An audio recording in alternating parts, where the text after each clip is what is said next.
various misrepresentations of what is believed that Mr. Bradley would say or even knows. What I would bring to the court's attention in my speaking with the defense counsel for Mr. Bradley, Mr. Chopra, is that any knowledge of anything he would have would be protected under the attorney-client privilege. He would assert that, and that privilege has not been waived by Mr. Wade. More importantly, the representation was made to the court that Ms. Merchant spoke to Mr. Bradley, and that Mr. Bradley represented that he had firsthand knowledge from speaking to the several witnesses that he would be able to impeach with the statements she represented, that there was a relationship prior to Mr. Wade being appointed special prosecutor, and that there was issues with cohabitation that he would be able to directly impeach those witnesses. That is patently false. In speaking with Mr. Chopra, those are misrepresentations that are not true. They are for the purpose of harassment and undue burden to the district attorney, and we'd asked to renew our motion to quash, and the only hearing we should be having is the hearing as it relates to sanctions for the defense counsel's lack of candor that's required by not only statutory law, but professional rules of responsibility and case law. And we asked that we move into a hearing that is related to the sanctions due to the misrepresentation and flagrant falsehoods that have been spread throughout the world in an effort to affect this case and to keep it from moving forward. With that, Your Honor, that's our request. So just a small matter of housekeeping. Yes. All right. Ms. Merchant. Judge, first, the witnesses haven't been sequestered, so I just ask that they be sequestered before we argue this or have any more argument. I know Mr. Wade is still here, so we just ask that he leaves since he is under subpoena. Let's start there.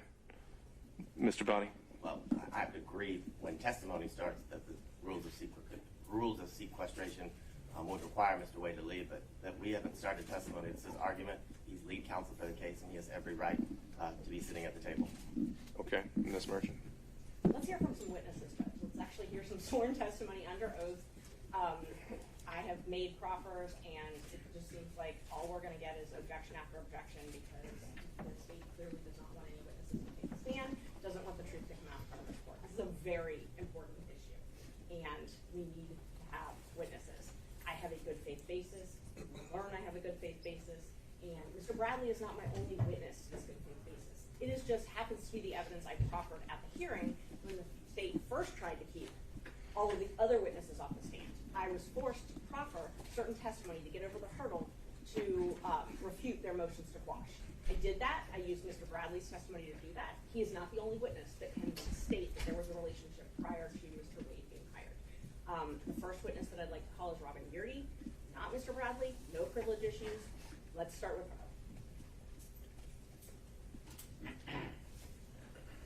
Your Honor, when we have additional argument or matters to be brought up, do we want to do it like I just stand up and with relation to what's just been said by Mr. Abate, or you don't want to hear anything from Ms. Merchant at this point? I just need to know the court's protocol on that. Sure. So I think at this point we just need to take these issues one at a time. And as you've joined the motion, I think defense counsel would have the opportunity to weigh in. But again, at any point, if I'm just hearing the same thing over and over again from each separate defense counsel, I'm going to reserve the right to say thank you. I appreciate that. All right. I only ask for the opportunity to be heard on the invocation of the attorney-client privilege and the burden being on the individual raising the privilege to prove that a privilege in fact was in existence before we get to simply just a claim. That's what I asked. Sure. Understood. So, Ms. Merchant, I do want to put it back to you, though. The issue raised by the state this morning is that essentially, as I would summarize it, the good faith basis that you did put forward on Monday did not exist, right? So why wouldn't we start with Mr. Bradley and see where we go from there? Judge, the good faith basis does exist. So you basically have them saying it's not true and me saying it's not true. So they think they have a good faith basis. I think I have a good faith basis. I have a huge good faith basis for everything that I put in every single motion. that's going to come out. The reason I don't want to call Mr. Bradley first is for hearsay objections, quite frankly. And, you know, normally we don't have to disclose how we're going to present evidence. I'm okay doing that here, but based on the rules of evidence, hearsay, and privilege issues, what makes the most sense, and we've spent a lot of time thinking about this, what makes the most sense is for us to have Ms. Yeardy testify. And if you want me to proffer what I anticipate she's going to say, I talked to her last night. She's going to say that there was a personal relationship that began in October of 2019. She's going to testify to that. And she has personal, direct knowledge of that. It's not hearsay and it's not privileged. She's going to take the stand. She's terrified, but she's going to take the stand and tell the truth. And then I plan on calling Mr. Wade, because at that point, I can overcome their motion to quash and bring Mr. Wade, bring him to come. Then I can go through privilege issues with him, and then I can have Mr. Bradley testify. And we won't have to have an objection to every single question I ask Mr. Bradley, an objection to hearsay, an objection to privilege. So that's how I plan on presenting the evidence, because it makes the most sense. And I think I'll be able to overcome any privilege objections. But we can talk about that when Mr. Wade takes the stand. All right. Mr. Avati, any last words on starting with Ms. Yeardy and going from there, taking it a witness at a time? I mean, no, but I guess my final response would be that, as Your Honor pointed out during the last hearing, Ms. Merchant's entire representation for good faith was all solely based on Mr. Bradley. In fact, I remember the court saying that the star witness presented or provided by the defense is Mr. Bradley, and you asked a specific question, Ms. Merchant, well, Mr. Bradley, does he have firsthand knowledge from these people, each one of them, you named the lawyers plus the investigators, as it relates to the claims that were made? And her answer was yes. I can definitively tell you the answer is no. And Ms. Merchant has not spoken to Mr. Bradley, according to his counsel, B.C. Chopra, who is outside and can represent to the court the things that I've represented. And he has maintained and represented that everything that she plans to go into or ask is protected by attorney-client privilege. And the only point of this process and this procedure, as it relates to the motions that were filed, is to create a spectacle and to create harassment to the district attorney of Fulton County. And we request that the only hearing we move forward is sanctions for counsel's lack of duty of candor to the court and to counsel. All right. Well, I think you certainly put her on notice if that is actually the case. But at this point, I have someone saying yes and I have another person saying no. And so I think that conflict in the evidence that we noted on Monday still exists, and that's where we are. And we'll see how the evidence presents itself. So with that, Ms. Merchant, are you ready to call your first witness? Yes, Judge. All right. We call Ms. Yeardy, and I know Mr. Partridge had emailed before, and I quite frankly couldn't keep up about a Zoom, so I don't know if she's on Zoom or if she's going to be here at 9:30. She may be on Zoom, I'm not really sure. Ms. Partridge, Mr. Partridge was joining us by Zoom, but Ms. Yeardy is here in person, right? Mr. Partridge, I believe, represented that his client would be more comfortable if he were here in person, and that, due to his conflict in Richmond County this morning, couldn't occur until this afternoon. I think that is a reasonable request, but not the state's business. The witness is here. If her attorney is able to join right now, perhaps that can be something that is addressed with Mr. Partridge in the court. But I want to alert the court that was the representation that the witness would prefer not to go forward without the client present, and that's certainly a reasonable request. Sure. I think the latest I'd seen, though, was that Mr. Partridge was going to be able to join by Zoom. Okay, great. I didn't know that he had that Mr. Partridge had affirmed that, but perhaps that was the email this morning that I missed. Yeah, I don't know either, but the state seems to know that Ms. Yeardy is here, so I guess she's not appearing by Zoom.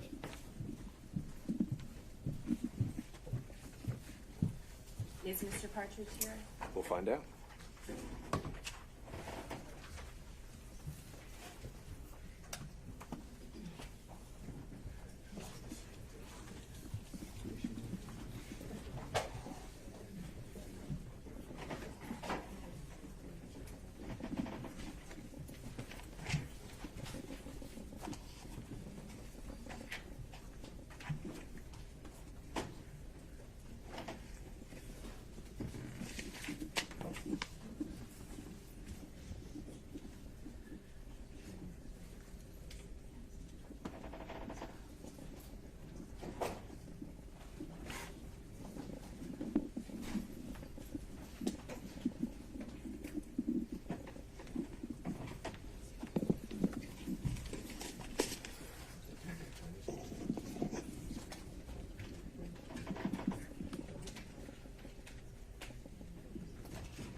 So just for everyone's information, we did convey the Zoom link to Mr. Partridge this morning.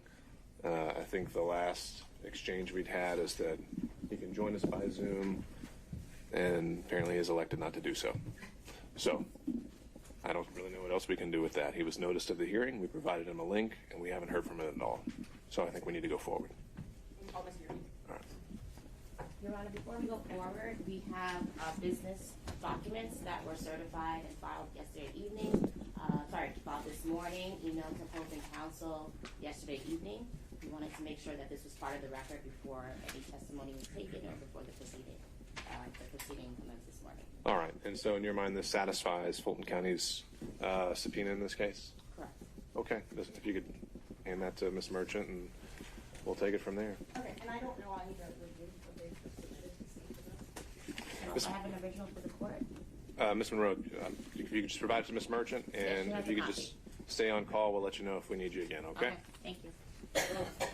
All right. Were we bringing in Ms. Yurdy?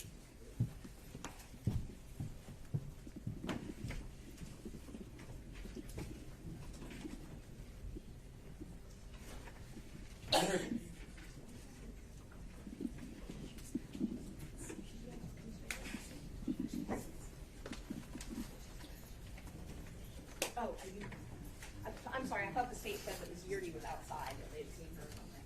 So, may John Merchant step out? She's under subpoena to be here at 9:30.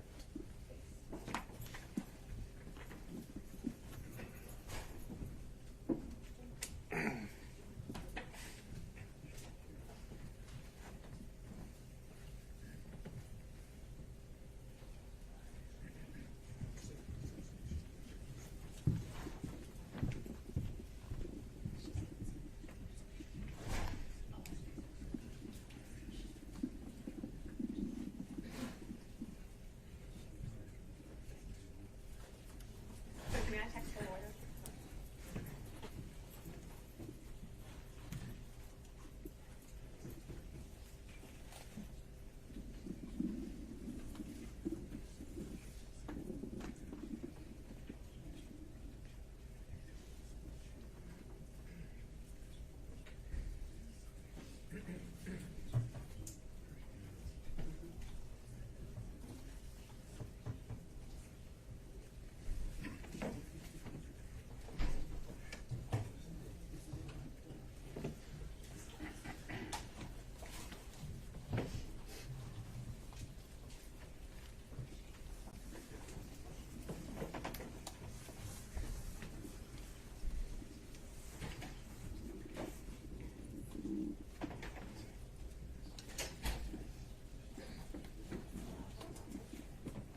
Yeah, and just one of them?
Tried to call Mr. Partridge, judge, and it went straight to voicemail, and he messaged and said he was taking a plea.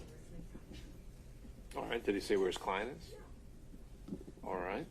And this is the, was this a former or current employee of the DA's office? Okay. And her return's been filed. I know that she did not want to come without her lawyer here, but I said, they instructed them they would go with her.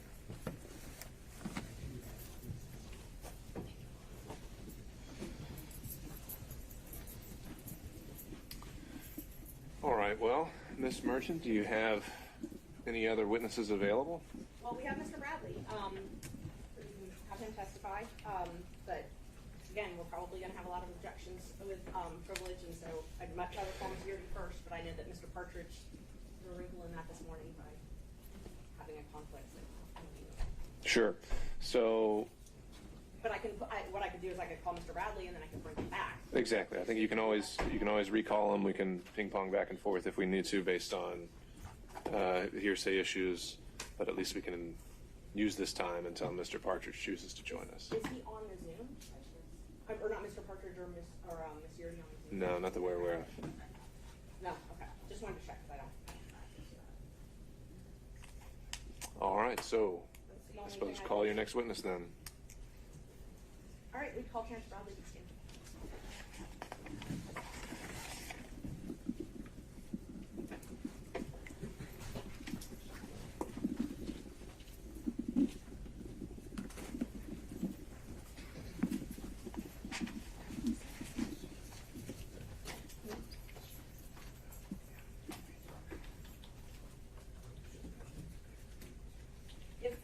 If we don't hear, and I don't want to have the sheriff pick anybody up or anything like that, but if we don't hear from Mr. Partridge within an hour or so, we need to. Understood. Thank you.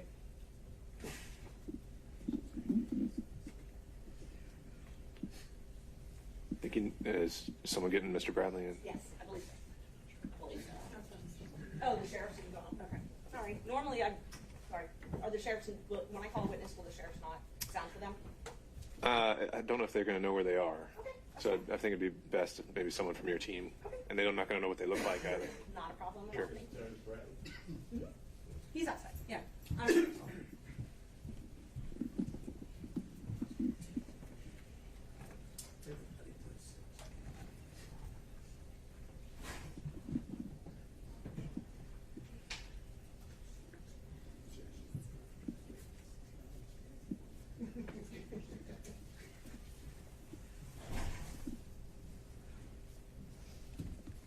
coming, Judge.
Terrence Bradley, Terrence Bradley, Bradley.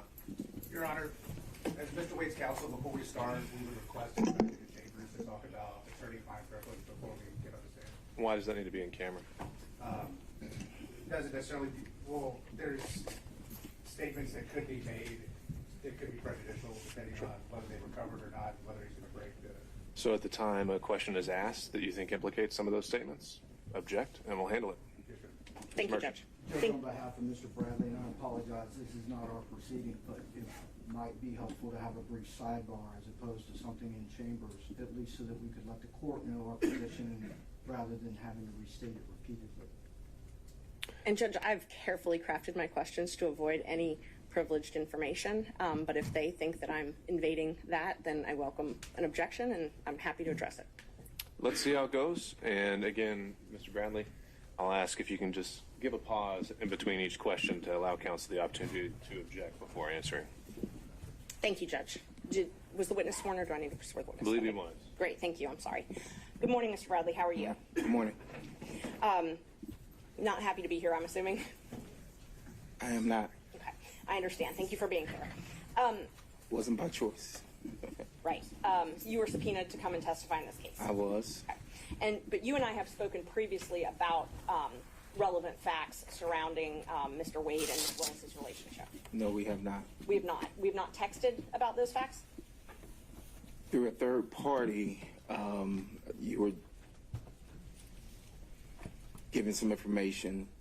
You and I shared text. Our texts were more so about my health, more so about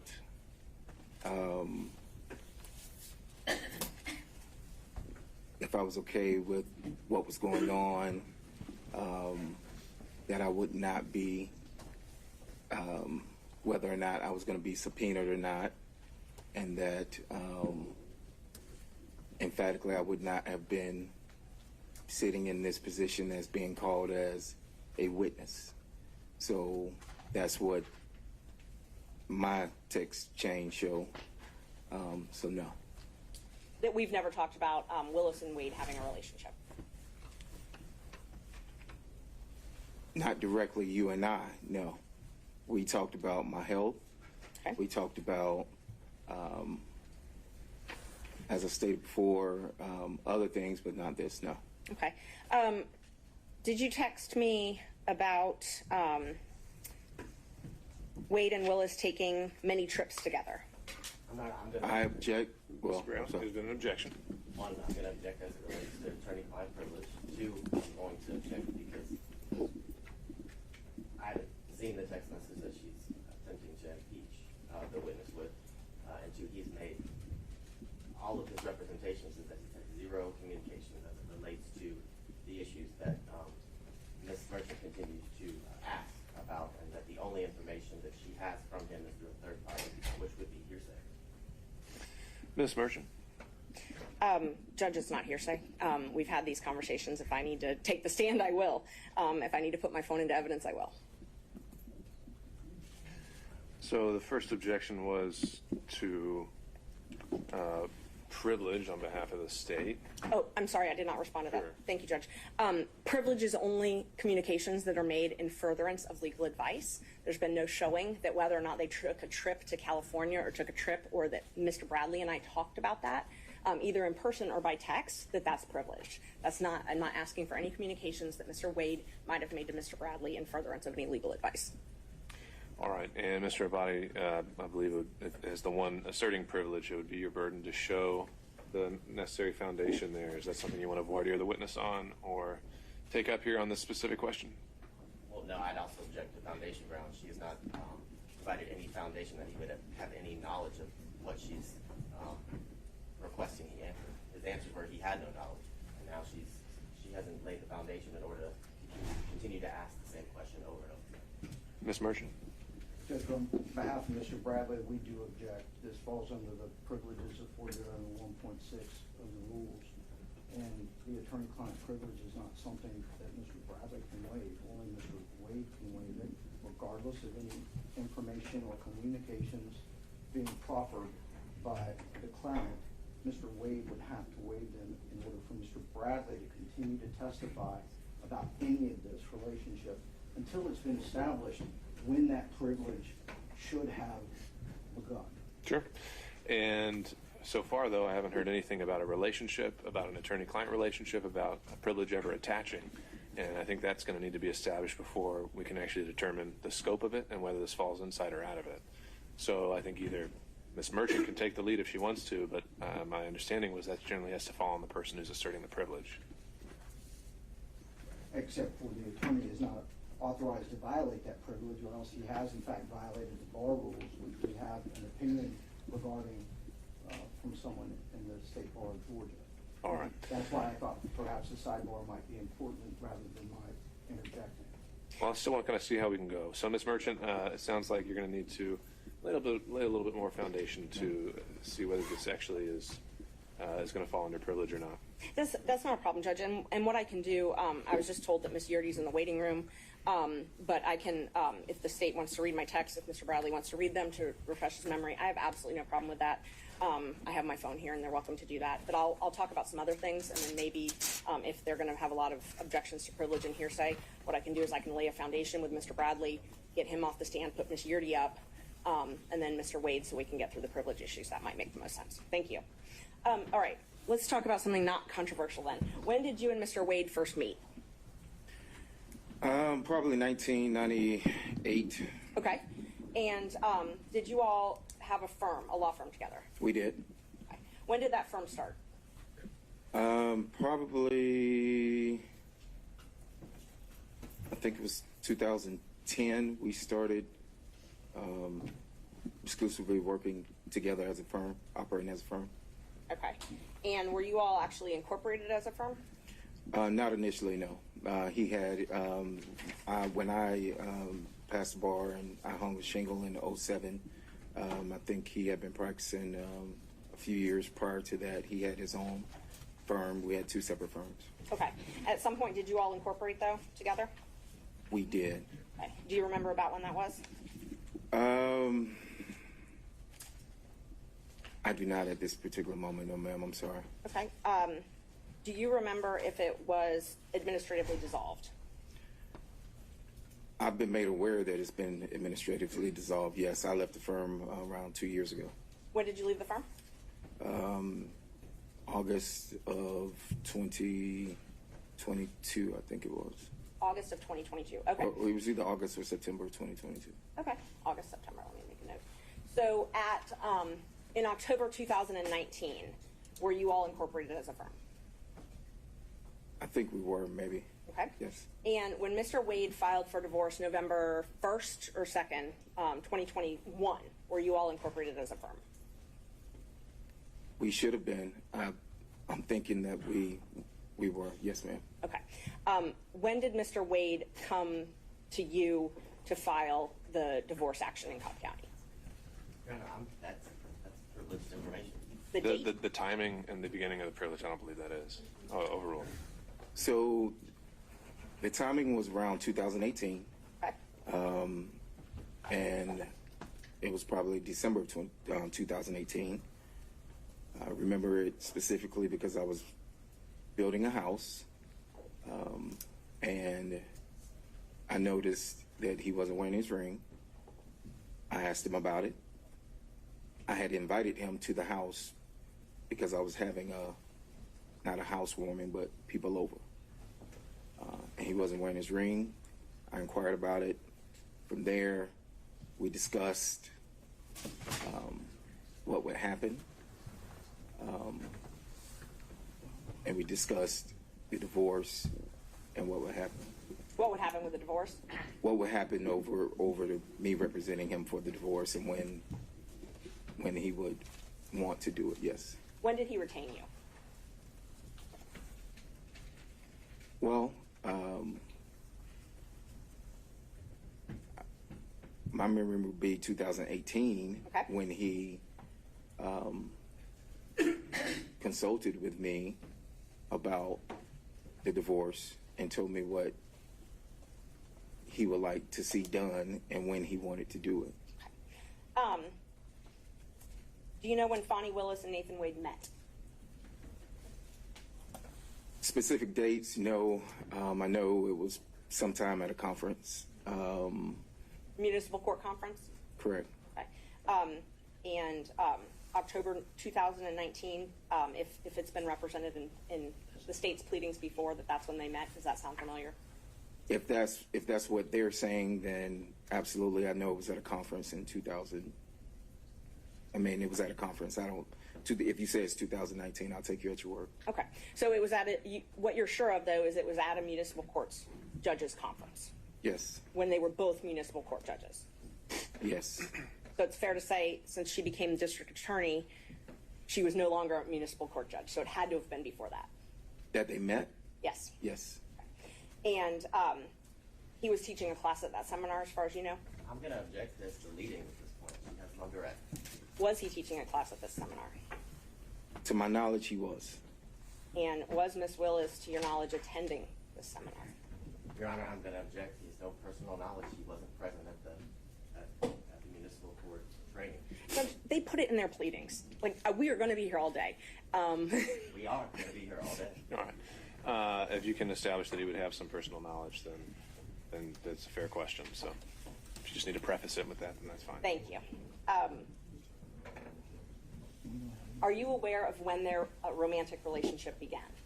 Your Honor, I'm going to object. That relates to privilege. She says that he began representing Mr. Wade in 2018. He met Ms. Willis in 2019. That's clearly within the bounds of attorney-client privilege. I think there's understood, Mr. Abadi. So I think, Ms. Merchant, you need to qualify that question. Thank you. I'm not asking you to tell me what Nathan Wade told you in furtherance of legal advice. Okay, so I want to be very clear. If he told you something asking you legal advice, I'm not asking you about that. I'm asking about what you observed, what you saw, and what you knew outside of what he told you when he was specifically seeking legal advice. Okay? If this is too far afield, I apologize. I object again on behalf of Mr. Bradley. He's asserting that there is an attorney-client privilege associated with this case under Rule 1.6. For him to draw any inference, make any statements, or any other proffer of information after this relationship began between attorney and client December of 2018 would be improper, and he would in fact be violating the rules of ethics associated with his bar license. So the way the question was phrased was just saying, what did he personally observe outside of the relationship, not involving communications? How does that fall within attorney-client privilege? Your Honor, whether we like it or not, when we have a client, there are a number of items associated with that relationship between attorney and client that come within your purview and that lead you to further action, lead you to further investigation, further questions, develops your strategy.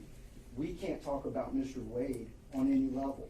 It would be inappropriate. The divorce was filed sometime thereafter. During that entire interlude, any of these issues could in fact have formed the basis for their relationship to remain privileged. Ms. Merchant?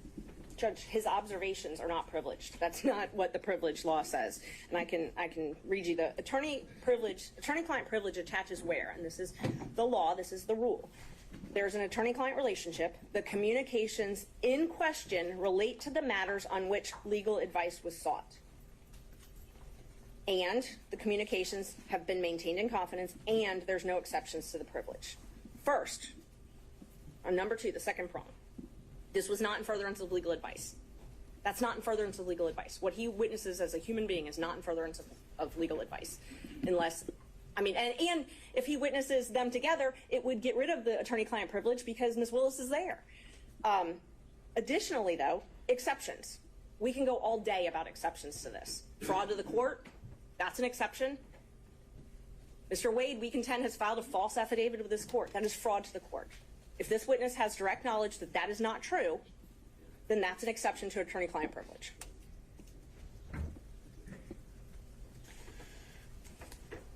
All right.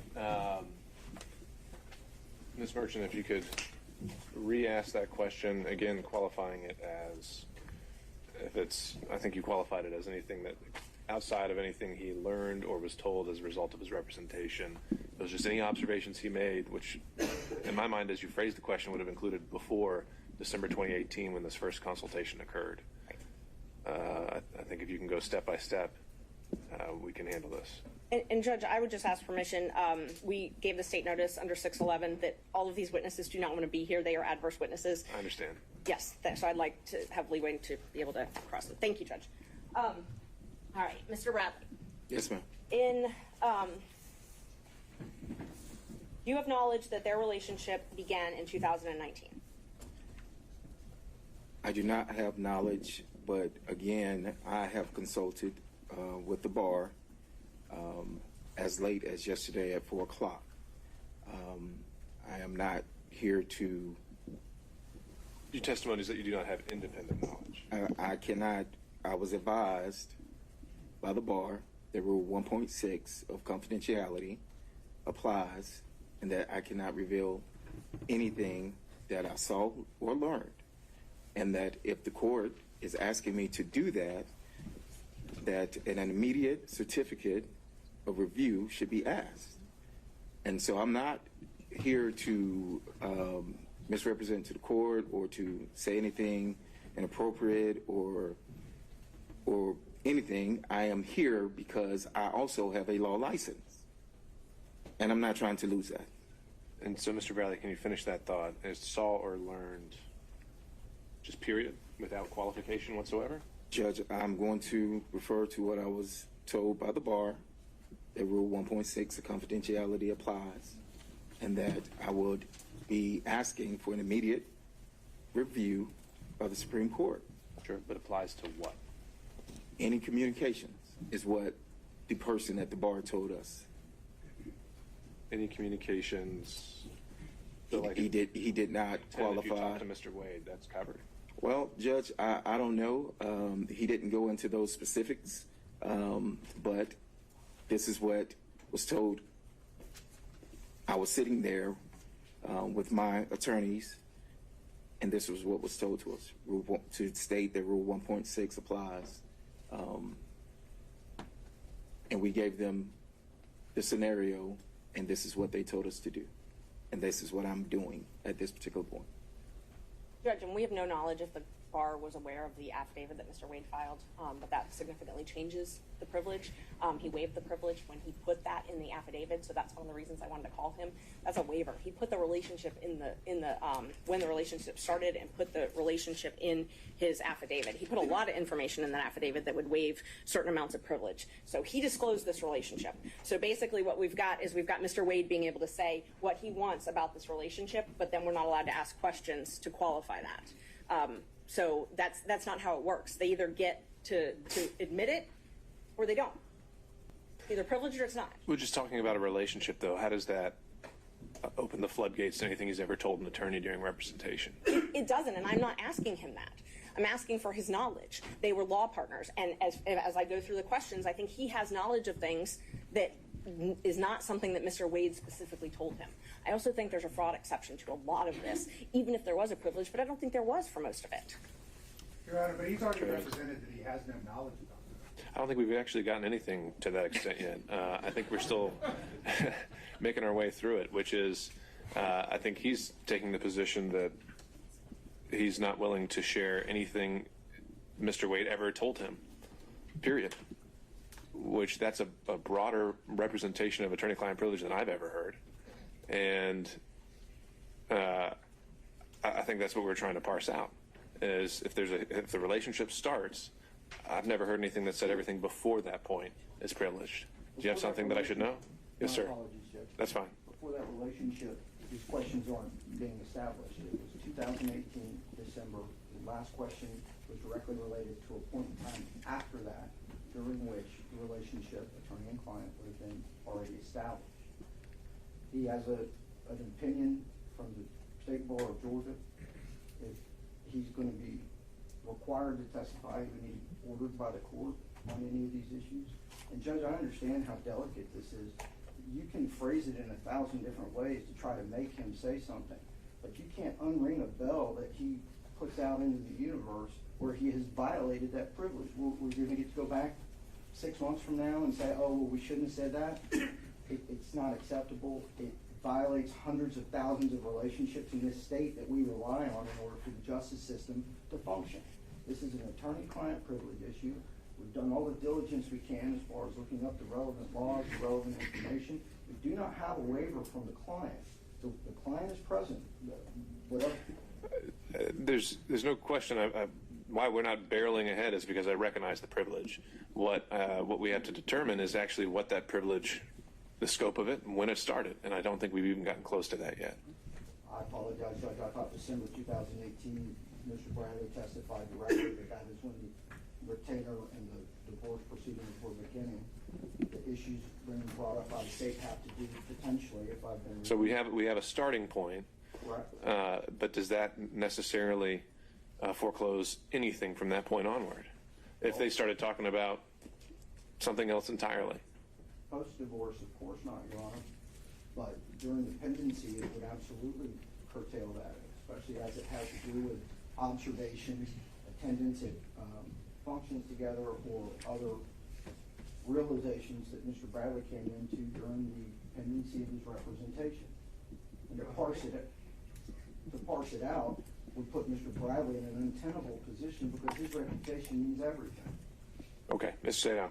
Your Honor, I think we're talking about two aspects of arguably the attorney-client privilege. There's the attorney-client privilege, which is controlled by case law and statute, which deals with communications and furtherance. I don't hear that being the objection. The objection is that there are confidential matters under 1.6, which in some form or fashion mean that once you start a relationship with attorney-client, that everything from that point on is confidential between the two of them. There's no such case law in Georgia that deals with confidential information at that time. Attorney-client, yes. Confidential information, no. And I believe what's being argued by counsel, Mr. Bradley, is that he has received, of course, we don't have anything in writing, but he's received some oral advice that under 1.6, confidential matters cannot be gone into, which is, according to them, everything that occurs between Mr. Bradley and Mr. Wade from 2018 forward. There's no such law that protects such confidential, only communications made in furtherance. And if I'm mistaken, I apologize, but I think what we're being told is I don't have to say anything at all about Mr. Wade once I have an attorney-client relationship with him because it would be deemed confidential, and if it's deemed confidential, I can't talk about it. And there's no such case law to that effect in Georgia. There is no bar rule to that effect. The only thing the court has to do is say, are we talking about attorney-client privilege or pure confidences or confidential information? And once you decide it's confidential information, you ordered Mr. Bradley to testify, and then it's up to his counsel to decide whether he wants to have his client held in contempt after you've ordered him to testify. And Judge, that's an overstatement. We have not said that he can't testify to anything. The specific question on the table is what observations do you have from Mr. Wade and Ms. Willis from that point on? Now, they, the defense and their teams, have made an allegation of some impropriety. That same impropriety could be related to a divorce proceeding on every level. We're not here to say we're not talking. We're here to say we're not talking about things that came into his knowledge associated with his representation during the divorce. I realize there's an evidentiary standard, and then I realize that there's the cornerstone of what we do, which is the bar rules, the state bar rule 1.6. We violate that, and the whole thing comes tumbling down. We're not saying that you can't ask about did Mr. Wade enjoy a beer at a ball game. That wasn't the question. The question was specifically relating to some impropriety that they were trying to dig into. That is privileged information. And more importantly, Mr. Wade, Mr. Bradley has said twice now that he has no independent knowledge as it relates to what she's referencing. He has said it 2 times. So there's not a good faith basis for her to continue to probe into this area because he says he has no independent knowledge outside of the attorney-client privilege. All right, Ms. Merchant, last word. yes, Judge. Judge, Mr. Bradley, if ordered, he's here by subpoena. If ordered to testify, it's not a issue with the bar.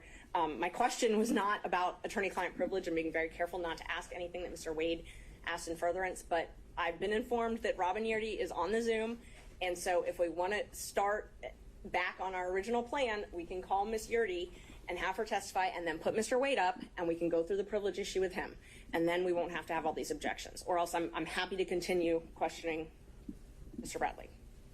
All right, so Ms. Merchant, you're saying that your understanding of the evidence that you plan to present that these issues are affected by Ms. Yurdy in terms of the scope of the privilege and the relationship? No, I think, no, thank you for letting me clarify that.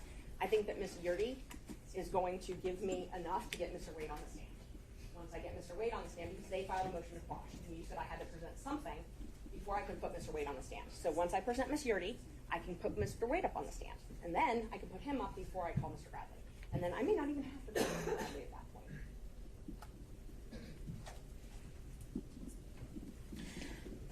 All right. Judge, Sorry, who's? I'm on Zoom, Your Honor. Attorney Durante Partridge, Judge, on behalf of Ms. Yurdy. Your Honor, when we were here for the motion to quash earlier this week, it's my understanding, as represented by defense counsel, that Mr. Bradley's testimony is, so to speak, the bridge that was built to involve my client, Ms. Yurdy, into this matter altogether. Now it seems as though that is being usurped, and now she is being the quote-unquote foundation for defense counsel's presentation this morning. So we do object to that, Judge, and would renew our motion to quash the subpoena, because this is completely contradictory to what we had via the hearing earlier this week, Your Honor. Judge, may I respond? It's okay, Ms. Merchant. Mr. Partridge, as I recall, that did not apply to your client as much. The original motion to quash that you filed said she had absolutely no knowledge about anything. What Ms. Merchant proffered, and what I didn't hear you saying was not the case, is that at some point Ms. Yurdy lived in a residence and shared a residence with Ms. Willis and potentially Mr. Wade at some point. So I think she's directly involved in the center of this. I don't think that really needs much in the way of foundation. And Judge, I apologize, Your Honor, to talk over the court. That information, however, Your Honor, is my understanding came from Mr. Bradley, and that information was incorrect, as I informed the court earlier this week as well. There was never any time that Ms. Yurdy and Ms. Willis lived together. There was a sublet of a condo that Ms. Willis resided in that had absolutely nothing to do with that of Ms. Yurdy, outside of Ms. Yurdy subletting it to Ms. Willis. Ms. Yurdy actually moved into a different residence. Per our conversation with Ms. Merchant yesterday, that is exactly what it is. So there was no overlapping or any time that they stayed together, nor does Ms. Yurdy have any information as it relates to Mr. Wade staying at that condo as well with that of Ms. Willis. So again, Judge, I'm renewing. No, we don't need to hear it again. Ms. Merchant. Judge, luckily I don't have to tell the state or them everything that I plan on introducing a witness for in response to their motion to quash. She has a lot of personal knowledge. And when we had a motion to quash, I had to get over a good faith basis, and I presented that to the court. I did not spend 4 hours going through everything that this woman's going to testify to. She has personal knowledge. Is she actually here? I think she's on Zoom. What I understand, Mr. Partridge. Mr. Partridge, is your client with us? She's on the Zoom platform, Your Honor, since I'm in Richmond County via my conflict. But she is on the Zoom platform at this time, Your Honor, in the waiting room. I believe she may have been admitted. I see a Robin on my screen. I'm assuming that is my client, Ms. Yurdy. Ms. Merchant, you want to examine her by Zoom? That's fine. All right. We will waive Mr. any Abadi. Sixth Amendment objections to Sure. it. That's fine. My only objection was the representation at Monday's hearing was the good faith basis was based on what she learned from Terrence Bradley. And we know that is false. It's not true. So there is no good faith basis, and we would renew our objection and to quash the subpoena. That was not in regards to Ms. Yurdy. It certainly was. It was at like the 20-minute mark in the hearing. Judge, she has personal knowledge of this relationship. It's not what was represented on Monday. The personal knowledge came from Mr. Bradley. She has no good faith basis to explore this fishing expedition as it relates to Ms. Yurdy. This is a blatant misuse of the process. Ms. Merchant, I do believe that when we went through the motion to quash, you grouped them into two categories, and each one of them we said that they were going to be impeached by Mr. Bradley. We took Ms. Yurdy outside of Fulton County, Judge. So we talked about Fulton County differently than Ms. Yurdy. We took Ms. Yurdy out separately. She was different than Fulton County because there wasn't other issues. And again, so we're arguing a motion to quash. I responded to their argument on the motion to quash.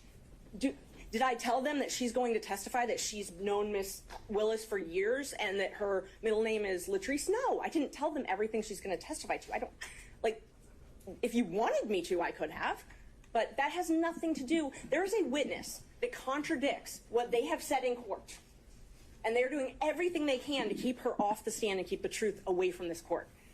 They filed a motion to quash. I showed a good faith basis. If my good faith basis is Mr. Bradley or Miss Yeardy or texts I've seen, it's still a good faith basis. There's no law that says I have to tell them every single good faith basis I have ahead of time. If we did, we would never have trials. All right, Ms. Merchant. Appreciate the argument of counsel. I think the standard on a motion to quash and a subpoena is not one where we're required to completely flush out and litigate every reason a witness may be relevant. And so we'll take these one at a time. With Ms. Yeardy, I'll deny the motion to quash. And if your election into proceed in your presentation of the evidence is to call her, then that's what we'll do. Thank you, Judge. So, Mr. Bradley, you may be excused for now. Thank you, but subject to recall. We will call Ms. Yeardy.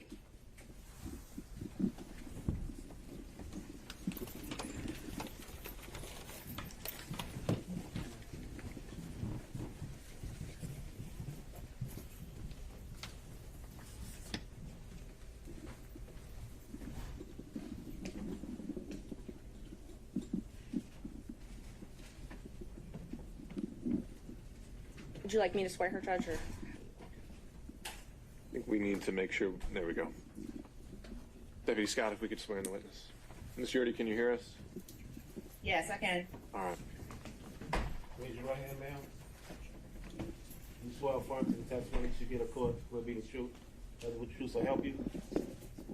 Yes. Would you please state and spell your full name for the court? Robin Latrice Yeardy. Thank you, Ms. Yeardy. Thank you for being here. Can you tell the judge when you first met Miss Willis? In college. Okay. So probably 90 or 91. Okay. And have you been friends since 1990 or 91? Yes. Okay. When was the last time you spoke with Miss Willis? March of 2022. Okay. From 1991-ish till 2022, were you what you would consider good friends with Miss Willis? Yes. Okay. And did you all share personal information regularly? Yes. And did you even come and work with her at the DA's office? Yes. And when she needed a place to stay, did you let her stay at your apartment? Yes. It was a condo, right? Condo, yes. Okay. Do you remember approximately when she moved into your condo? It was April of 2021. Okay, great. And you know that Ms. Willis and Ms. Wade met at a conference in October of 2019? I'm going to object to that, Your Honor, without a foundation for how this witness would know that. If Ms. Merchant can establish she has personal information of that, then certainly that's something the witness can testify to. But if it's she heard Understood, it Ms. Cross. All right, Ms. Merchant, if you could lay the foundation. Do you have information that Ms. Willis and Mr. Wade met in October of 2019? I'm going to renew my objection, Your Honor. Information is not sourced to personal information. If the question can be rephrased, then that may address my concern. So Judge, I just want to make sure that I understand. So they've objected to me calling Willis and Wade. It's just a matter of foundation. If you can just rephrase. Do you have knowledge of when Willis and Wade met? I'm going to object again. Personal knowledge. Overruled. Thank you. Do you have personal knowledge of when Willis and Wade met? Yes. She told me that they met at a conference. I don't know what conference. Okay. I'm going to renew my objection, Your Honor. Clearly, this is not firsthand information from this witness. It's hearsay that was... But you said she told me. Yes, it's statement against interest, Judge. If Ms. Willis... Just pause. I'm sorry. Okay, Ms. Yes. Cross. The representation of the witness, the testimony of the witness was that Ms. Willis, District Attorney Willis, had a conversation with her. There is no statement against interest. District Attorney Willis is not a party opponent in this case. The information that the witnesses testified to came from Ms. Willis, and we have a hearsay objection to that. Why wouldn't she be considered a party opponent in this context? She is a representative of the state, Your Honor. This isn't private litigation or civil litigation. Obviously, the court's aware this is. Ms. Willis is not on trial. Ms. Willis is not a party to the litigation outside her obligation to pursue criminal charges for the state. Ms. Merchant, I guess it's evolved into a hearsay objection. Yes, Judge, and we plan on calling Ms. Willis to the stand. She's under subpoena, so hearsay will be cured. If there is a hearsay objection as far as that issue. But we do still think that it's a statement against interest. Ms. Willis has filed a document that states that they met at this municipal court conference. So, Your Honor, I think maybe I can streamline a little bit. State will stipulate that District Attorney Willis and Mr. Wade met in October 2019 at the judicial conference that we've been talking about. There's no reason to get it secondhand from this witness. Well, that's true. All right, you accept the stipulation, Ms. Merchant? yes. All right. Am I permitted then to ask questions about that since it's now not hearsay? If it's just to a stipulation, if it's just to that basic fact, I don't think we need a question, but if there's a follow-up that you think is admissible, go for it. Ms. Yeardy, you have personal knowledge that Ms. Willis and Mr. Wade began their romantic relationship soon after this time that they met at the municipal court. I'm going to object to that question. That certainly is a leading question. No foundation has been laid for how this witness would have personal knowledge of that. And until that's happened, the state objects. Judge, I think you can do a yes or no and then follow up with how she knows it. thank you. Do you know if Ms. Willis and Mr. Wade started dating in October of 2019? I don't know if it was October of 2019. Could it possibly be November of 2019? Could possibly. Okay. And when we spoke, you said it was shortly after the municipal court conference, though, correct? Yes. Okay. So you know that their relationship, their personal relationship, began shortly after this municipal court conference. Yes. And when I say personal, romantic. I just want to make sure we don't get in an argument over what personal and romantic is later. When I ask you personal, do you take that to mean romantic? Yes. Okay. And do you understand it that their relationship began in 2019 and continued until the last time you spoke with her? Yes.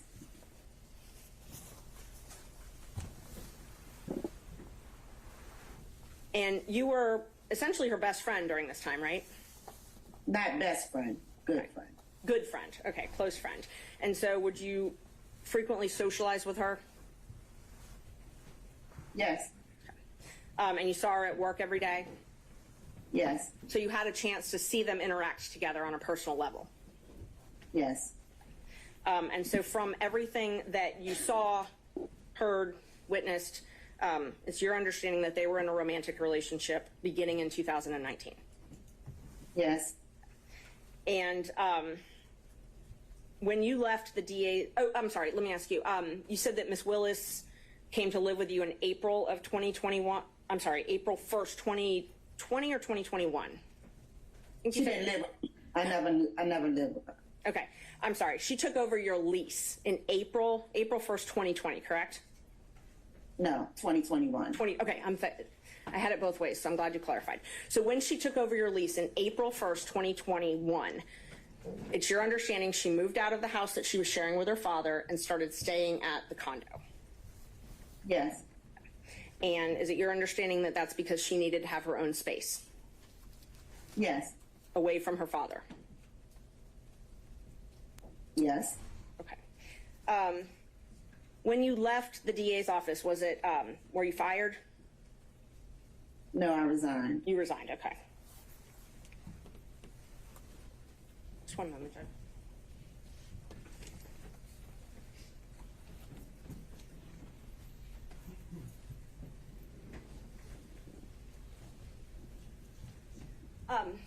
Can you tell us why you resigned the DA's office?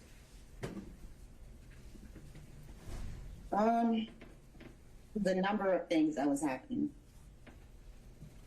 A number of things that were happening. Is that what you said, ma'am? Yes. Okay.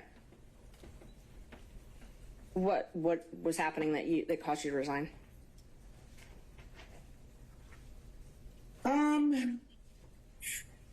It was a spiral of things. So,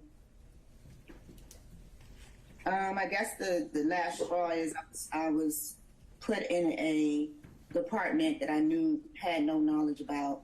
Something happened, and I didn't like it. They didn't like it, and that was it. Okay. Did you have any falling outs with Miss Willis? Well, we never spoke after that. You never spoke after that. Okay. And so without going into all the painstaking details, there is no doubt in your mind that from 2019 until 2022, Miss Willis and Mr. Wade were in a romantic relationship. What's the question? You have no doubt that their romantic relationship was in effect from 2019 until the last time you spoke with her? No doubt. Okay. And that's based on your personal observations and speaking with them and seeing them together and things like that? Yes. Okay. No other questions. Thank you. The other folks may have some questions for you, Mr. Yardie. Stay down. You want me to go to the turn? If it's more than a couple questions, then sure, but if not. It's only a couple questions. Okay. I think, can the court reporter hear me okay? Ma'am, let me be very specific. Did you talk with Miss Willis about her romantic relationship with Mr. Wade? Yes. Did Miss Willis tell you on more than one occasion that she was engaged in a romantic relationship with Mr. Wade prior to you leaving the district attorney's office? Did she tell me or did I observe? I'm saying right now what to tell me. Yes. Did she tell you that in the year of 2020?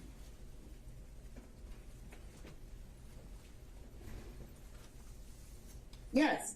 In the year of 2021? Yes. Are you certain that Miss Willis told you about the romantic relationship with Mr. Wade prior to November 1st of 2021? Yes. Now, did you also have observations of Mr. Wade and Miss Willis together prior to November 1st of 2021? Yes. And are those observations, were those in a social setting? Yes. And did you observe them do things that are common among people having a romantic relationship? Yes. Such as, can you give us an example? Hugging, kissing, just affection. All before November 1st of 2021, correct? Yes. That's all I have. Mr. Stocks. Ma'am, did I understand you to say that there was a period of time when you and Miss Willis lived together? No. Mr. Durham. No, nothing from me, Your Honor. Mr. McDougald. Nothing, Your Honor. Mr. Rice. Good morning, Ms. Yardie.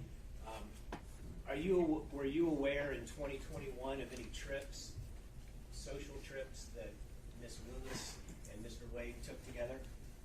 No. Are you aware of any social trips that Ms. Willis and Mr. Wade took together in 2022? No.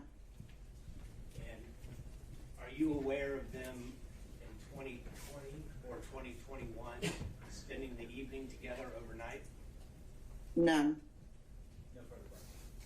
Mr. Gillen. No question. Mr. McCullough. And Mr. Cromwell. No questions, Your Honor. Ms. Cross. I do have some questions. Thank you, Your Honor. Ms. Yardie, we haven't met before. Is that correct? Correct. You're able to see and hear me okay? Yes. All right.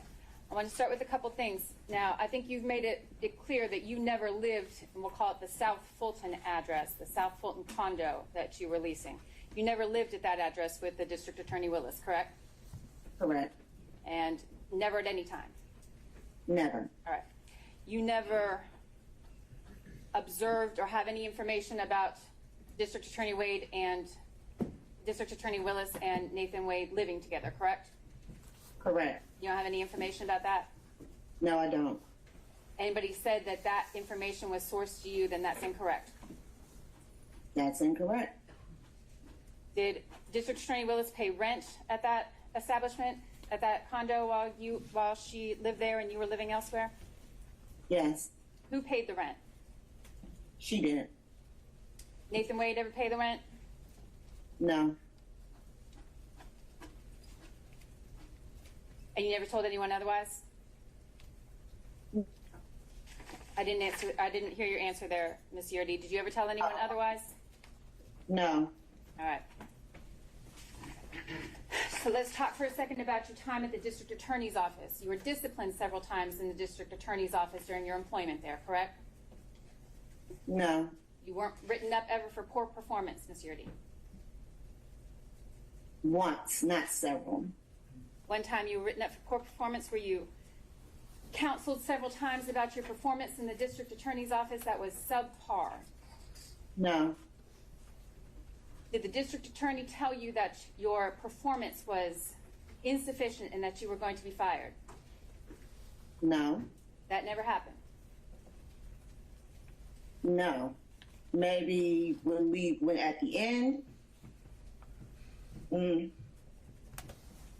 What's the question? The question, Ms. Yurdi, was did the District Attorney ever counsel you on your poor performance in the District Attorney's Office prior and inform you that you were going to be fired?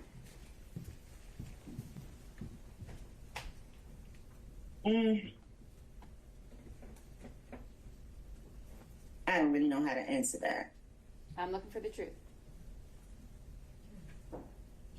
I don't really know how to answer that. I mean, a situation happened that wasn't my fault, and I either was going to resign or be let go. So You understood that that was the situation. You could resign or you could be let go. correct. Yes. You were not welcome to stay. No.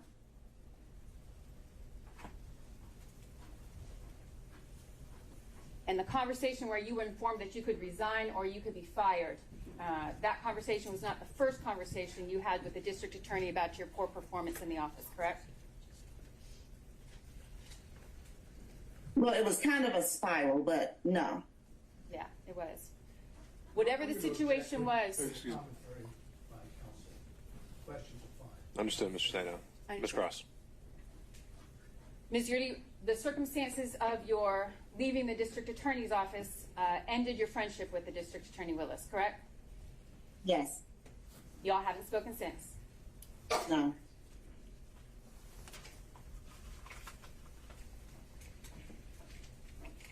All right, I want to talk about the representations that you made here this morning, Ms. Yurdi, about any relationship between District Attorney Willis and Mr. Wade.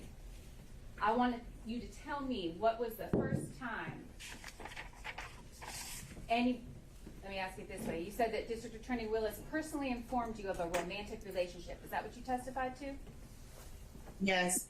When did that conversation that you purport to have to recall, when did that happen? I mean, I don't have a month or a day, Where were but you? just talking in general.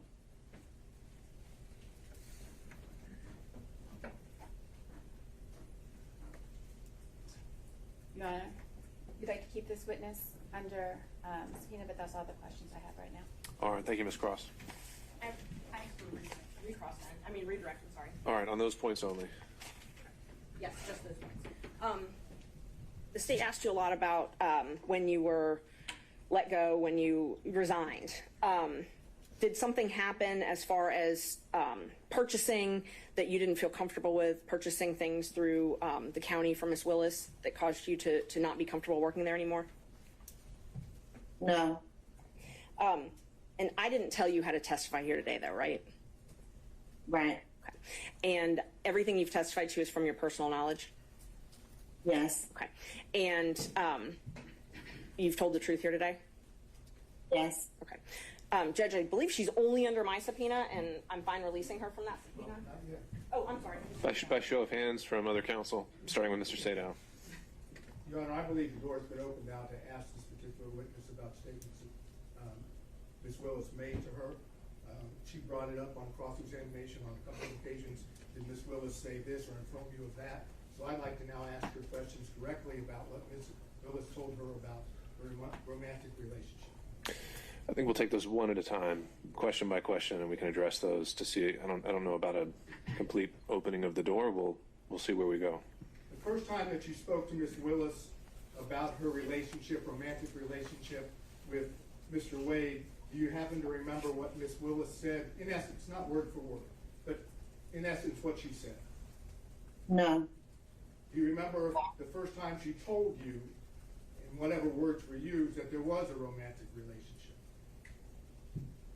No. Is this the kind of conversation that you had with your best friend, ongoing over a period of time in which it was common knowledge to you that there was an ongoing relationship between Ms. Willis and Mr. Wade? What's the question? Yeah, I'll ask it again. Is the nature of your then relationship with Ms. Willis such that you were having these ongoing conversations, that is, best friend type conversations, about her relationship with Mr. Wade? I don't remember.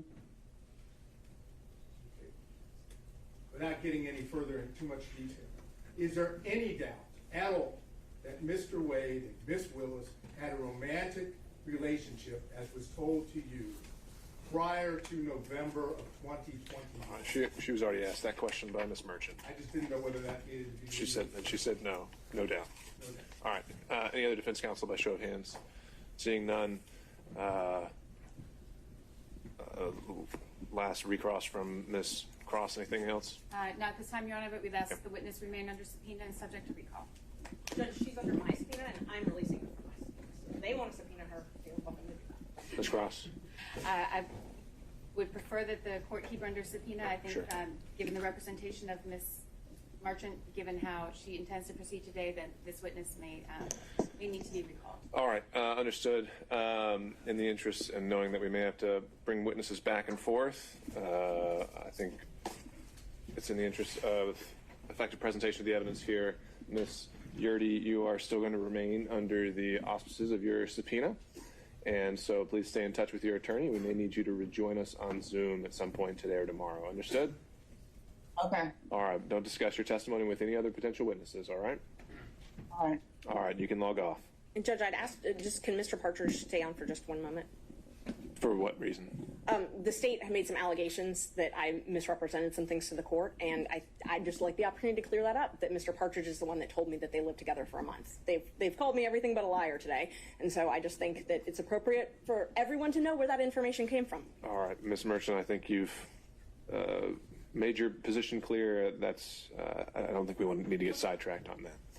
All right, Ms. Merchant, you can call your next witness. Thank you. We call Mr. Wade. Judge, may I be excused as well, please? All right, take care, Mr. Partridge. We call Judge. Mr. Wade. All right. Ms. Cross. Your Honor, the motion to quash Mr. Wade's subpoena was held in abeyance, waiting for the representation. I believe that the good faith basis that Ms.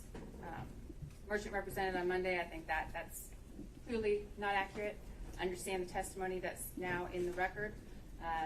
Mr. Wade is available, but we maintain that at this time that the motion to quash probably should be granted to understand the court's ruling. Well, Ms. Cross, I'll say yes. On Monday, it did seem like the focus was that Mr. Bradley would be the hook that makes every witness potentially relevant. And we really haven't been able to explore that on the privilege issues that we'll likely have to tackle again later. But for now, the evidence in front of the court at the moment is that we have a witness who has said this relationship may have predated the affidavit that Mr. Wade filed. I don't see a way around the relevance of his testimony. And so I'll deny the state's motion to quash the subpoena of Mr. Wade. Ms. Merchant.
My name's Nathan Wade, Nathanwade. Good morning, Mr. Wade.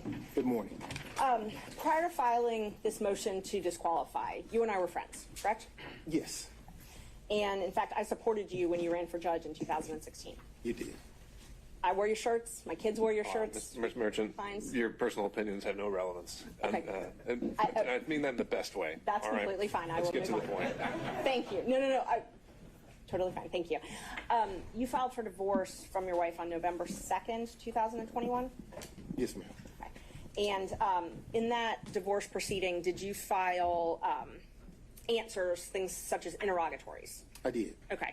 And so interrogatories are where you're responding to things that basically answers that the other side is asking? Yes, ma'am. And I've got your complaint for divorce. I'm just going to mark it for the record as Defendant's Exhibit 2. The first interrogatories that you answered, those were December 27th, 2021. Is that right? Thereabout. Yes, ma'am. Okay. And in those, you were asked different things, but those are sworn. You actually swear to those. You verify them, right? Yes, ma'am. Okay. And so that verification is where you're swearing under oath that everything in it is true? Yes, ma'am. And let's see, you were asked if you had any documents which relate to the purchase of gifts by you to any person other than the defendant with whom you have or had a relationship, romantic relationship, from the date of your marriage, correct? Yes, ma'am. Okay. And you responded under oath that you didn't have any documents to that. That's correct. You again responded to an interrogatory. You updated those responses on May 30th, 2023? Yes, ma'am. Okay. And you actually sent those directly to opposing counsel in the divorce? Yes, ma'am. I think so. But in that one, you answered none against that question, correct? Yes, ma'am. Okay. So May 30th, 2023, you said that you didn't have any documents showing any purchase of anything with someone that you had a romantic relationship with. I believe the interrogatory was gifts. Okay. Not anything, gifts. And I have it if you want to take a look. I'm going to mark, okay, so just for the record, I've got your complaint for divorce marked as number 2. I've got the verification and the interrogatories from 2021. I'm going to mark those as 3. And then your May 30th, 2023, I'm going to mark as 4. Judge, may I approach the witness? You may. Thank you. That is what I marked as 4. This is what I marked as 3. Okay. Thank you, Judge.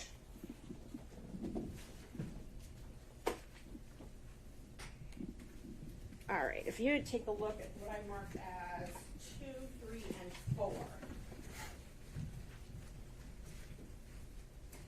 Just see if you recognize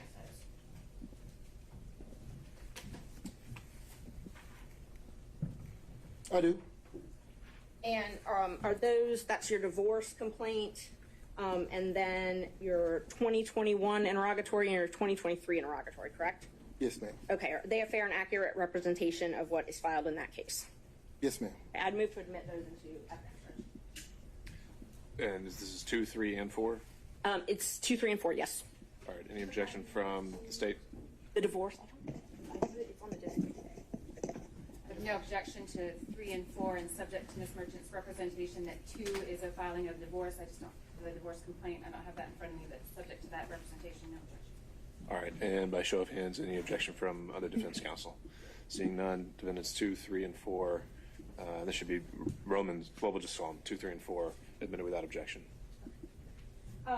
So that interrogatory that you filed in 2023, that's the one where you said no, that you didn't have any documents relating to the purchase of gifts, that you had a romantic relationship with someone, right? Which interrogatory are we talking Number 4, 2023. Which number in the interrogatory? Number 4. So, which number interrogatory are you referring to? It's Defendant's Exhibit number 4. I have Defendant's Exhibit 4 here. Uh-huh. Which number interrogatory are we referring to? Oh, which number out of the questions? Yes, ma'am. Hold on. It is number 20, 24, 25, 26.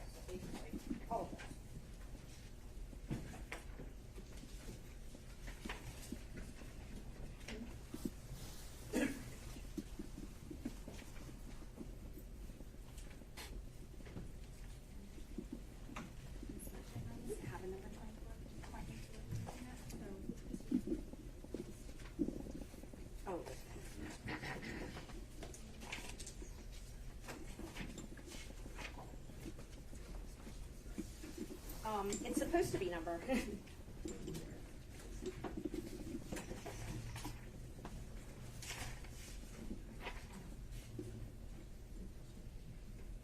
I guess they're all numbered 1, so number 1 again, and then the third number 1. That's your 5 for page. He didn't put page numbers on. He didn't put any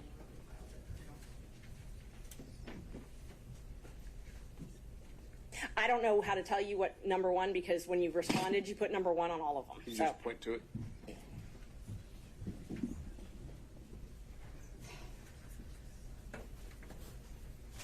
This one. This one, I'm talking about this number 1, where it's at. There's 2 number 1s that are capped. Okay. And there's no page number, but it is the second page. All right. They're asking if you have any receipts for restaurants, hotels, bars, things like that. The first number 1? I believe it's the second number 1. The second number 1?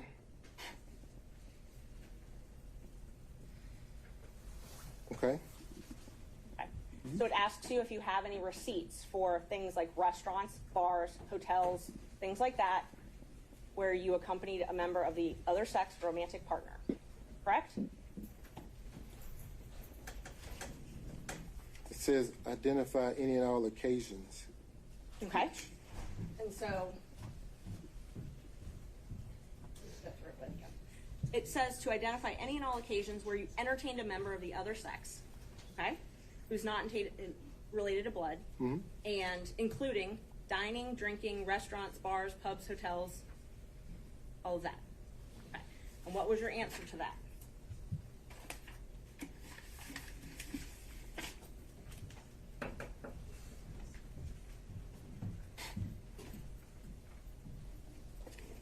None. None. Okay. So May 30th, 2023, you prepared this document, I did. submitted it, I did. and it says none as far as entertaining a member of the opposite sex. It does. Okay. No hotels, no bars, no restaurants. Correct. Okay. You again updated that. Let's see. You updated it on December 22nd, 2023. And I'm going to mark that as defendant's number 5, and I have copies. Is that correct? Yes, ma'am. Okay. And then you updated it once again on January 26th, 2024, correct? Yes, ma'am. Okay. There's that one. May I approach the witness again, Judge? Is that what you're marking as Defense Exhibit 6? Yes, Judge. I'm marking number 6 is the January 26th, 2024 interrogatory, and then that one. And then number 5 is the December 22nd, 2023 interrogatory response. All right. Are you tendering those at this time? Yes, I am. All right. Any objection from any counsel to Defense Exhibit 5 and 6? Yes, Judge. No objection. Thank you, Ms. Cross. Seeing none others. Luckily, I have tabs before you go. So now that you have those, let's just talk about those for a minute. Those were verified, so sworn under oath. Okay. And one of them was December 22nd, and then of this last year, so last December, and then one was just recently submitted in January, right? Okay.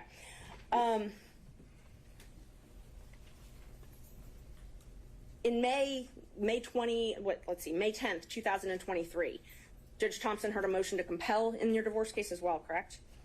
Yes. Okay. And you were actually held in willful contempt. I'm going to object to the relevance of Merchant.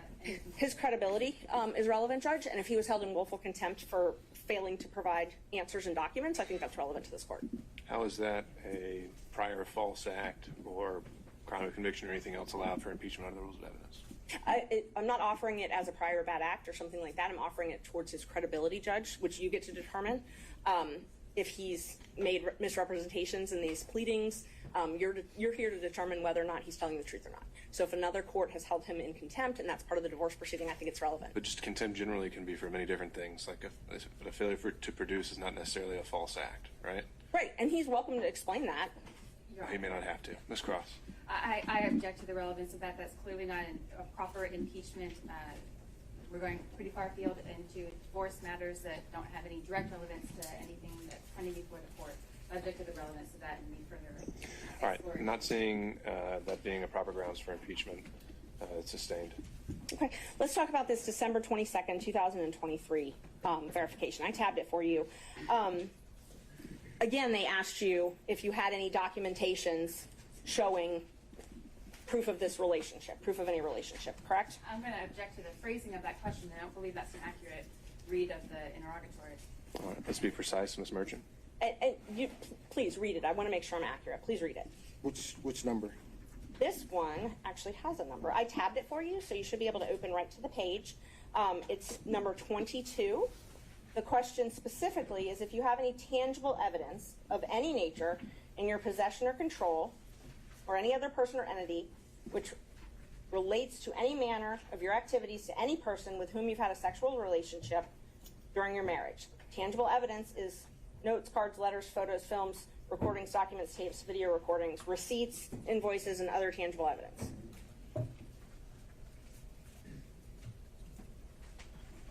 Yes. Okay. And you answered that you did not have any documents to that effect, correct? Correct. Okay. And that was on December 22nd, 2023? Yes, ma'am. You updated those responses again after the motion to disqualify was filed, though, correct? When was the motion filed? January 8th, 2024, when I filed the motion to disqualify you and alleged that you had a romantic relationship with Miss Willis. Yes, ma'am. After that, you updated these responses, correct? Yes, ma'am. And so your new responses, you now changed your answer from that you didn't have any of this to you're asserting the privilege under 24-5-505, correct? Yes, ma'am. Okay. And both of these are under oath. Yes, ma'am. You also updated your response to the question about spending time with someone other than your spouse for dinner, drinks, things at restaurants, bars, hotels, or the other person's home, correct? Yes, ma'am. So in December of 2023, you said no to all that, and then in January, after I filed my motion, you said privilege to all that, Fifth Amendment privilege. Yes, ma'am. Okay. And now, just to be clear, was it? Sorry, I'm going to object to characterization at Fifth Amendment privilege. I think it was a statutory privilege, and that's quite different. That's what I was just about to ask him. So that privilege covers infamy or Fifth Amendment privilege, correct? So it was a privacy privilege is what I updated my response to do. Once you filed your motion to intervene in my divorce action, I then figured that you were in talks with my former wife's divorce lawyer. Okay. And because of that, I asserted a privacy privilege because I didn't want the proceedings of my divorce to bleed over into the proceedings in this case, which is the case that obviously you're involved in. So your answers in December of 2023 that you didn't have any documents about any travel that you took with Miss Willis, that wasn't true though, correct? They didn't ask me about any documents regarding Miss Willis. A romantic partner. They asked you for documents regarding a romantic partner. So I'm sorry, I inserted Miss Willis's name. Let me rephrase the question. They asked you for documents about travel with a romantic partner in December 2023. And you under oath said you did not have any of those, correct? I did not. Okay. And they asked me about gifts. Right. I've never purchased a gift for Miss Willis. And they asked you about receipts for dinner, receipts for drinks, hotels, bars, and restaurants. And you said you did not have any of those. I did not and do not have any receipts for any of those things. Okay. And part of the civil discovery, they say that even if you don't have it in your pocket, if it's within your purview, you got to get it and give it to them, correct? Your Honor, I'm going to object again to the relevance of the questions about the scope of civil discovery. I think she's asked him about statements he made in pleadings. The answers are already in the record. And all right, to the extent you're trying to establish a prior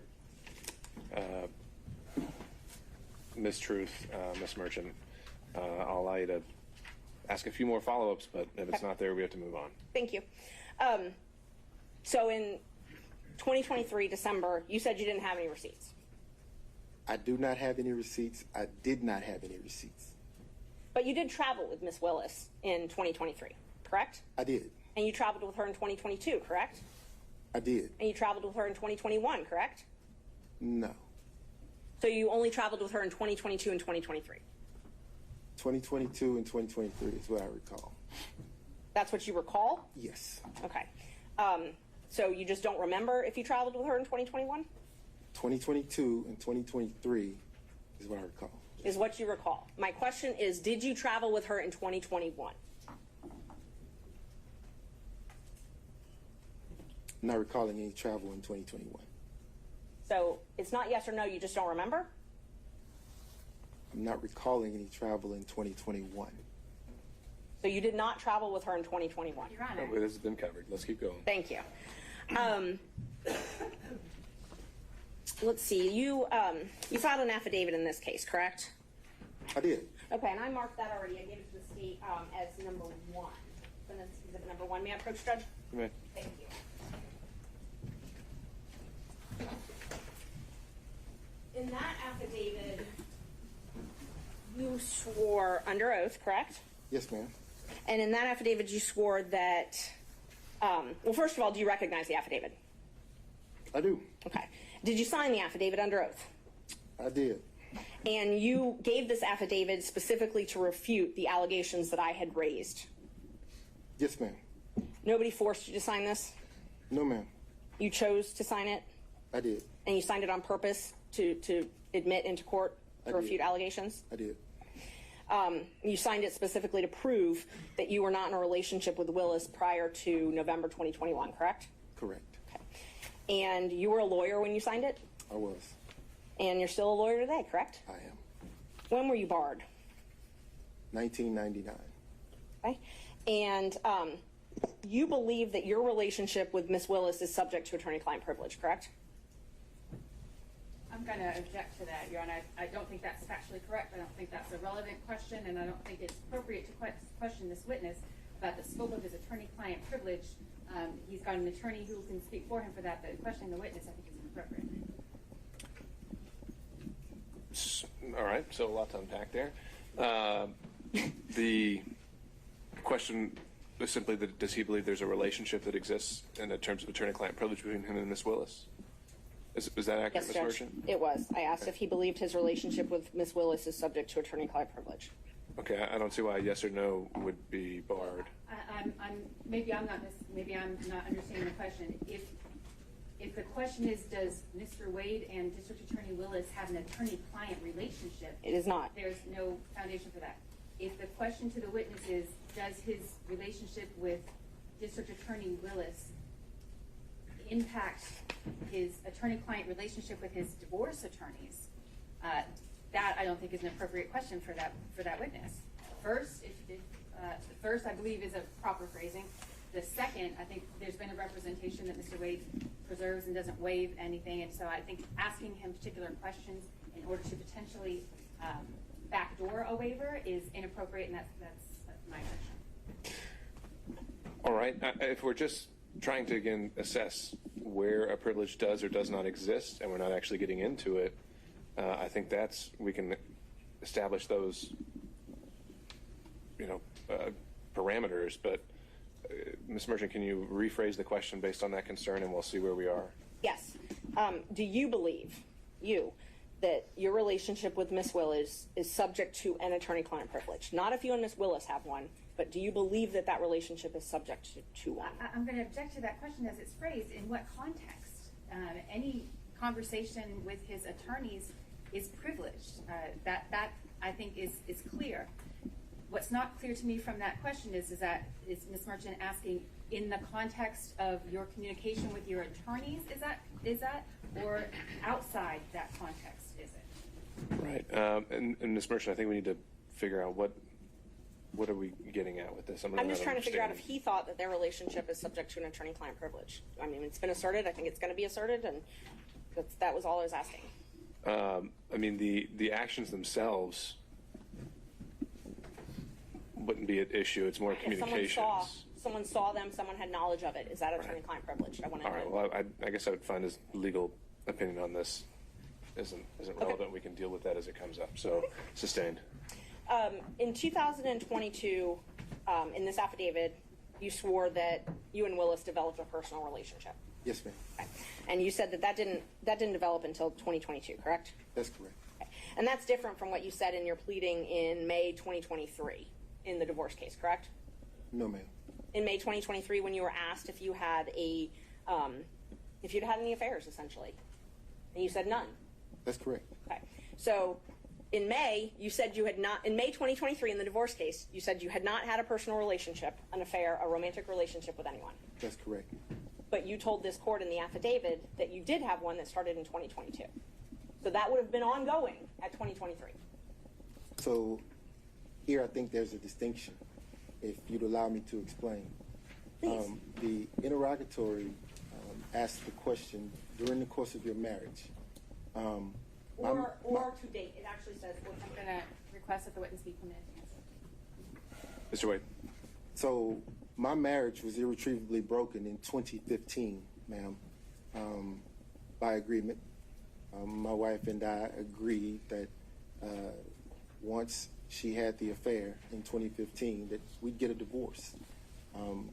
We didn't get a divorce immediately because my children were still in school and I refused to allow them to grow up without their father at the time. So we waited.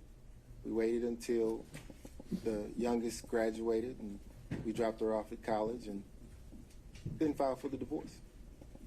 So if you're asking me about the interrogatory as it relates to having the 2022 relationship with District Attorney Willis, I want to say, because my marriage was irretrievably broken, I was free to have a relationship.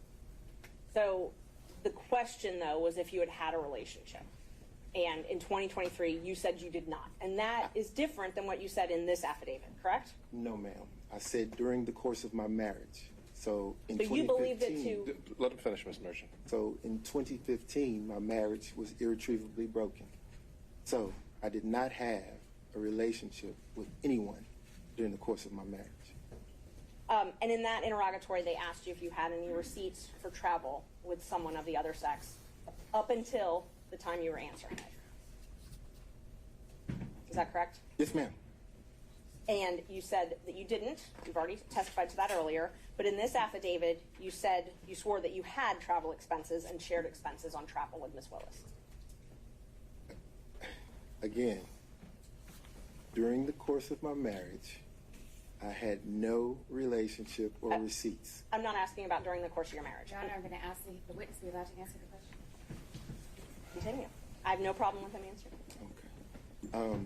As it relates to receipts today, I don't have any receipts, ma'am. So you don't have any travel receipts available to you for any travel that you did with Ms. Willis? I don't have any receipts, no, ma'am. No receipts that, so you used your business credit card for these trips, correct? I use my business credit card for everything. Okay, yes. You used it for your kids' tuition. Yes, ma'am. Used it for personal travel with Ms. Willis. Yes, ma'am. And you have receipts from those business credit cards that you have to file with your taxes, correct? No, ma'am. No. I filed a statement. I turn over the statement, and whatever's there on the statement, the accountant looks at it, and the accountant says, okay, this is personal, goes over here, this is business, goes over here, here are your taxes. So you have those statements. We'll call them statements instead of receipts. You have those statements, correct? I have the statements, yes, ma'am. Okay. But when you answered the interrogatory under oath, you said you did not have anything to show the records of travel with Ms. Willis. I answered the question. I had no receipts, ma'am. You had no receipts, but you had statements. I ordered the statement, yes, ma'am. You did order the statement. I did. Okay. And so we're just talking to semantics between invoice and statements, or receipt, I'm sorry. I'm going to object, Your Honor, to the argumentative tone of the question. I believe it's been asked and answered several times. All right, sustain. Let's see. You also in this affidavit said that no funds paid to you for compensation as your role as special counsel was shared with Willis, correct? That's correct. Okay. And that you never cohabitated with Willis, correct? That's correct. By cohabitation, does that mean that you never spent the night with Willis? I spent the night with her during Spent the travel. night. Yes, ma'am. Okay. And so I just want to qualify your use of the term cohabitation. That means you didn't live together. That's correct. But you did spend the night together. Yes. When was the first time you spent the night together? Your Honor. That's the subject of his affidavit, Judge. Right, but it might not be the subject of this hearing. So the question is the nature and extent of the relationship. And so if they just spent the night on a single occasion, I don't think we're going to document in detail every single time that happened. And I don't intend to do that, Judge, but I think what is relevant is when the relationship started, and that's what you had indicated on. Well, why don't we Monday. start with that question and go from there? To that question. And that's what I asked, when the first time he spent the night with her was. That's what I asked. That's a different question, isn't it? Okay, so let's not talk about when you spent the night. When did your romantic relationship with Miss Willis begin? 2022. When in 2022? Early 2022. So you were appointed in November of 2021. Yes, ma'am. And your relationship started early. What's early? January? February? Around March. Around March. But you two met at an October 2019 judicial conference, correct? Yes, ma'am. And describe your relationship at that point then. Which point? 2019. So I was at a judicial conference to teach a course, if you will, to newer judges. I did that in 2019. As I was exiting the conference, another judge was standing outside who was a friend of mine. I stopped and exchanged pleasantries with her. And standing, talking to her at the time was then Judge Willis. She introduced us at that time. We shook hands, exchanged business cards, and I got into my vehicle and left the conference. So that meeting was probably 3 minutes. Okay. When was the next time you talked to her? Didn't talk to her again probably maybe a month or a month and a half had gone by. Okay. So you talked to her November maybe? Maybe. On the phone? On the phone. Okay. How regularly did you speak with her in 2021 on the phone? In 2021? I'm sorry, 2019. I'm so sorry. 2019. How frequently did you speak with her on the phone? 2019, after the meeting, I probably talked to her 2 or 3 times. She would have questions. I was the district rep for the particular district that I sat in. Okay. And the judges would, when they would have questions, they sometimes would go to the rep. So she was outside of my district, but she would call me. She felt comfortable calling me to ask me the questions. I don't know if you know the racial makeup of certain benches, but it wasn't very diverse. So she felt comfortable calling me for advice. And she did that. And we had also in common that she was starting a private law practice at the time, and I'd already had mine up and going, and we talked about balancing the demands of the bench with their private practice. So we didn't talk that often, but when she had questions of mostly legal issues that would come up, she would call me. I just want to make sure, because my question was just how many times, and you said 2 to 3 times, right? Okay. And in 2022, how frequently did you speak in 2022? This is before you were appointed. I'm sorry, perhaps Ms. Marches, your timeline, 2022? I'm sorry, 2020. 2020. How frequently did you speak in 2020? 2020, it was more frequent than 19, obviously, but More frequent. Can you tell me approximately a month how often you think you spoke with her on the phone? Your Honor, I'm going to object to the granular detail. I think Mr. Wade can certainly answer however he wants to, but if we're going to go through every time they spoke on the phone as opposed to generally characterizing the relationship, it would be more detailed than is necessary. Judge, I'm not going to go through every time they spoke on the phone. I'm asking for generally how frequently they spoke. I think at that level, that's fine. Thank you. About how frequently did you speak in 2020? per month. If it was 2 or 3 times that entire year, you can tell me that. If it was more than that, then you can quantify it by month. No.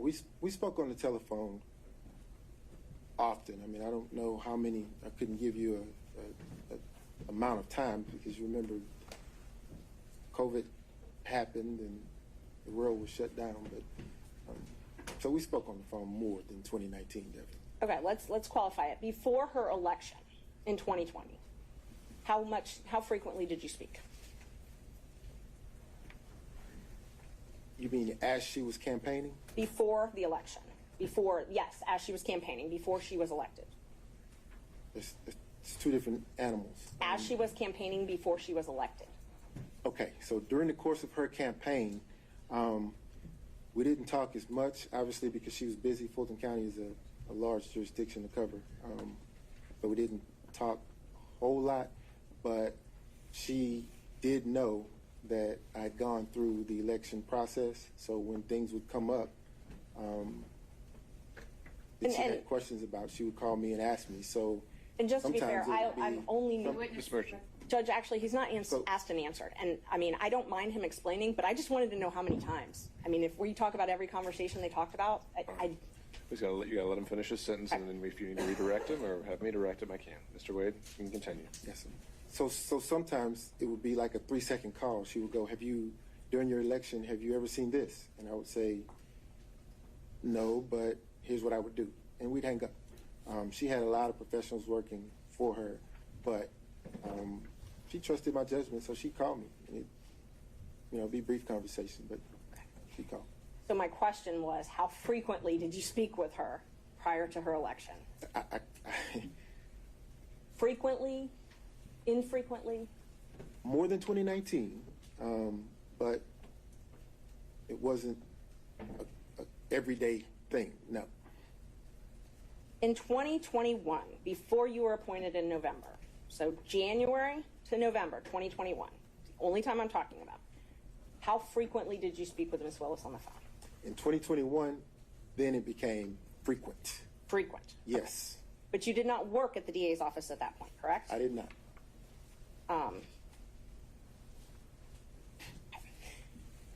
So the affidavit that you submitted, you showed on it, you submitted one record that showed that Ms. Willis had paid a couple $100s for one flight, correct?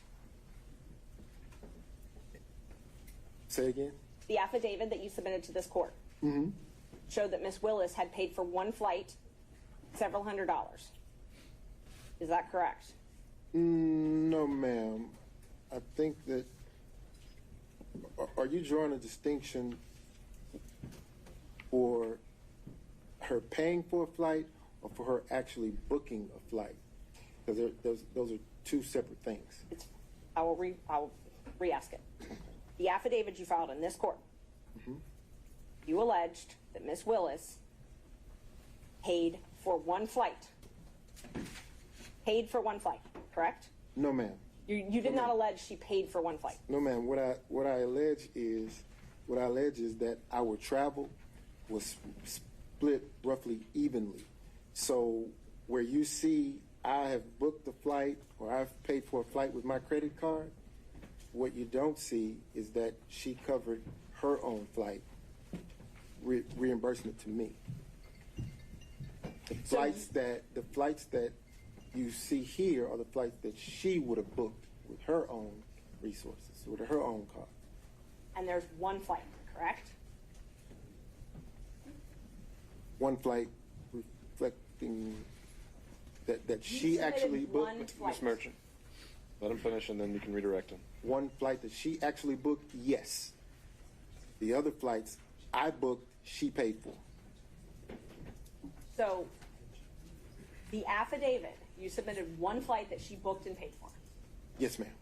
Your Honor, I'm going to object to the phrasing of that question. The line in the affidavit is not as Ms. Merchant is representing it. It said examples of the District Attorney Willis purchasing plane tickets for she and I with her personal funds were attached as an exhibit. It certainly did not represent that it was the only example of the District Attorney purchasing flights for Mr. Wade or for compensating other travel. All right, understand, Ms. Cross. I think that's something you can, it's now on the record, but also something you can take on cross. Thank you. And just so everybody is clear, all I asked you is, your affidavit, you submitted proof of one flight that she paid for and booked. That's all I'm asking. Correct? With the explanation, yes, ma'am. Okay. I need it. You said in the affidavit that you roughly shared travel, though, correct? Yes, ma'am. Okay. So this roughly sharing travel, you're saying she reimbursed you. She did. And where did you deposit the money she reimbursed you? Oh, it was cash. She didn't give me any checks. So she paid you cash for her share of all these vacations. Mr. Schaefer, you'll step out if you do that again. Yes, ma'am. Okay. And so all of the vacations that she took, she paid you cash for. Yes, ma'am. And you purchased all of these vacations on your business credit card, correct? Yes, ma'am. Okay.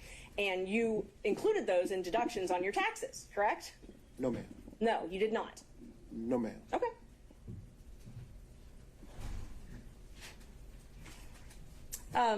We'll get to that in just a minute then.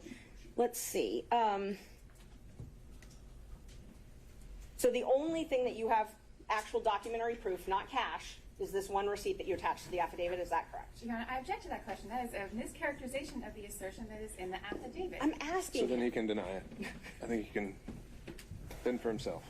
Ms. Merchant. Is this the only written proof that you have of a trip she paid for? That I have? Yes. Yes, ma'am. Okay. So you submitted the one piece of written evidence that you have that she paid for something. Everything else is in cash. Is that accurate? No. That's not accurate. Okay. Please tell me, what other receipts do you have then that show that she paid for things? I don't have them. Okay. Okay. So this is the only receipt that you have to show that she paid for travel. That I have. Yes, ma'am. Thank you. Okay. In your divorce case, you filed a domestic relations financial affidavit, correct? Yes, ma'am.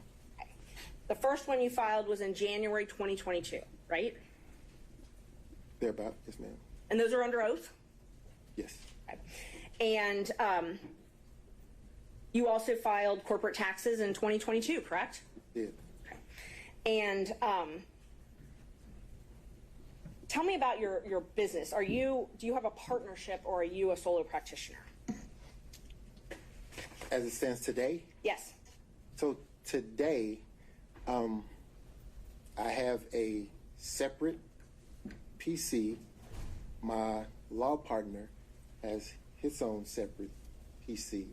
Okay. So, but we're under the same umbrella, under the same roof. So we share expenses, we share income, and we split it. So are you a partnership? We are a partnership in the sense of we share expenses, we share income. Are you registered with the state of Georgia as a partnership? So the WBC firm that included myself, Terrence Bradley, and Christopher Campbell, we were registered with the Secretary of State as a partnership for a short period of time. When That was dissolved, though, right, in 2023? I'm going to object to the witness answer his question. Mr. Wade, do you have something else to add there? I did. When things happened and we excused Mr. Bradley from that partnership, it left Christopher Campbell and myself. So now you have two separate PCs under the same umbrella, sharing expenses and income. Okay. So let me just narrow down my questions then. Are you registered? And have you been registered at any time in the state of Georgia as Wade and Campbell? Wade, no ma'am. You've never been registered as a partnership? As Wade and Campbell, no ma'am. Wade and Campbell, yes, thank you. But as Wade Bradley Campbell, yes ma'am. Wade Bradley Campbell was registered on April 1st, 2021 and administratively dissolved on September 8th, 2023, correct? Yes ma'am. Okay. Other than that partnership, you have always been registered as law office of Nathan Wade? Yes ma'am. Not with Chris Campbell? Correct.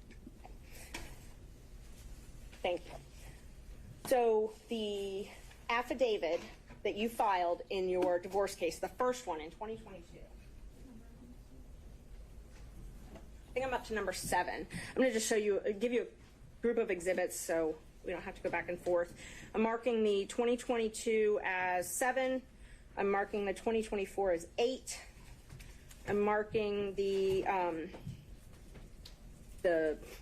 credit card statements as 9. and your taxes is 10. I object to the taxes because of the relevance of them at this point.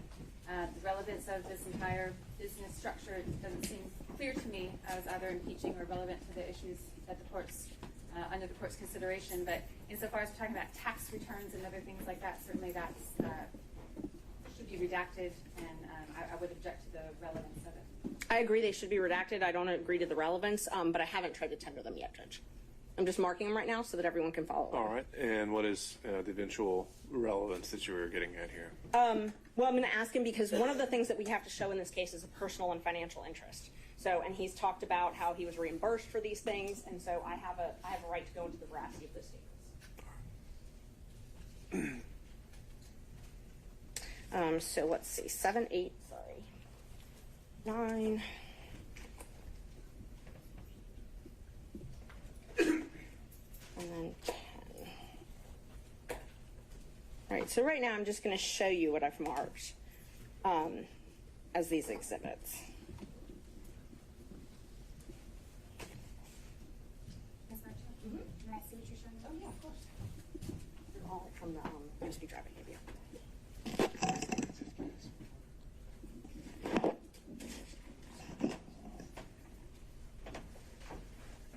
don't want to hold you up to your copy. No, it's other than the drive I gave you.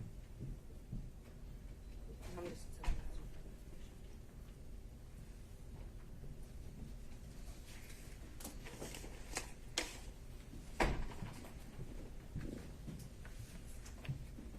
Can I approach, Judge? You may. I'm just showing you what I marked as 7, 8, 9, and 10. All right. Just so you have them for your records as I ask you some questions. All right. So,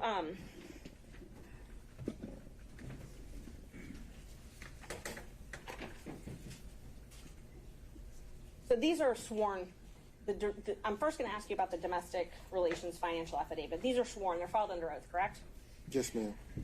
And the most recent one that you filed was filed on January 26, 2024. Yes, ma'am. So a few weeks ago. Yes, ma'am. And in that one, you said that you made $9,500 each month, correct? Yes, ma'am. You said that in 2022, well, in 2022, in this case alone, isn't it true you were paid $303,000, over $303,000? I was paid? Yes, in this case, Fulton County, by Fulton County. I see where you're going. So, And Judge, I just asked him to answer the question. If he wants to explain it, I've got no problem with that. Mr. Wade, just listen to the question asked and just answer the question asked. And if In 2022, isn't it true you were paid over $300,000? no, ma'am, that is not true. You were not paid over $300,000 by Fulton County. No, ma'am, I was not. Okay. How much were you paid in 2022 then? So, what I was beginning to explain was Fulton County wrote a check to my firm. Okay. What happens at that point is the checks are then deposited. As you have the bank statements, you see that. And then they are dispersed between the three of us. So there was Mr. Bradley, there was Mr. Wade, and there was Christopher Campbell. A third, a third, a third. So when you ask me if I was paid $300,000, the answer is no. I got a third of that went to my personal firm. Now, once the money was distributed to my personal firm, obviously the expenses come out of that, and I get, at the end of the day, whatever the profit is. So I did not get $300,000. No, ma'am. And let me just clarify. My question was not, did you put in your pocket $300,000? My question was the law firm of Nathan Wade paid over $300,000 in the year 2022? Again, a third of that came to the law firm of Nathan Wade. So you're saying that the law firm of Nathan Wade did not receive checks from Fulton County government over $300,000 in the year 2022? That's a different question. A third of the $300,000 came to Nathan Wade. Okay. Again, I'm not asking what went in your pocket. I'm asking, was the law firm of Nathan Wade paid over $300,000 in 2022? I'm asking several times. I know, but I think we're dancing around the point there. So, final time, Ms. Merchant. That's fine. I can move on, Judge. Thank you.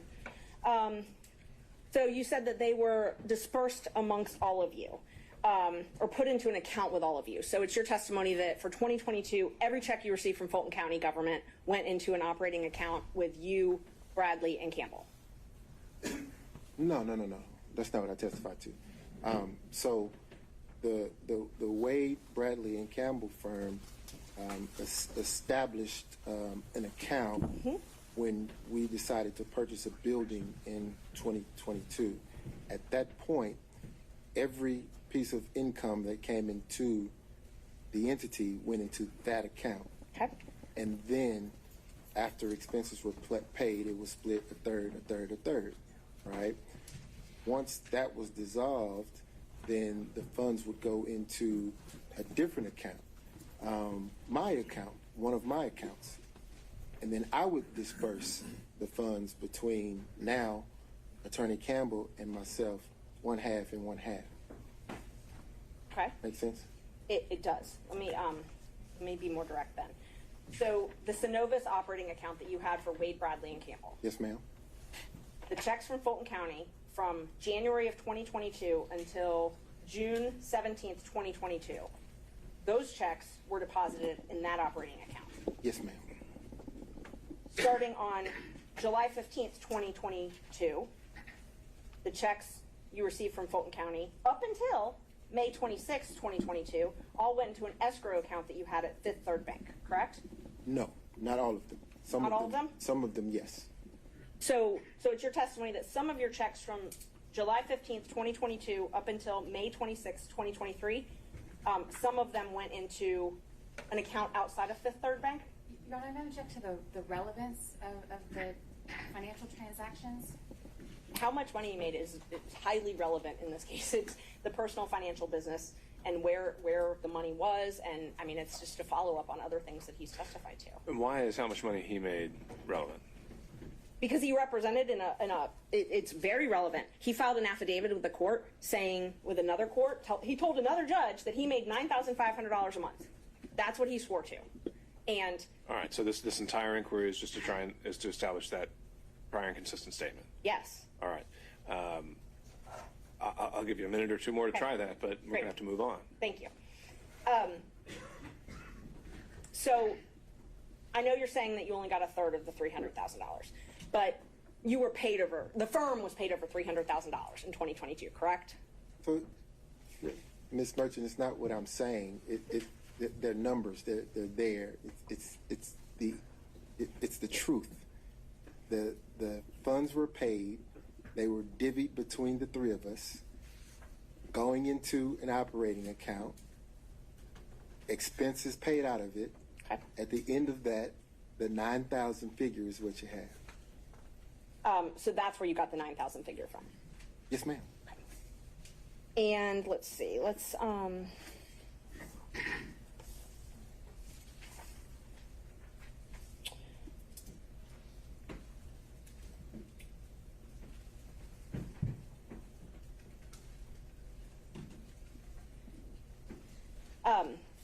Prior to when you filed for divorce in November 2021, you would use Mr. Bradley's credit card to pay for things with Ms. Willis, correct?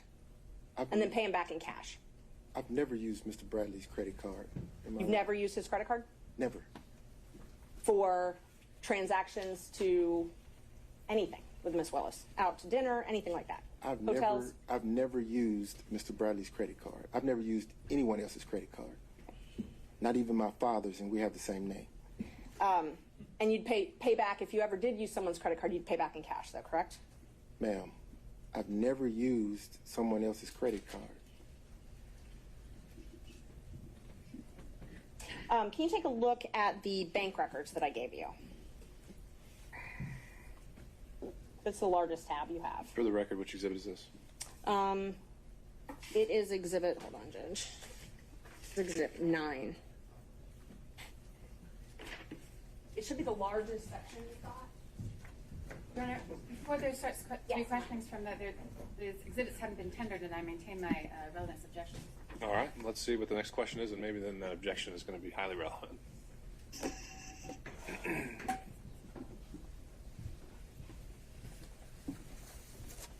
Okay. Is that an accurate copy of your Capital One statements that you provided in discovery to, is that an accurate reflection of your Capital One records? That I provided in discovery to whom? To your divorce lawyers, or that you provided in the divorce proceeding. Is the question, does he recognize it by sight? I'm asking if it's his statement, his bank statement. I think that is the question. Well, I mean, it's a thick document, but I believe you if you say that this is what my wife's divorce lawyer gave you. I believe it. Your name's on every page of that document, correct? On every page? Pretty much every page, if not every page. No, it's not on every page, no ma'am. They're all Capital One bank records showing. They are. Okay? Just take your time, look through it. Tell me if there's anything that you think is not yours. No, they appear to be. Okay. And those bank records show that you paid for travel with Miss Willis. Yes, ma'am. Your Honor, I'm going to object the relevance of these documents and the. Well, I think, are you tendering Exhibit 9? I'm going to, Judge, and they're highly relevant to the whole Well, he's reason. asked him a question about the contents of them, and they haven't been admitted yet. So why don't we start there? Thanks. Those show travel that you and Miss Willis took. Well, so you're asking about the contents of something that hasn't been admitted yet, right? Well, I'm asking him if that's what it shows because I know that they're going to object on relevance. Well, first we got to say if it's you've authenticated it, perhaps, and before we get into other details of what's in it, I think I can it has tender to be them. That's admitted. fine. I move to admit them. All right. Object on relevance. On relevance. All right. And on that, overruled. Ms. Merchant. Thank you. Those records demonstrate that you paid for travel with yourself and Miss Willis, correct? They should. Okay. And let's just talk about that travel. Okay. The first trip is Belize in March 2023. Is that a trip that you took with Miss Willis? Are you asking? Did you take a trip with Miss Willis in 2023 to Belize? I did. Did you take a trip to California with Miss Willis in 2023? I did.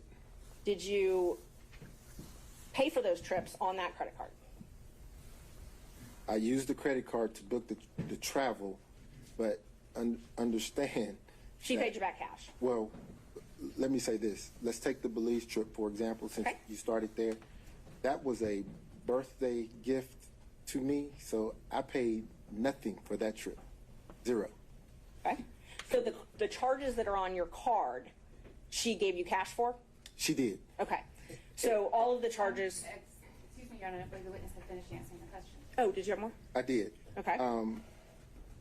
I wanted to get into the charges on the card because traveling with her is a task.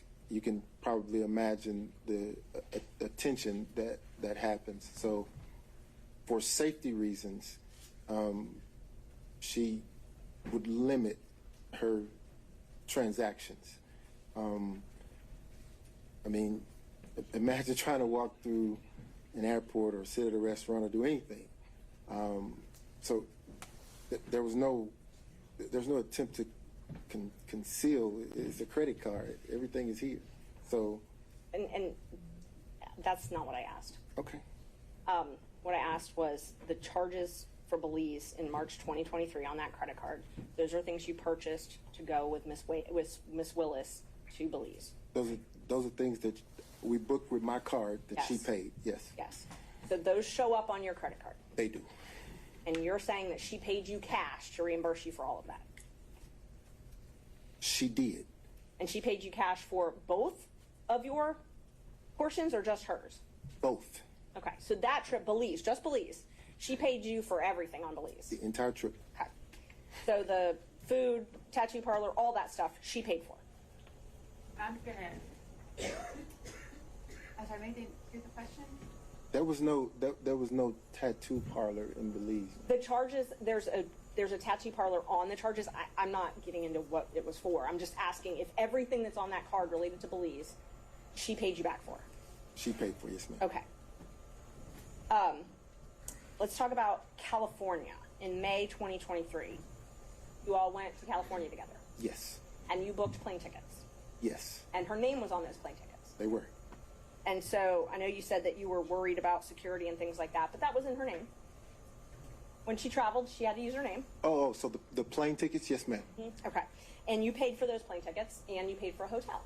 So, again, the card, yes.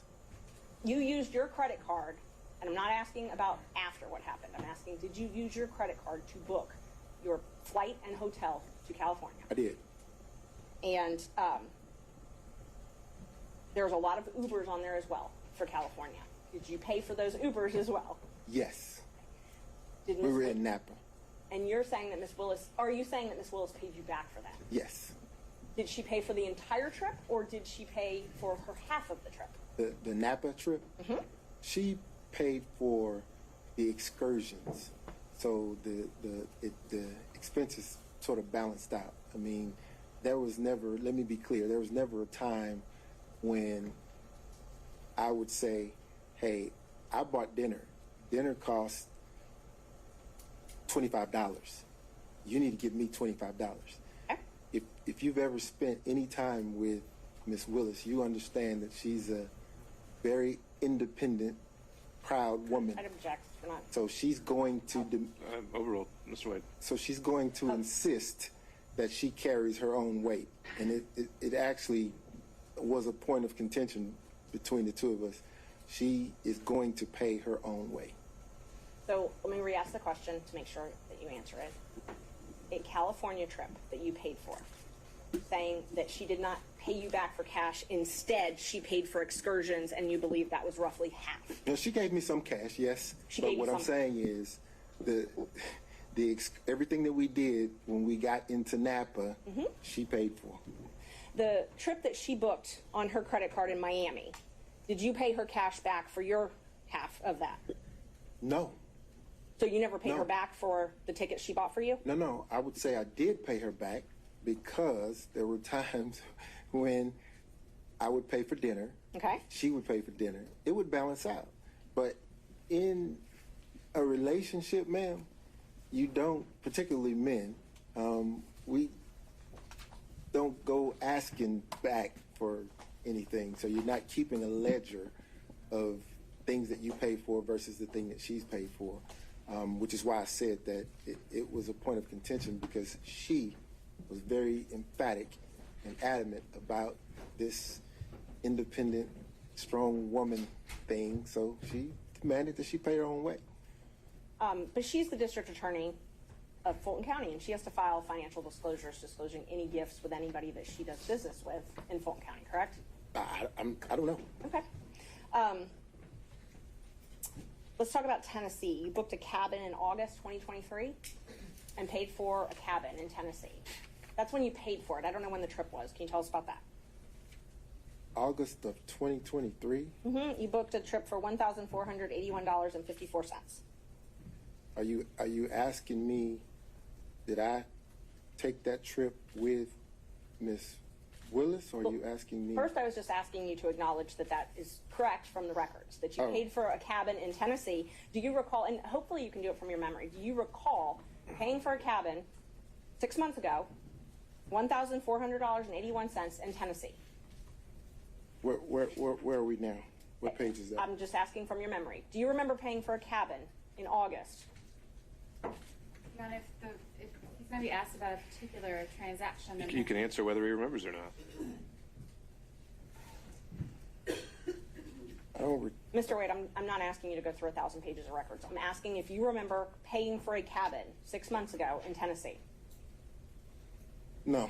You remember booking a cabin? I booked lots of cabins. Did you go to a cabin with Miss Willis ever? Ever? Ever.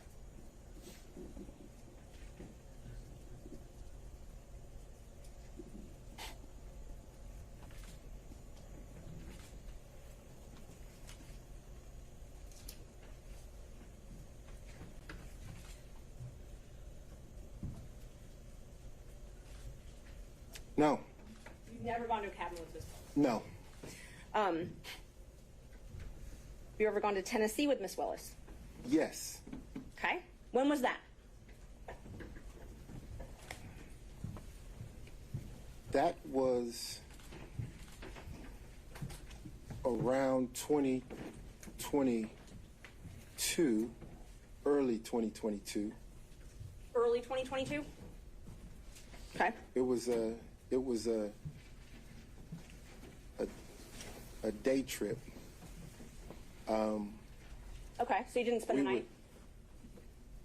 So it was a day trip. Okay. We would drive there, have lunch, drive back. The reason we would do that is because the attention, she couldn't get any peace of mind going locally, so we'd get in my car and drive to someplace off the beaten path and have lunch and drive back. Is that when you went to Fainting Goat with her? I think it's in Jasper, Georgia. No, that's in Georgia. I don't recall going to Fainting Goat with her. So the Tennessee day trips were only Tennessee? Yes. Okay. Did you ever do these day trips in Georgia? Do we drive anywhere in Georgia? Yeah, you were talking about day trips going out, and I'm talking about outside of the metro area, right? Day trips that you were just talking about, these trips you were talking about, the ones that I'm only asking about the ones you were just talking about. Are all of those in Tennessee? No, we drove to Alabama before. Okay. Back. You drove to Alabama? Mm-hmm. Did you go anywhere in Georgia? North Georgia?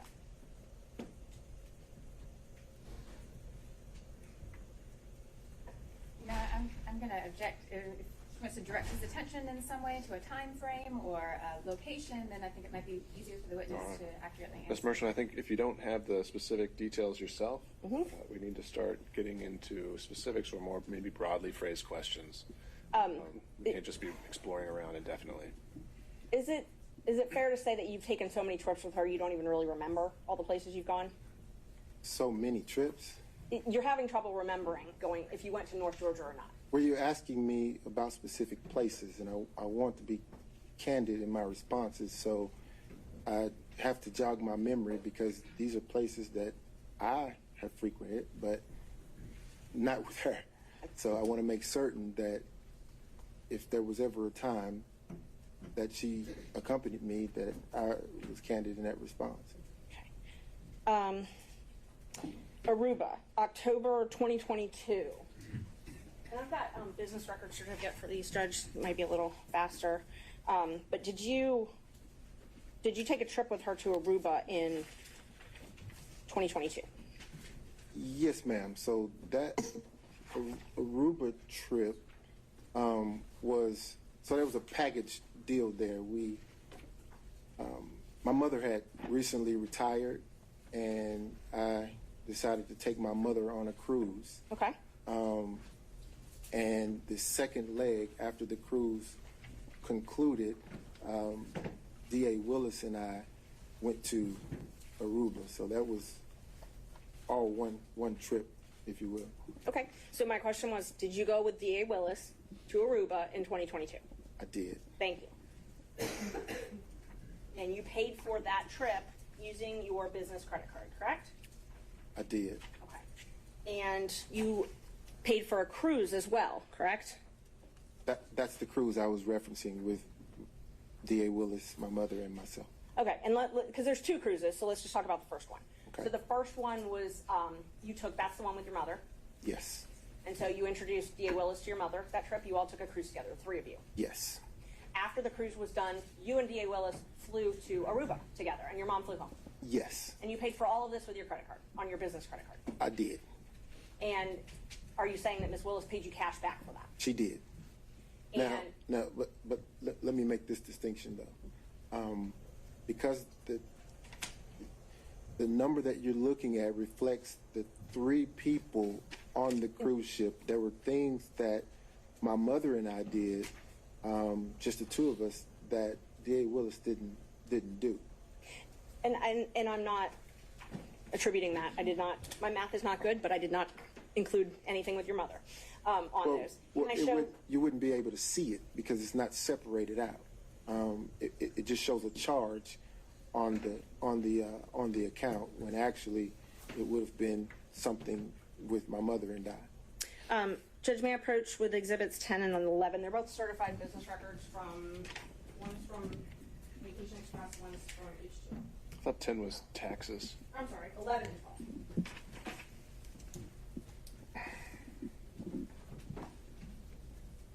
Yeah, for sure. Okay. Thank you.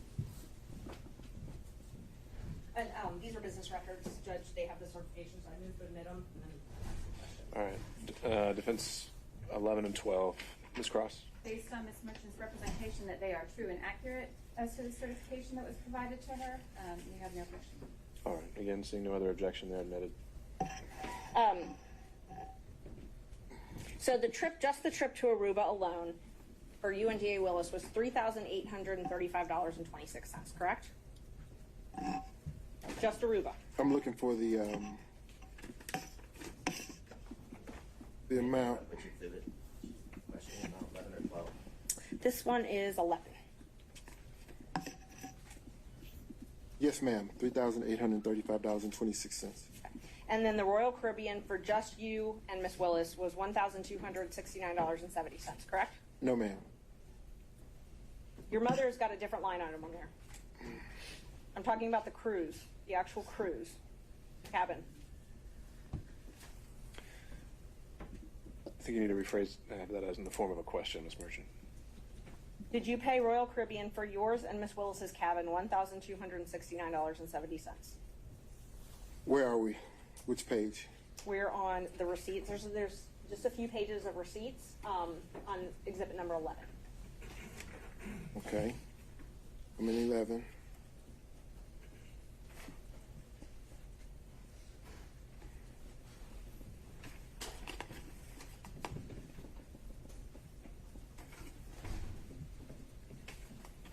Can you direct me to where you are in exhibit 11?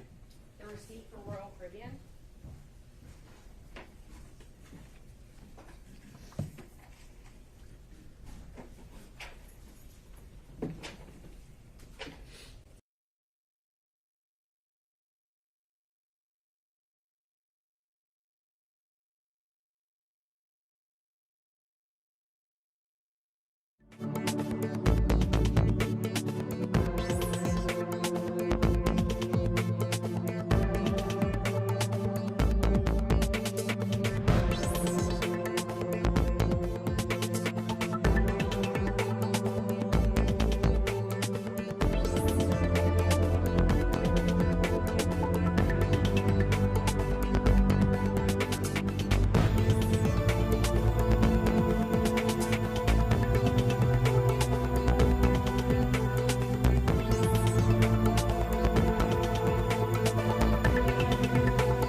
one that I provided the receipt for. Yes. Yes, ma'am, that's that. Okay.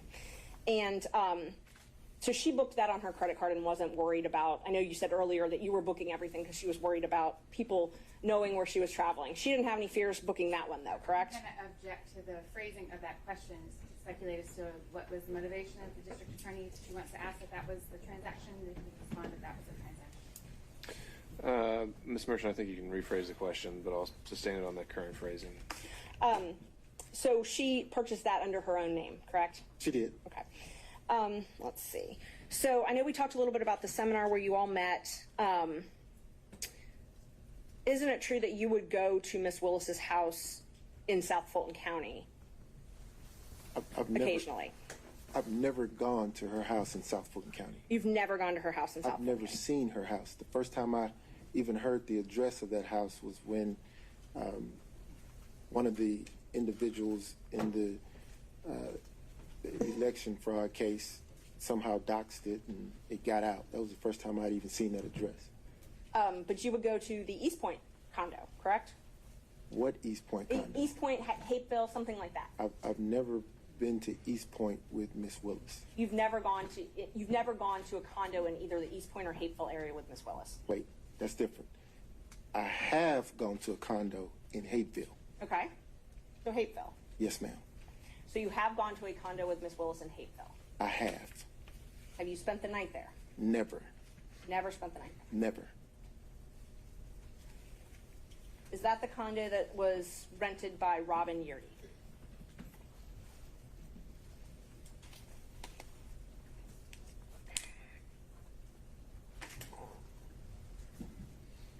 I believe it was. And other members of the DA staff were there as well, correct? Sometimes. I've never been around other members of the DA staff at a condo in Hapeville. There's never been any security for Miss Willis? Not around me. Did you ever ride with Miss Willis with her security detail to and from the house? No. You served on Miss Willis's transition team, correct? Yes. And you were part of all of her interviews where she interviewed and re-interviewed employees? I would say probably 98, 99% of them, yes. Is it fair to say you took an active role in these interviews? Yes, ma'am. Prior to this, you'd never worked at a DA's office, right? Have I ever worked in her DA's office? At No, a ma'am. DA's office, any DA's office. No, ma'am. Have you ever managed a large law firm or a Your large? Honor, I'm going to object to the relevance of these questions. Ms. Merchant? He served on her transition team, and so, I mean, what we're trying to prove is that there's a personal and financial relationship, and that it was improper.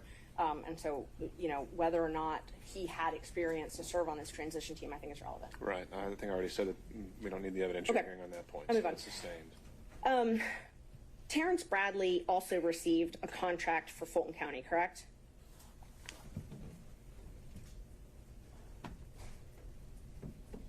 Correct? You're asking me about Terrence? I asked if Terrence Bradley also received a contract for Fulton County. I believe that he did. And you were partners with him at that time, correct? I was. So under what you testified to earlier, you would get a third of that contract as well, correct? I would have. And Chris Campbell also had a contract with Fulton County. I believe he did. And so under what you've testified to, you would also get a third of that, correct? I would. They both had contracts for what are called first appearance, which is where they would appear on behalf of the district attorney to do first appearance hearings, correct?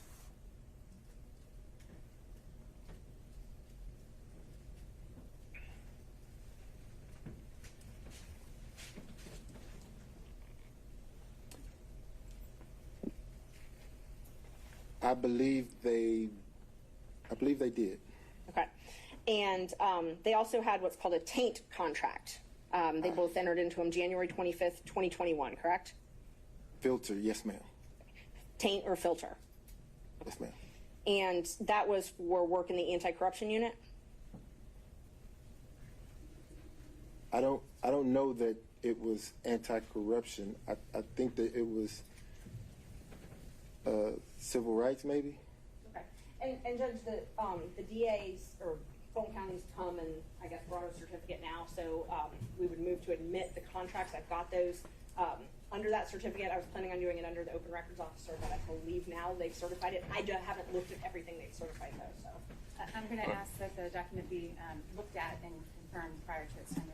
All right, Ms. Merchant, is there anything else? What other areas were you planning to cover on his direct, other than these documents? I'm planning on introducing all of the contracts and invoices, but I haven't had a chance to look at what Fulton County certified.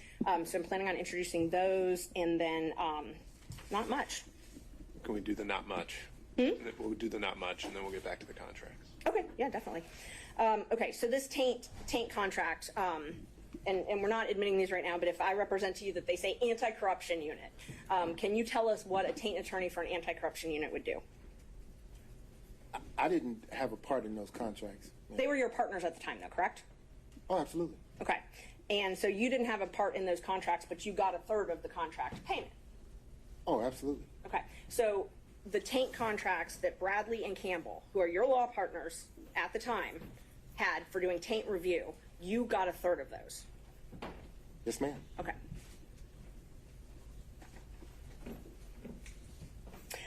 You signed a confidentiality agreement with the DA's office as well, correct? I did. And I think I'm up to Judge 13. Marking that as number 13. May I approach, Judge? You may. Showing you a copy of what I marked as number 13. If you could take a look at that and tell me if that is the confidentiality agreement that you signed with the district attorney. It is. Okay. And this basically says you can't talk about anything that happens inside the DA's office, right?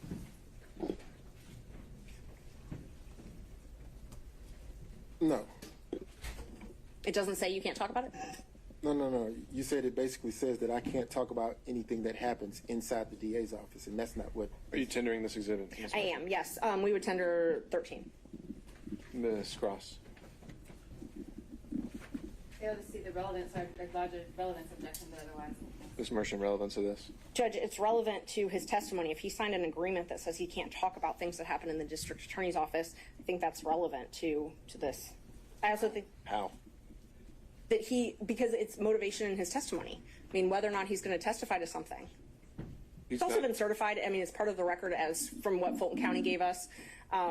Sure, but he hasn't said that that's preventing him from testifying in any way today, is it? Well, and I can ask him about that.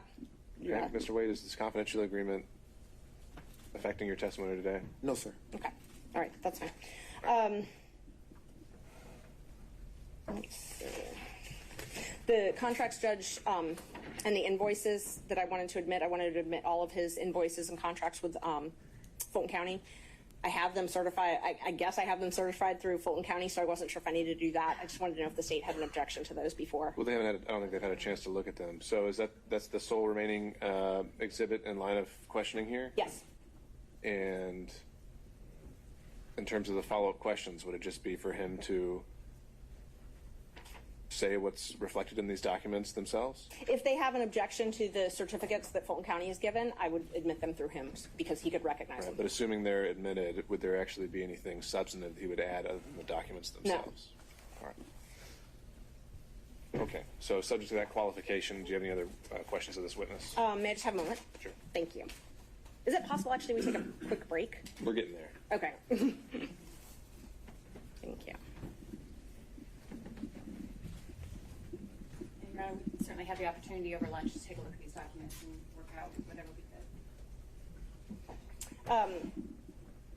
Did you discuss your relationship with Miss Willis in social settings? Help me understand your question. Did you discuss your relationship with Miss Willis in social settings? No, I heard the question. I just need to understand what you're asking me. What relationship when... Your personal relationship with Miss Willis, unqualified, I'm sorry. Did you discuss your personal relationship, your private, personal, romantic relationship with Miss Willis in social settings? No, ma'am. You've never discussed it in social settings? No, ma'am. Did you ever discuss it in front of Robin Yurdy in a non-social setting? No, ma'am. Miss Willis is a very, as am I, we're private people. Not, our relationship wasn't a secret. It was just private. So, not at all. I wouldn't have discussed my relationship with Miss Yurdy or anyone else publicly. Okay. I actually did have some questions just about the invoices. If you want to just. These are the documents that you're referring to. Yeah, they are. It's all of his invoices. And, what kind of questions would these be other than the invoices say what they say? It just that yes, that they say what they say. All right. Just talk about them. That's fine. No. All right. Thank you. All right. At this point, we'll take a break. I'll ask the parties to take a look at. What had you marked that as a defense exhibit?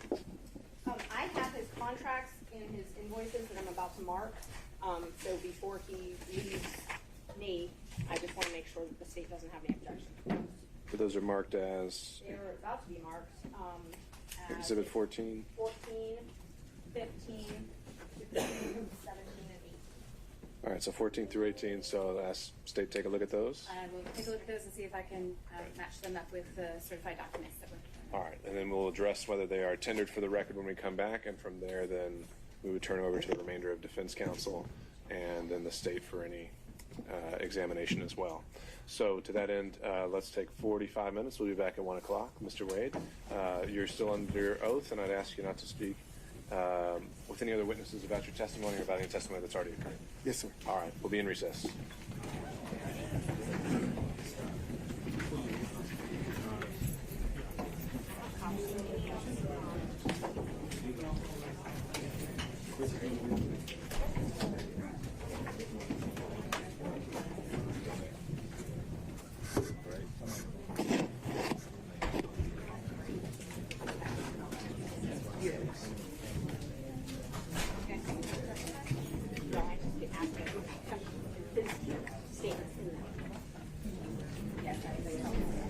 Well, they're in my phone.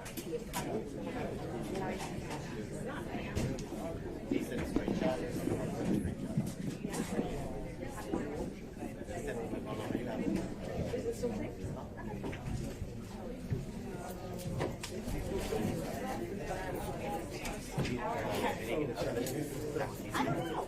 It was there. I mean, when I asked him about it, I might refresh his memory. I never seen that. I have my phone. I'm not the person.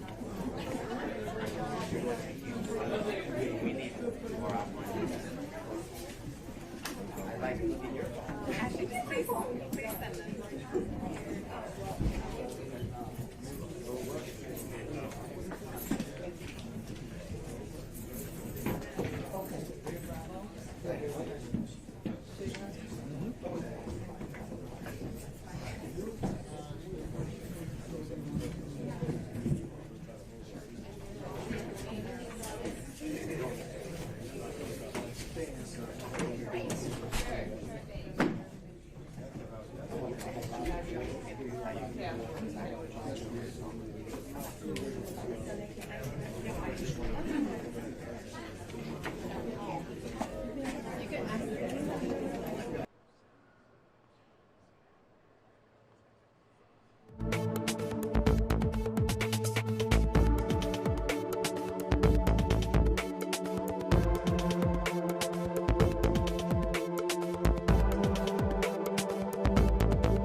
Yes, sir. Thank you very much.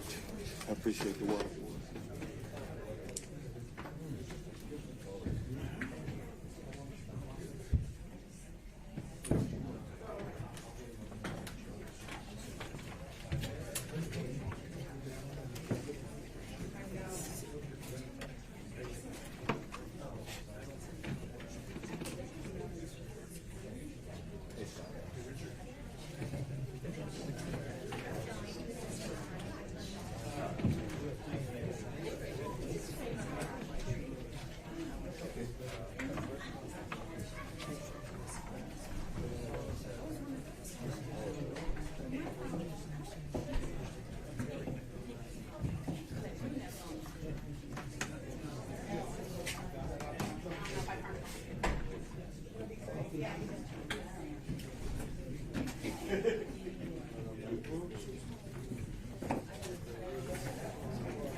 We're ready to proceed, Your Honor. We don't need to stay.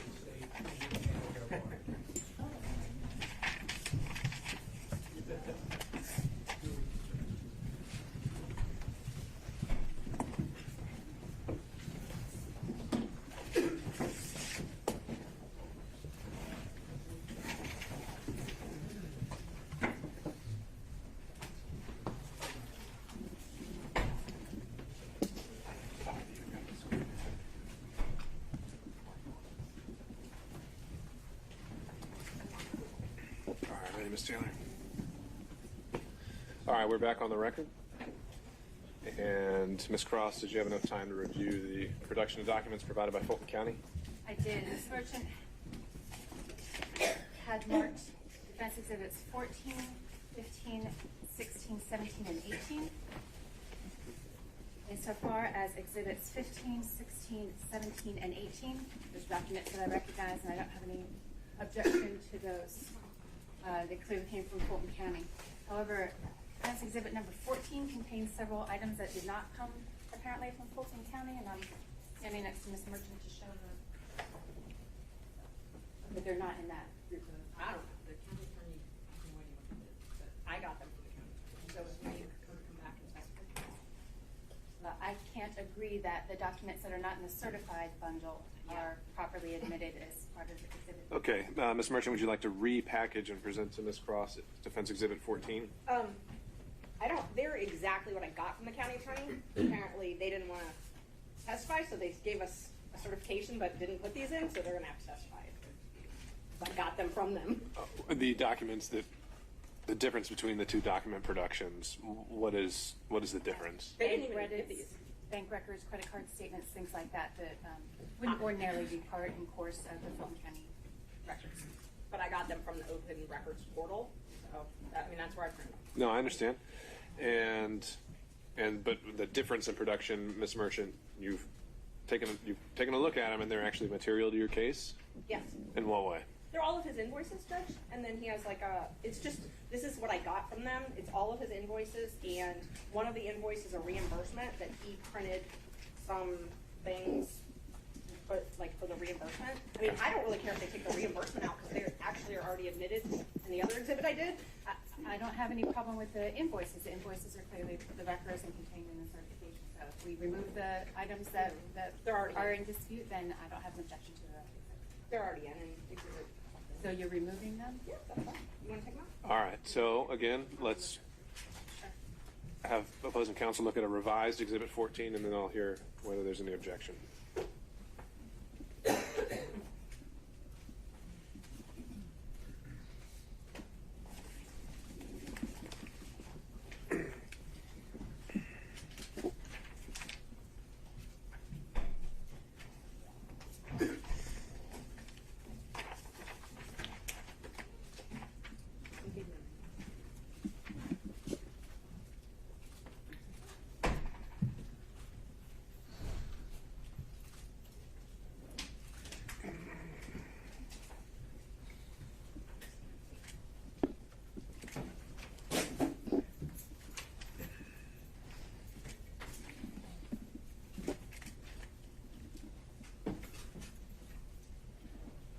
The revised exhibit number 14 contains only the invoices that were submitted, and the state has no objection. All right, then, not seeing any other issues from other counsel, we'll note exhibits 14 through 18 have been admitted for the record without objection. I think at this point, it'd be good to make sure we've got, I think, 1 through 18 with the court reporter. Others, but do you want me to give them to the witness? Let's, if he's done looking at them, let's just get them all compiled and organized and with the court reporter in case other defense counsel are going to reference them. No, it wasn't for him to have them all. We just need to have 1 through 18 organized with the court reporter. Yeah. So you want me to take all the exhibits back from him? I think we ought to do that. Thank you. Yeah. This is Okay.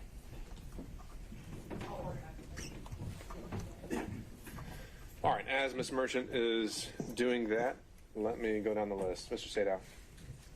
Your Honor, if the court will permit, Mr. Gillen is going to ask some questions that I was going to ask. I'd like to be able to just follow up if there's anything that he doesn't touch on. Let me just to keep it consistent, I'll go in order. So if Mr. Sadow is deferring, then I'll go to Mr. Stocks.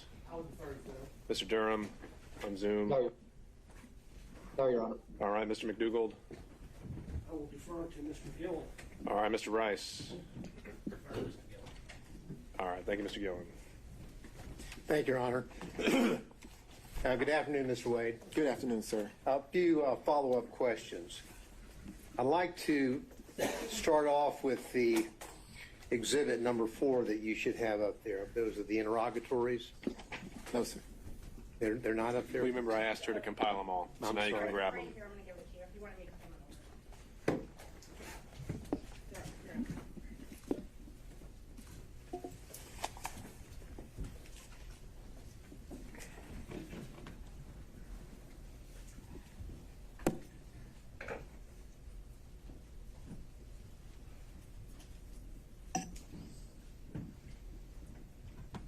Yes, sir. Okay.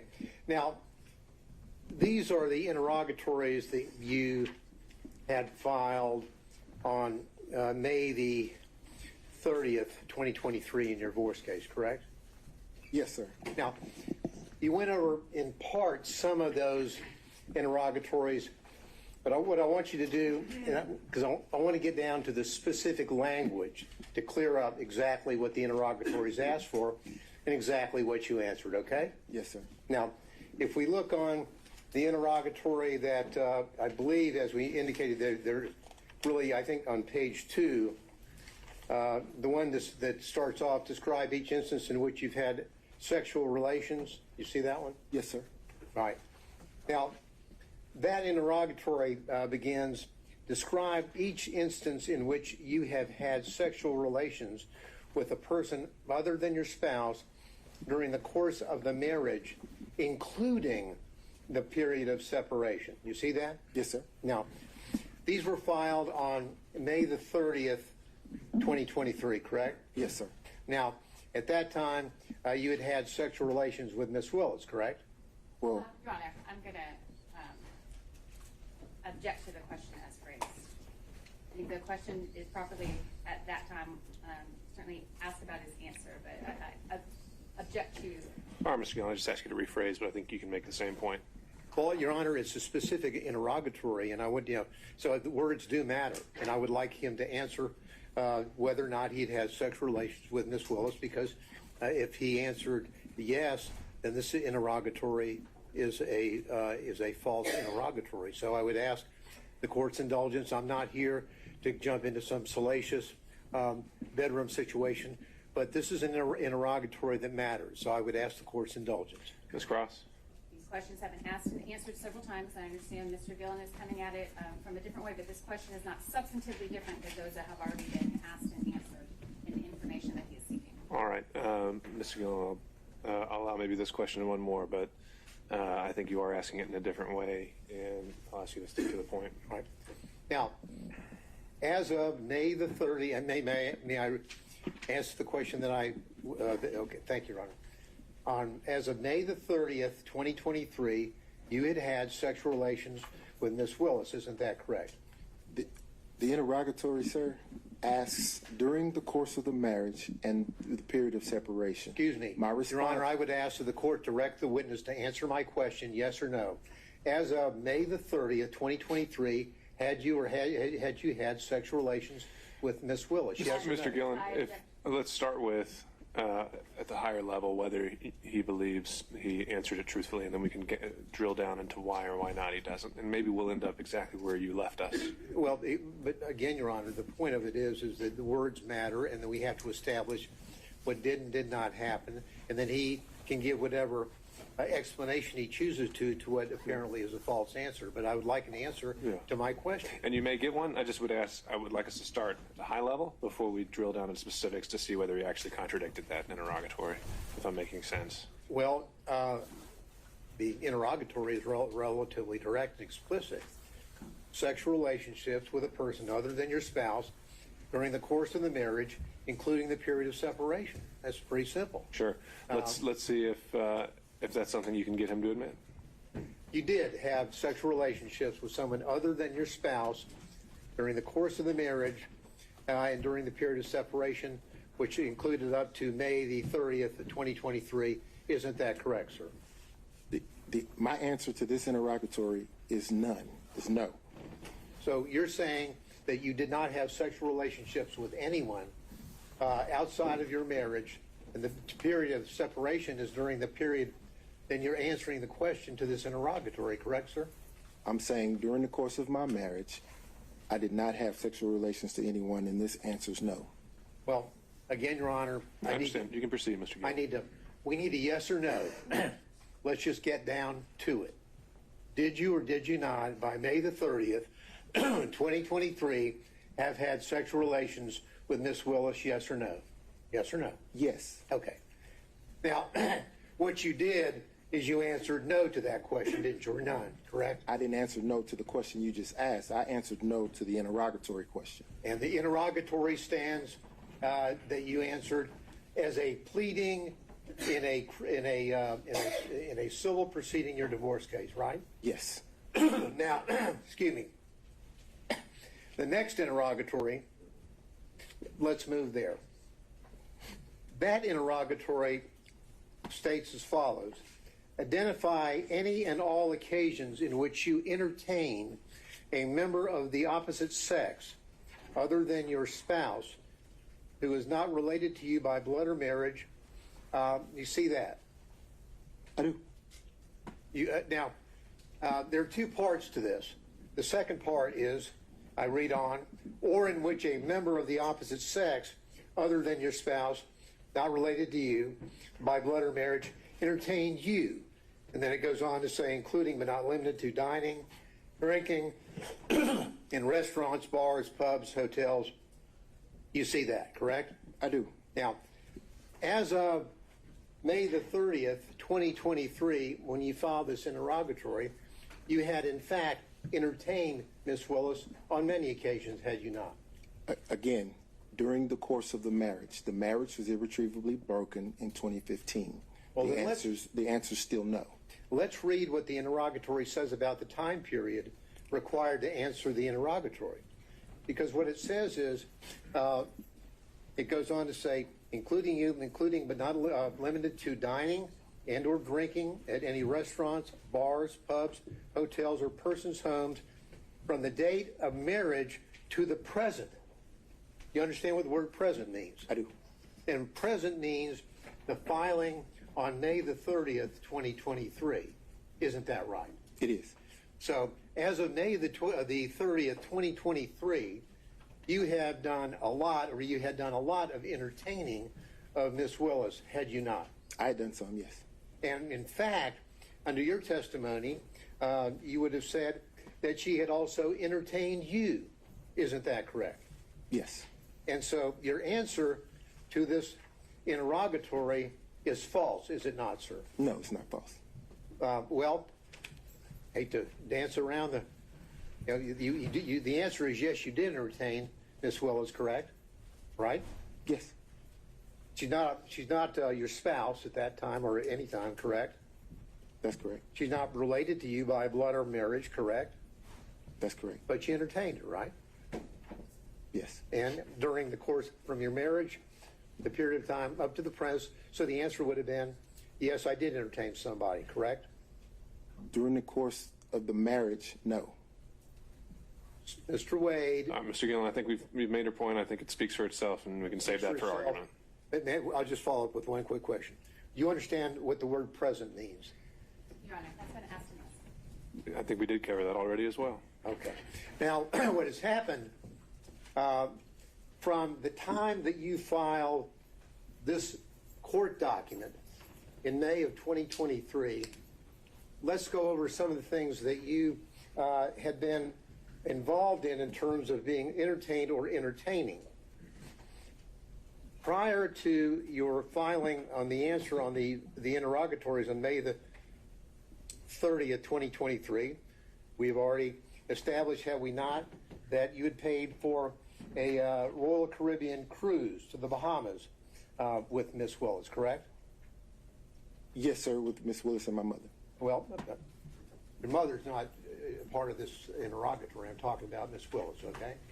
So you paid and caused to be paid approximately $3,335 on that trip, Bahamas trip, from October the 28th through October the 31st, correct? Your Honor, objection. I think we've touched this ground several times already. Mr. Gillen, let's cover new ground. Well, I'm just trying to establish with specificity the things that he had done to entertain or be entertained prior to May the 30th, 2023. I'll try to move through it quickly. Sure. Well, that's already part of the record in terms of his prior testimony, and so if you want to link those two things together, you can do that during argument. Well, so let me discuss this. You indicated that during the course of your explanation concerning the Belize trip, that Miss Willis paid you all that money back in cash. Remember? Yes, sir. Now, the Belize trip had just happened, hadn't it? That occurred in March 18th, 2023, right? Yes, sir. So you're filing this maybe 2 months after you have gone to Belize with Miss Willis, correct? Again, I believe all of this is our... I think you might be getting somewhere new. We'll see. All right. Yes, sir. So we've got the trip in to Belize on March the 18th, 2023. You and Miss Willis, correct? Yes, sir. Now, 2 months later, you file the interrogatories that speak for themselves that we've gone over a few minutes ago, correct? Yes, sir. Now, the March the 18th, 2023, to state the obvious, is before May the 30th, 2023. Will you agree with me on that? I do. Okay. So then you tell us that Miss Willis paid you in cash all the money for the entire trip. It was a gift for you for your birthday, correct? Yes, sir. And I'm sure you probably have the deposit slips where you took the cash and deposited the cash into your account, don't you? I did not deposit the cash in my account. You don't have a single solitary deposit slip to corroborate or support any of your allegations that you were paid by Mrs. Willis in cash, do you? No, sir. Not a single solitary one. Not a one. Now, when Miss Willis would pay you in cash, would you scamper down to the ATM with her and as she drew money out of her account Your to Honor. pay you these thousands of dollars? Mr. Gillen might scamper, but there's been no evidence that Mr. Wade does. I object to the phrasing, the argumentative nature of the question. All right. On that issue, overruled. Did you and Miss Wade scamper down to the ATM machine and have her draw out, for example, on the Belize trip, just on your payment would have been $2,794? Miss Wade? For clarity, yeah, thank you. Pardon me? Miss Wade and I didn't go to Belize. No, excuse me, Miss Willis, I'm sorry. Did you go down to the ATM with Miss Willis while she drew out $2,794 to pay you in cash that you did you go to the ATM with her? No, sir. She didn't go to the ATM. She carried the cash. Oh, and so she would give you the cash. Did you have a little place in your house where you just stack up all this cash that you apparently got to repay you for these benefits that you bestowed on her? Now, Mr. Gillen, if I answered that, I'm putting myself in jeopardy. If I tell the world that I have cash someplace in my home, don't you think that could be problematic? No, I don't. I want an answer as to whether or not you have a little cash hoard in your house where you have allegedly taken the money that you got from Mrs. Willis and went and put it somewhere. Where'd you put it? No, sir.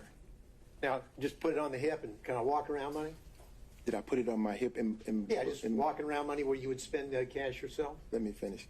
Did I put it on my hip in Belize and walk around with No, it? when you got paid back, would you take the money, the cash that she gave you, and would you just carry it around with you for spending money around town? So we have to break down each trip because, for example, for the cruise, she paid me the money before we took the cruise. So I was here and I could put the money in my pocket or put it away wherever I wanted to do with it. Other trips, she would give me the money there. So at that point, I could either spend it or put it in my pocket or put it in the hotel safe. There's no special place that you would have all this cash that you would be getting from her that you've told us about to pay back for the benefits that you have bestowed on her? The only special place that cash would have gone would have been to one of my children. Okay. Now, are you aware, have you discussed these pleadings with Miss Willis? No, sir. So there's been no discussion between you and Miss Willis about the allegation concerning the benefits that you have bestowed on her. Is that correct? For the phrasing, the benefits bestowed upon, I don't believe that's an accurate reflection of the testimony, and I don't think that's appropriate for us. I think overruled. You can answer the question. Okay. When you said proceedings, are you talking about the divorce proceedings? Because we were talking about the interrogatories. To that question, the answer is no. If you're go ahead. I'm sorry. Go ahead with your answer. I'll hear the complete answer, then I'll follow up. Okay. If you're asking me about this hearing, the proceedings of this hearing, have we discussed the financial piece based upon Mr. Roman's motion? Yes. So you have discussed the financial piece. Where did that discussion take place? Conference room. Were you other people there, or were you and Ms. Willis discussing this about what your position was going to be? Relevance of this. Well, Mr. Gillen? and the relevance has to do with suddenly we have a declaration from Mr. Wade in this case where he says roughly equal and then shows one alleged payment by Ms. Willis. No mention of cash, none. So I need to find out a little bit more about how suddenly we have this revelation about cash from the witness stand today. Overruled. So we part company there when you say no mention of cash. If I provided one receipt that didn't amount to what you would think was roughly equal, the rest of it is cash. Well, did you in your declaration, sir, that was filed in this case, did you tell the court in that declaration that the expenditure that you had provided on behalf of Ms. Willis was paid for back by her in cash, yes or no? I believe that I did when I said that the expenses were split roughly evenly. If you could point to me any place in your affidavit where you used the word cash, I would appreciate it. Take your time. I didn't use the word cash, no, sir. No, you didn't use the word cash, did you? But I didn't say that she didn't give it to me in cash. No, you just didn't tell anybody that you allegedly got paid back in cash, right? No, I told everyone who asked. Today. Yes, sir. Now, who else was with you, if anyone else, when you and Ms. Willis were discussing how you would be handling the financial component of the motion here today, that is the personal benefits? I'm going to object to the relevance of that, Your Honor. Mr. Gillen? Well, the relevance is if they know that they're going to be called as witnesses, they've been subpoenaed, and they are discussing what they're going to say, we need to know that. The court needs to know that. It goes to the veracity of Mr. Willis and, Ms. Willis and Mr. Wade. Overruled. We didn't discuss how we were going to handle testimony. My question was, when you were discussing with Ms. Willis in the conference room, when you were discussing what you perceived to be the situation concerning the benefits for the payments. Yes, sir. Was there anyone else present? No, sir. How long did the meeting take? Probably 5 or 10 minutes. Did Ms. Willis tell you what she was going to say? No, sir. Did you ask her whether she had any bank withdrawals that would corroborate the assertion that she would pay you back in large sums of cash for these trips to the Caribbean, Belize, California, on and on and on? Your Honor, again, I object. The proffer when the last relevance objection was made was that Mr. Gillen needed to know who else was there. These could be potential witnesses that he could cross-examine. That question has been answered, so I can't object. Okay. I think it's still exploring possible bias or motive to shape his testimony, so overrule on that ground. Thank you. Now, Mr. Willis, Mr. Wade, when you were having this discussion, did you ask Ms. Willis, do you have anything to support these cash withdrawals? No, sir. Did you ask her where she got the cash? This is the conversation. I produced my credit card statement that showed what Ms. Merchant in her filing was representing. That was the conversation. Okay. So when she would pay you back in cash, were you aware of what her financial situation was? Do you know what? No, sir. Your Honor, I object to the relevance. Well, Your Honor, it's relevant because we've been bombarded with a book, Find Me the Votes, in which... What's at issue is the financial benefit, and if that plays a material interest in an actual conflict of interest, so I think that's relevant. Thank you. Now, have you read the book, Find Me the Votes? I have. You have? I have. Okay. Now, in that book, Ms. Willis is telling the authors about how financially destitute she was, or kind of hitting down on the bottom as she was running for DA. Do you remember that part of the book? So let me qualify the response. I've read the book in parts. I hadn't had the time to sit and read the book in its entirety. Did you read that part about how she's telling the authors about how little money she had and how financially she was in bad shape prior to when she was running? Did you read that part? No, sir. Did you ever have discussions with Ms. Willis about her financial situation, which was apparently in rough shape prior to her being elected DA? No, sir. Ms. Willis made it clear that her financial business was just that. It was her business. I know nothing about her financial status. I know nothing about how she was faring before or after the election, or even now. I know nothing about her finances. You're telling us that she didn't share that with you, but chose to share it with the authors of a book that's been published and printed and sold nationally. I think that's a fair question for Cross.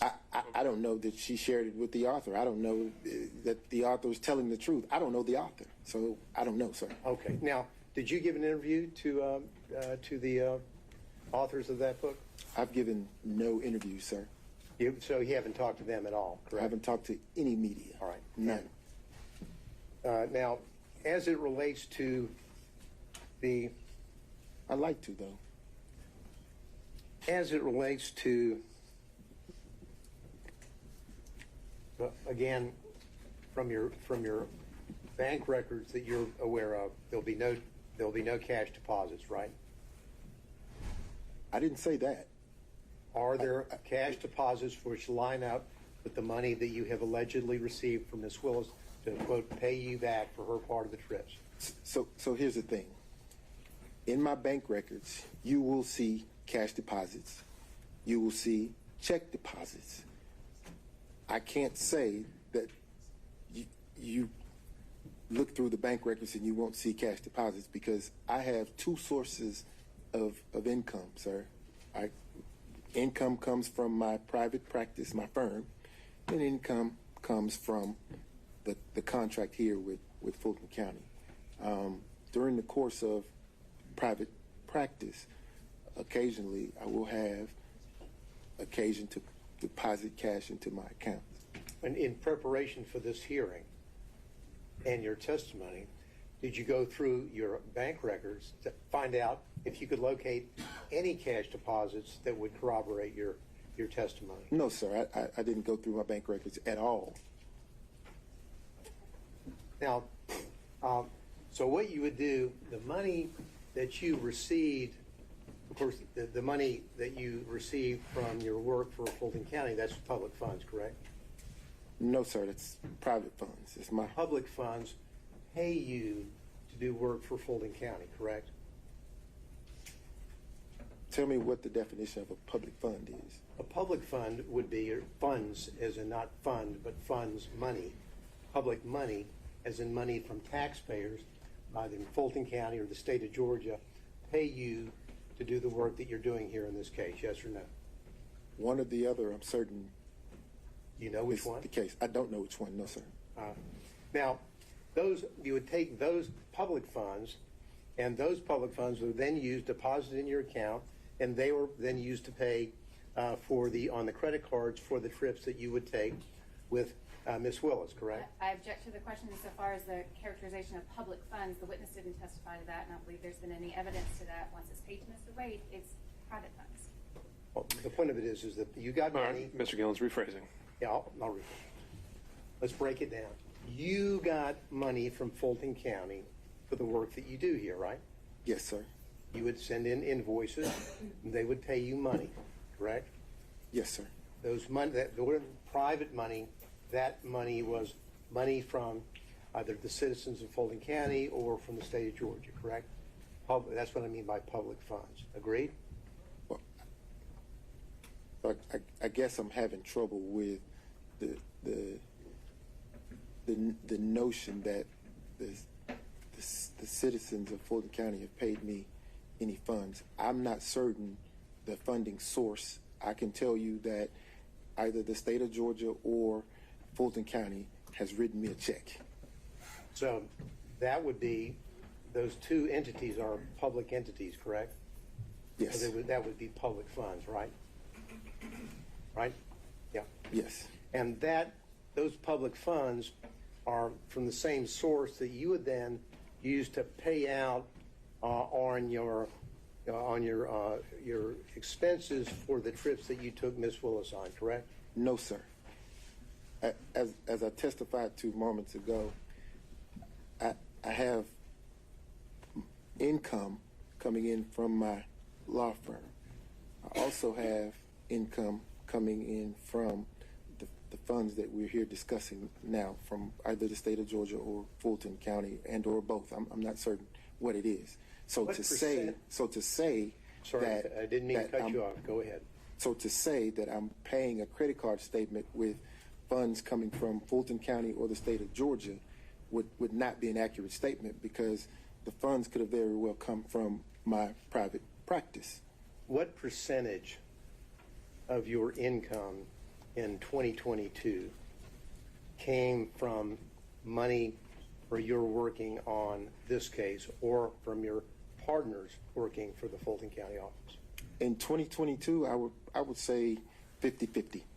You think 50-50 in 2022? Yes, sir. What about 2023?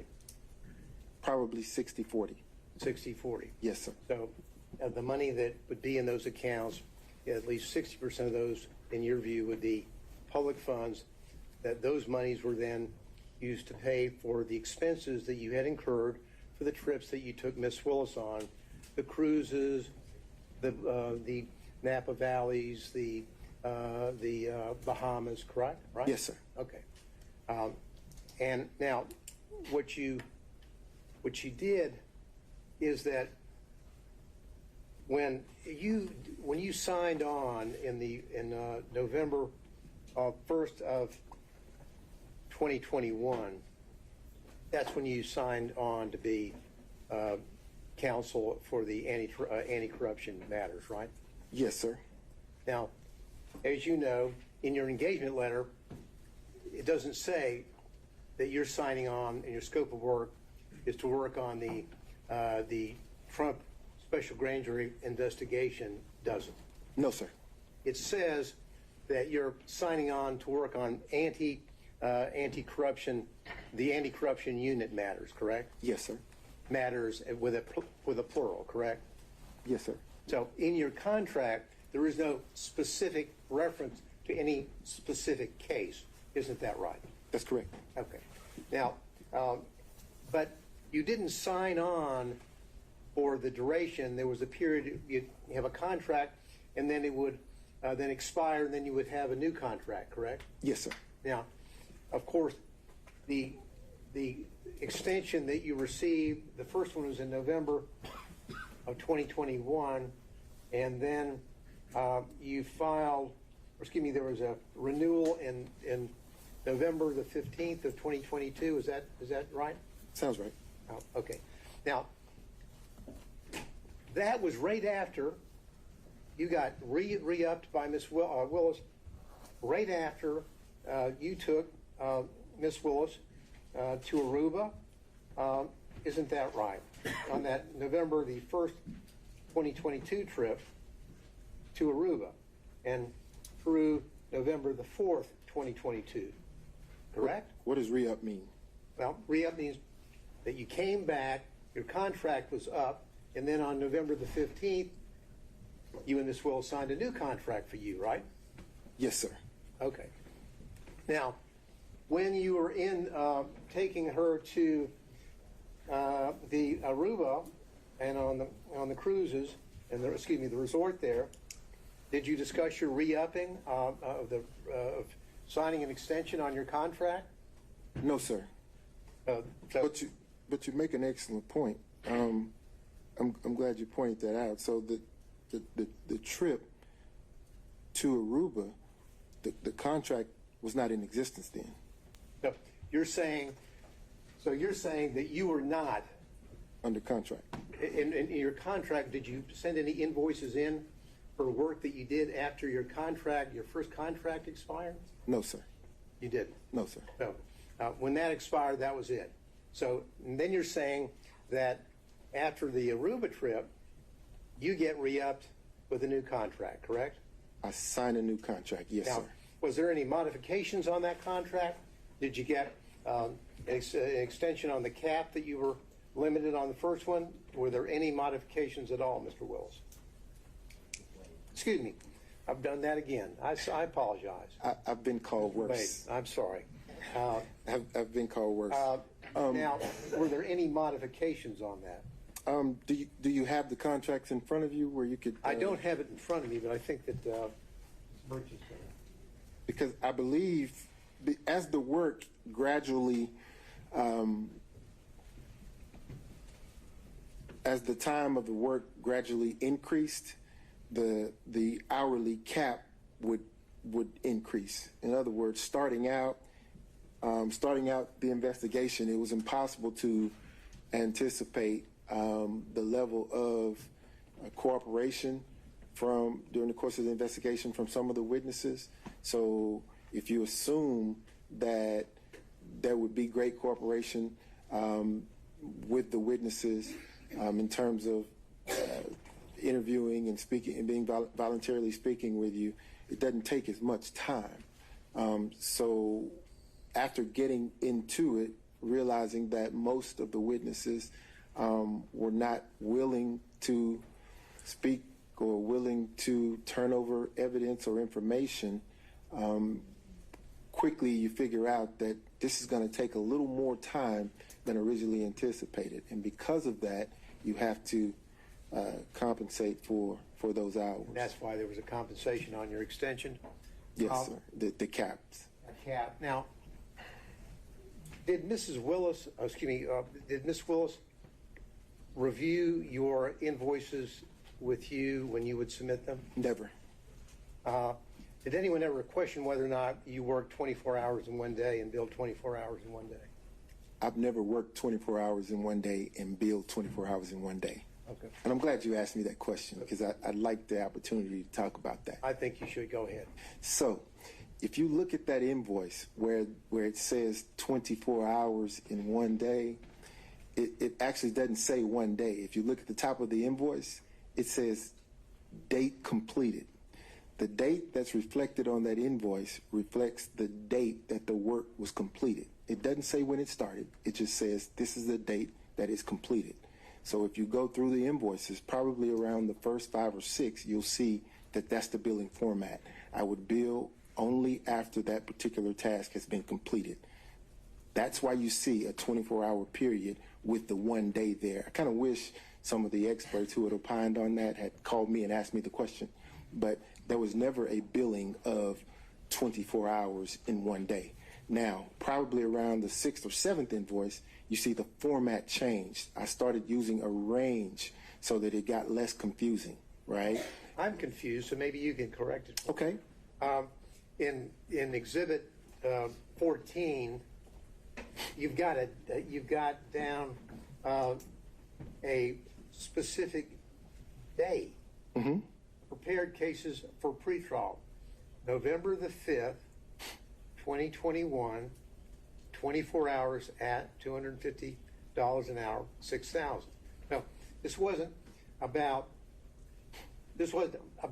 a range. It was about the work that you did on November the 5th, 2021. No, Mr. Gillen, look at the top of the invoice where it says date completed. What I want you to do, Mr. Wade, is focus on the date that you have down there and tell the court what you billed for on November the 5th, 2021. I thought it was already in. I thought 14 is in. Again, Mr. Gillen, it says completed date completed. The dates that you see here are the dates that work was completed. So on November the 5th, I completed the task of preparing the cases for pretrial. That's the date I completed it. Just read, if you would. Then my question was, read out loud the entry for November the 5th, 2021, and how many hours you billed that day. Just do that for me, if you would. I can't do that. Excuse me, I believe the witness is entitled to answer his question. That certainly wasn't the question that Mr. Gillen asked. All right, well, the question now is to read a certain entry. So Just read into the record, Mr. Wade, on November the 5th, 2021, how many hours did you bill the citizens of Fulton County for on that day? Just read it out, please. I completed the task on November 5th, 2021.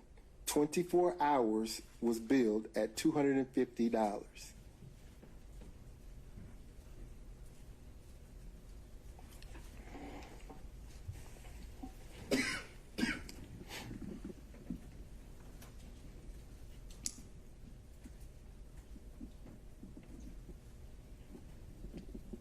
Now, when you talked about your relationship with Ms. Willis, and your testimony is that it began in 2022. Do you remember that testimony? No, sir. Our relationship began in your 2019. romantic relationship began in 2022? Yes, sir. That's your testimony? Yes, sir. Okay. Now, when you were re-upped on this contract, you had a romantic relationship already established with Miss Willis, yes or no? In 2022? Yeah, when Yes, you were sir. re-upped on November the 15th, 2022, you had a romantic relationship with Miss Willis. I signed the second contract, yes, sir. Answer my question, please. I'm not going to use the words re-up. Signed up on the we re-up or whatever you want to call it, your contract on November the 15th, 2022, you had a romantic relationship already existing with Miss Willis, yes or no? I signed the contract, the second contract, yes, sir, during the course of a romantic relationship. Yes or no, you had a romantic relationship with her at the time that you signed up the extension on November the 15th, 2022, yes or no? The answer to that question is yes. Thank you. Now, this was before the special purpose grand jury released any a report. Isn't that correct? Correct? Are you asking me if it's before the work was completed or before the special purpose grand jury actually publicly released the report? When they Those are released two the different. report. Your relationship with Miss Willis already existed when the special purpose grand jury released its report, correct? At the time the report was released, yes, sir. But And- you understand that the report had the work had been completed prior to the release of the report. You understand that? And your relationship with Miss Willis, of course, was prior to the indictment in this case, correct? Yes, sir.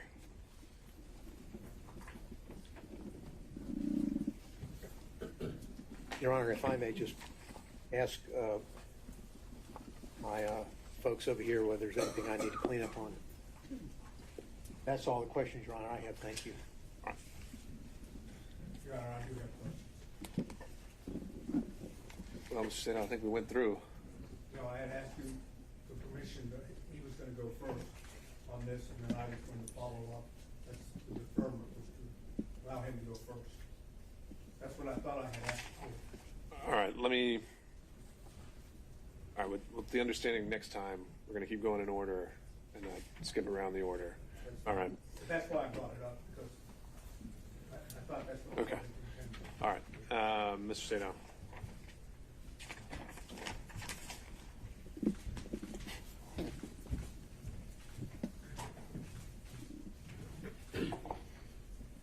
I'm going to try to keep my questions very specific. Yes, sir. Okay? Yes, sir. And I'm going to also, of course, try not to go back into specific questions that have already been asked. Okay? Yes, sir. When did your relationship with Miss Willis end? 2023. Can you give us an approximation of, not by date, but by month? Summer 2023. Forgive me. I'm a man. We don't do the date thing.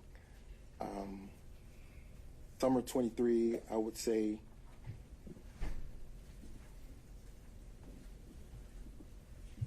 June, maybe. Okay. Using the euphemism personal relationship, did you have any personal relationship at all with Miss Willis after the summer of 2023? I want to make sure that I'm answering your question. Are you, because let me rephrase, if I might. The way it has been characterized in, for example, the response of the state, and I believe in your affidavit, is there's a difference between a personal relationship and a professional relationship. Correct? Yes, sir. Okay. I'm not talking about a professional relationship. I'm talking about a personal relationship. Have you had a personal relationship at all, and you know what I mean by that, after the summer of 2023? Are you asking me if I had intercourse with the district attorney? I was trying not to, but I guess if you're going to characterize it as that, the answer would be? The answer would be no. So it's been purely professional since the summer of 2023. So that's where we're having issues. Okay, you'll have to explain, because I don't know what the issue would be. No, I will explain to you. Thank you. You say personal. We're very good friends, probably closer than ever because of these attacks. But if you're asking me about specific intercourse, the answer is no. How about if I change it from intercourse to romantic? No. Okay. During the direct examination, you made a statement, at least I believe I heard it correctly, that you, personal relationship, and now I'm talking about that characterized the sexual romantic relationship, was not a secret. Is that correct? Wait. If you're asking me if people knew that we were having sex, no, they didn't. I'm asking you whether the people knew that you were dating, whether you were romantically involved. You said that it was not a secret. Oh, it wasn't a secret. It was just private. My mother knew, obviously. Okay. Did anyone in the district attorney's office that has worked on this case know that you were dating or had a romantic relationship with District Attorney Willis? I don't know what they knew. Well, did you tell anyone? No. Do you have any knowledge of whether Miss Willis revealed it to anyone? I have no clue. Okay. So as far as you know from personal knowledge, no one in the DA's team knew, correct? That's correct. Okay. So if it was a legitimate relationship, is there any particular reason why it was kept secret or private? It wasn't kept secret. It was kept private. And the purpose for that was? It's what we chose to do. I'm asking you why, though, not just because you chose. Why, if you're dating someone, why keep it private? So, a few reasons. The first one is, and I want to say this respectfully in the right way, there are some people who are in the public eye who just don't like it, don't wish to be there. I have tried to have lunch or dinner with her publicly, and I can't count the number of people that would approach the table or would accost us as we're trying to walk into a restaurant and just have lunch or have a meal. It is not secret, it is private. We don't want the world asking questions or interrupting that time. So we weren't trying to keep anything a secret, Mr. Sadai. There's nothing secret or salacious about having a private life. Nothing. I'm not suggesting that there was. I'm asking the questions. When you went on the various trips that have been outlined by both Mr. Gillen and by Ms. Merchant, did anyone in the district attorney's office know that the two of you were traveling on personal trips together? To my knowledge, Mr. Sadai, no. Okay. And again, that was for privacy, according to your testimony. Privacy, yes, sir. Okay.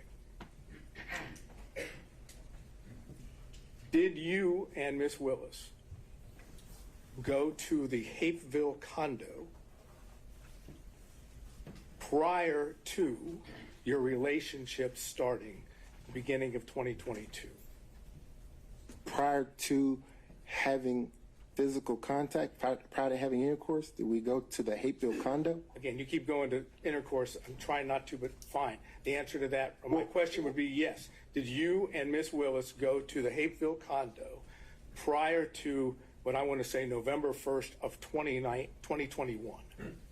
Yes. Okay, and the purpose for going to the Hapeville condo with Miss Willis prior to 2021 would have been what? Or prior to November 1 of 2021? Could have been any number of things, because at that time... That's what I'm asking, so tell me.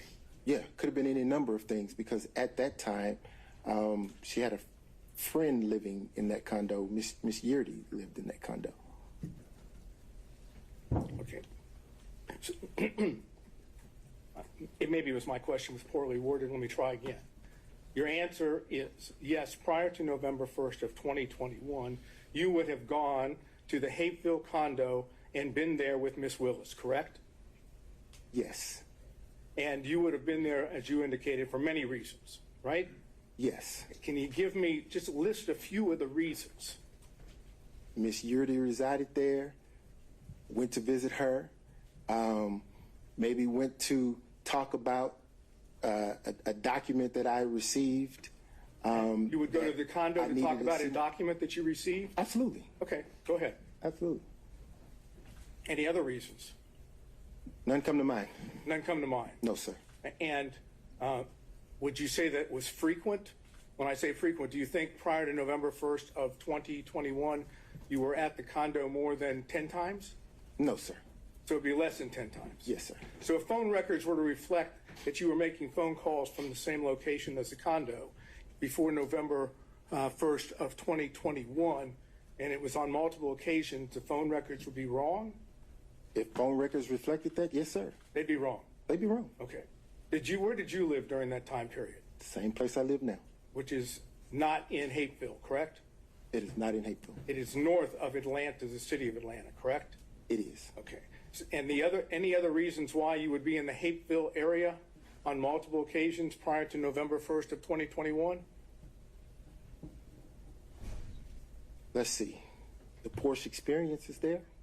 I'm sorry? The Porsche experience is there. Okay, so that would have been one. Any other reason? Yes, sir.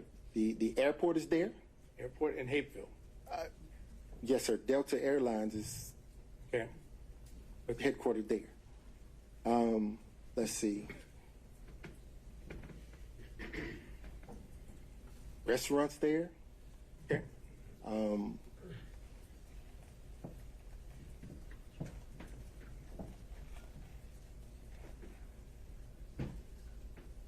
If that's your recollection, that's fine. I'm not asking you to try to remember everything, but if that's okay.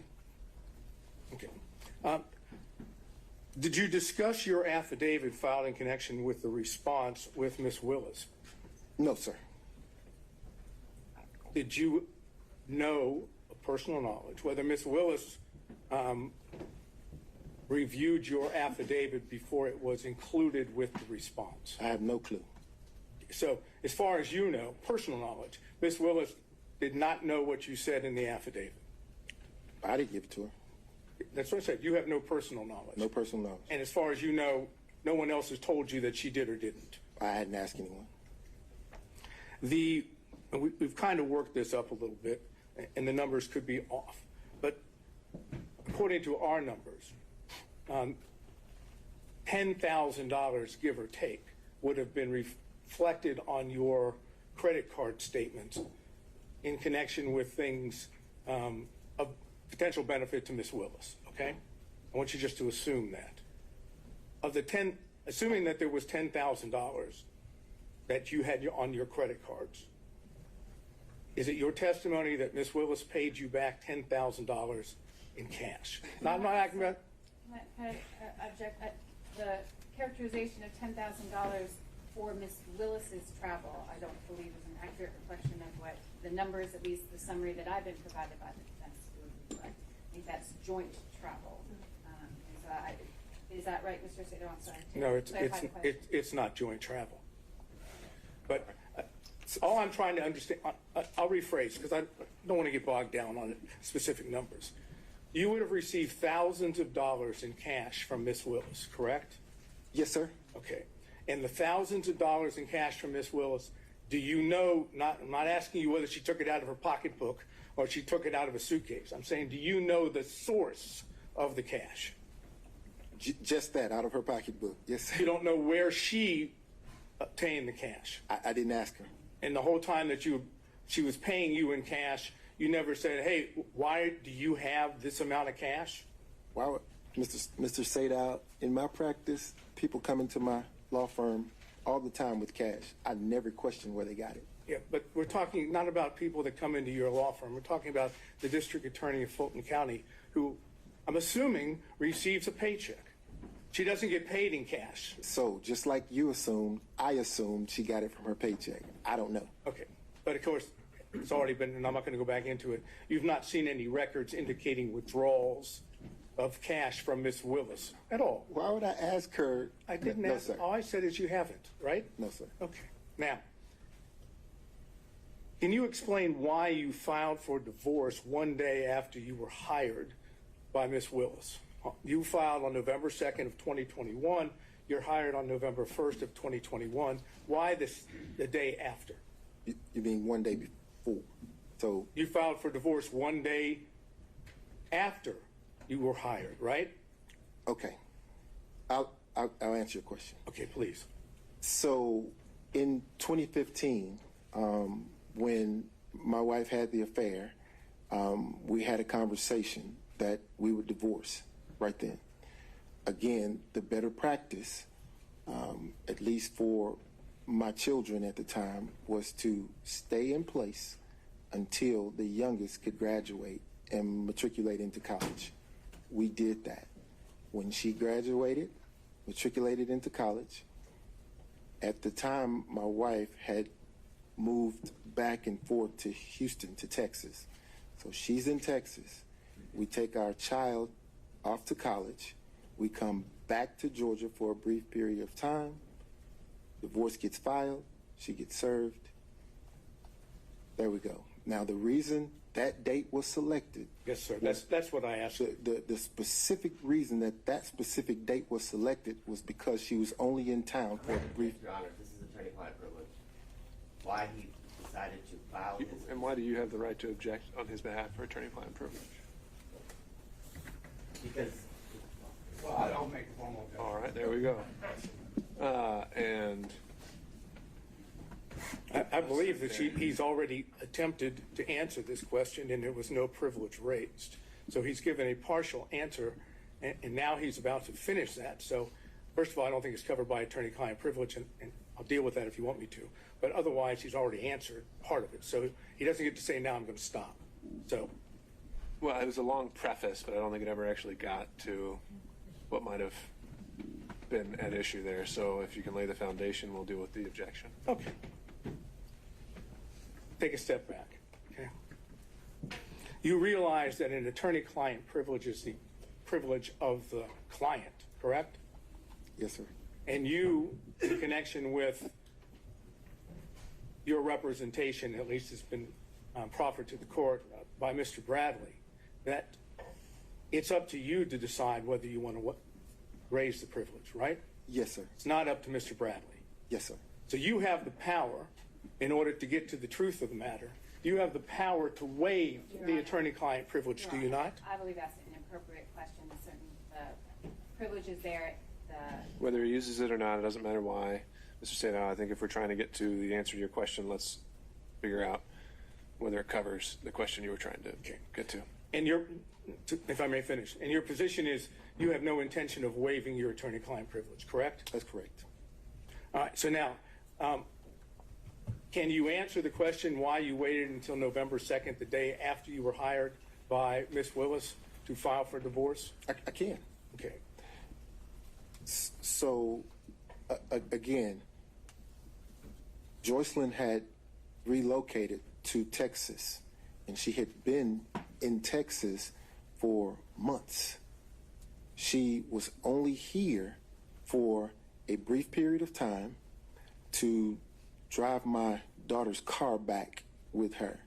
And when she came here to do that, I was able to then get her served. Okay, so your answer as to why you waited until the day after you were hired by Ms. Willis, which would be November 1st, 2021, to file the complaint for the divorce on November 2nd, 2021, your testimony under oath is because your wife was here. But had not been here in October, had not been here in September, had not been here in August of 2021. She had been in Texas taking care of her ailing mother and your testimony, an aging father. So the first opportunity that I had after speaking with my lawyers to take care of that was the date it was filed and served, because she happened to be here. It had nothing to do with, that was purely coincidental, that contract. I understand it's purely coincidence, your testimony. Yes, sir. And understand that this was by agreement between she and I, she being my wife and I, that we would divorce when the children matriculated out, and that there would actually have been an agreement attached to the filing. It became apparent that the agreement wasn't going to happen, and things got a little contentious. So that's when the privilege will kick in, and I was forced to do it when I did it. Okay. So if I understood correctly, again, you tell me if I'm wrong. Is it your testimony that your wife was not in Atlanta, Georgia, or the metro area throughout October of 2021? No. That's not your testimony? In October of 2021, she was back and forth between here and Texas. So she was, at least on some occasions, in the Atlanta area.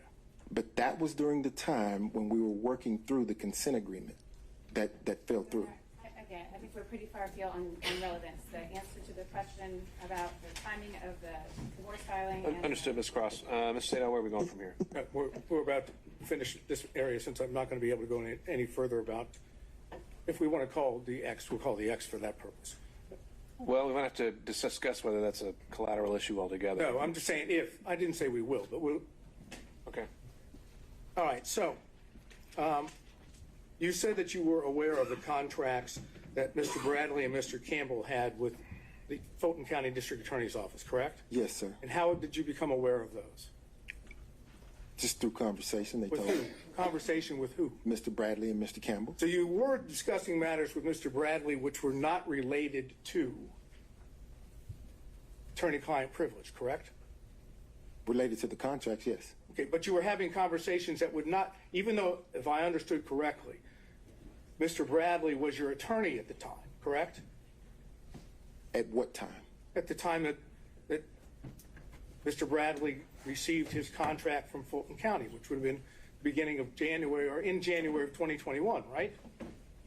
Is that the date of his contract? Pretty close.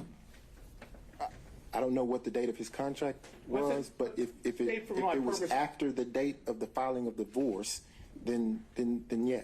I'm not talking about after the date of the filing of the divorce. It's been represented to the court that you had an attorney-client relationship with Mr. Bradley from 2015 forward. Yes, correct? Sir. Yes, sir. That is correct. When Mr. Bradley received his contract with Fulton County, that was in 2021, correct? I don't know. We can prove that through other evidence. But at the time that Mr. Bradley was doing work for Fulton County, if I understand, you still had an attorney-client privilege, at least you're claiming one, with Mr. Bradley, correct? Yes. Okay. So when you talk to Mr. Bradley about matters with his contract in Fulton County, those were not covered by your attorney-client privilege, correct? They were not. Okay, and that meant that not all communications with Mr. Bradley were covered by attorney-client privilege, correct?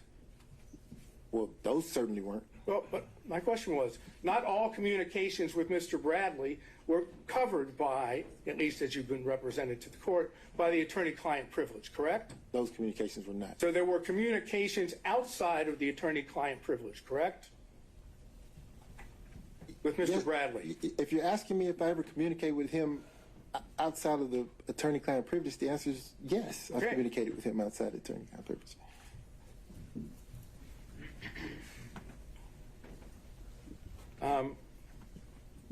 Let's finish this up. And did you call it Roman number 4? Or just defense? Okay. In defense exhibit number 4, and Mr. Gillen went over with you your responses to certain interrogatories on May the 30th, 2023. Remember that? Yes, sir. Not going back into those, the words in the interrogatories are already in evidence, so we're not going to do that. But the ones that we've gone into, there were 2 of them. And your answer to both of those was none, correct? Yes, sir. Okay. Now, on January 25th of 2024, yes, sir, you again were in a position that you answered those same interrogatories, the 2 that we're talking about. I can get specific if we need to, but as long as we understand we're talking about the same 2, yes, right? Sir. Yes, sir. Okay. And they are in defense exhibit number 6, and they are interrogatories number 4 and number 5. Okay. Go ahead. No, I want you to be able to see it. So it's a defense exhibit number 6. I don't. Does he have 6 up there? I'm told that you have 6. Okay.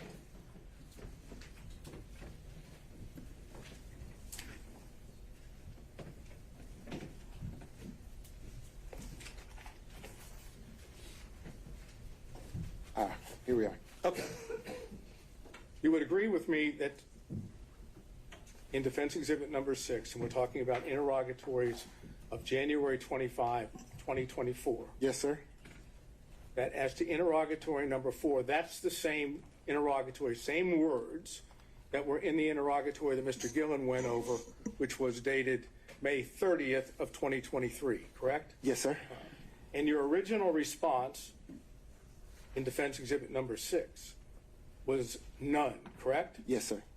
Your updated response was the plaintiff declines to respond to this interrogatory and asserts his privilege pursuant to OCGA section 24-5-505, correct? Yes, sir. You know that 24-5-505 breaks down into two privileges, right? Which is why I was specific. I said I asserted the privacy privilege. Well, that's what I'm asking you. In your updated response, there's no reference to privacy, correct? Yes, there is in the code section 24-5-505. Okay, but it also reference to privacy. Just go with me, okay?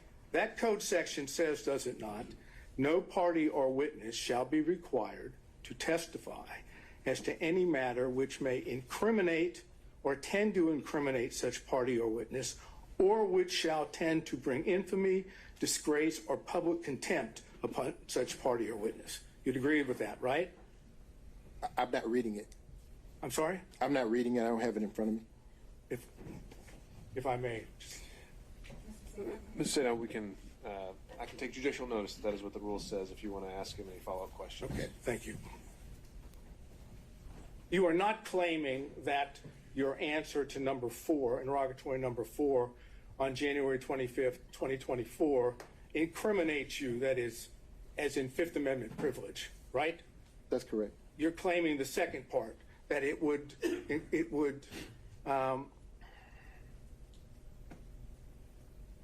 bring infamy, disgrace, or public contempt, correct? I'm going to object to that. I don't think that's the full thing, but and also the witness doesn't have it in front of him, so I don't know how he could respond to that. He has said several times privacy is largely invoked that statutory. Overruled. I'm claiming privacy. The privilege that you make reference to is to infamy, disgrace, or public contempt upon the witness, right? Or party. That's the section that you were relying on, correct? If that's what it says, yes, sir. Okay, look, I could show you, but I think the court has already indicated he can take judicial notice of the statute. So you assume that what I'm telling you is accurate, okay? Yes, sir. Okay. How would an answer of none bring infamy, disgrace, or public contempt upon you? So, as I explained in direct of Mr. Roman's counsel, the minute she elected to intervene into my divorce proceeding, I then started to understand the bigger picture, which was that all the attorneys in the election interference case were colluding with Joycelyn's divorce lawyer, and because of that, I said, privacy. I don't want my divorce proceeding to bleed into this criminal proceeding. I just didn't want that. So you raised a privilege, if I understand, that indicated that your answer would bring infamy, disgrace, or public contempt upon you, right? Your Honor, I'm going to object to the relevance of this. It's been asked and answered several times. Mr. Sato, where are we heading with this? I think I can finish that up by saying you didn't say none again. You asserted a privilege, correct? That's correct. Okay. And you did the same thing, did you not, with number 5? That's correct. That is, you didn't say none again, right? Correct. Okay. Is the answer to the interrogatory number 4, as you have it in front of you, is the answer none? Is that the truth? The answer is, to that interrogatory, is as I placed it at the time I responded, sir. I'm asking you now, is the answer to that interrogatory none? The answer is still privilege. All right. So he's apparently electing to apply the same privilege, Mr. Sato, to that exact same question. And I have a case which indicates that we can get beyond that if the court deems that appropriate. And to what end? To what end? Where? That the privilege actually does not apply and he must answer the question. And where does that get us? Even if he answers the question. Hasn't he already kind of said everything he has to say about the nature of the relationship, how long it lasted, when it ended? No, I think it would prove, I think if he is forced or compelled to answer the question, he will either answer it falsely by saying none, or he answer it truthfully by saying yes, and then telling us what it is. That's what I believe. That's why I'm asking. But the interrogatory you're referring to, though, the question contained there. Two interrogatories, yes, sir. It's the entertaining one. It's whether there were other relationships, right? With a specific language that's in the interrogatories. Sure. Haven't we already covered that in all the other questions that we've had so far? But we have, but again, the court could, if I could require or compel an answer from him as to whether his answer would still be none, then we would know whether or not he was telling the truth now. If the answer is no, then obviously there was a time in the past where he was not. It simply requires him to now answer under oath what he refused to answer and claimed, what I might suggest, is a bogus privilege, and that you can pierce that privilege because it's a material fact in connection with this case. Again, it's a call that Your Honor makes. I have case law that says you can do that, but it's your discretion. Ms. Cross? Your Honor, Mr. Wade's been on the stand now for several hours. He's been asked and answered very personal questions. I believe cover the issues. Mr. Acedo is making an argument, and this is properly an argument to make for the later to the court and not a question to propound. So as I see it, the only relevance these interrogatories have to this case really whatsoever would be as either prior inconsistent or consistent statements. And to that end, I think the question has been put to him again and again and again. He's answered how he believes he felt his answer should be and why he answered a certain way.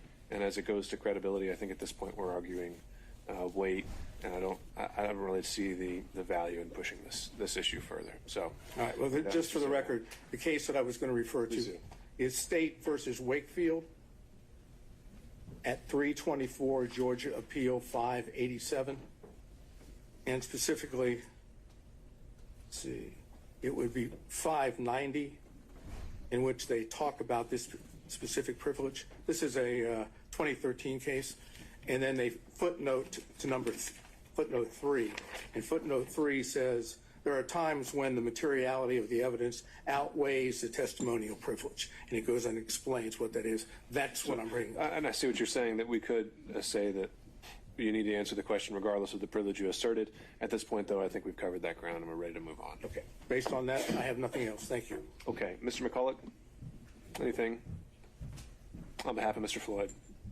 Moving through defense counsel. Oh, I'm sorry. No, I'm looking behind you. Mr. McCulloch, okay. On behalf of Mr. Floyd, he's elbowing you, sir. Okay. Mr. Cromwell. Nothing, Your Honor. All right. Ms. Cross. Thank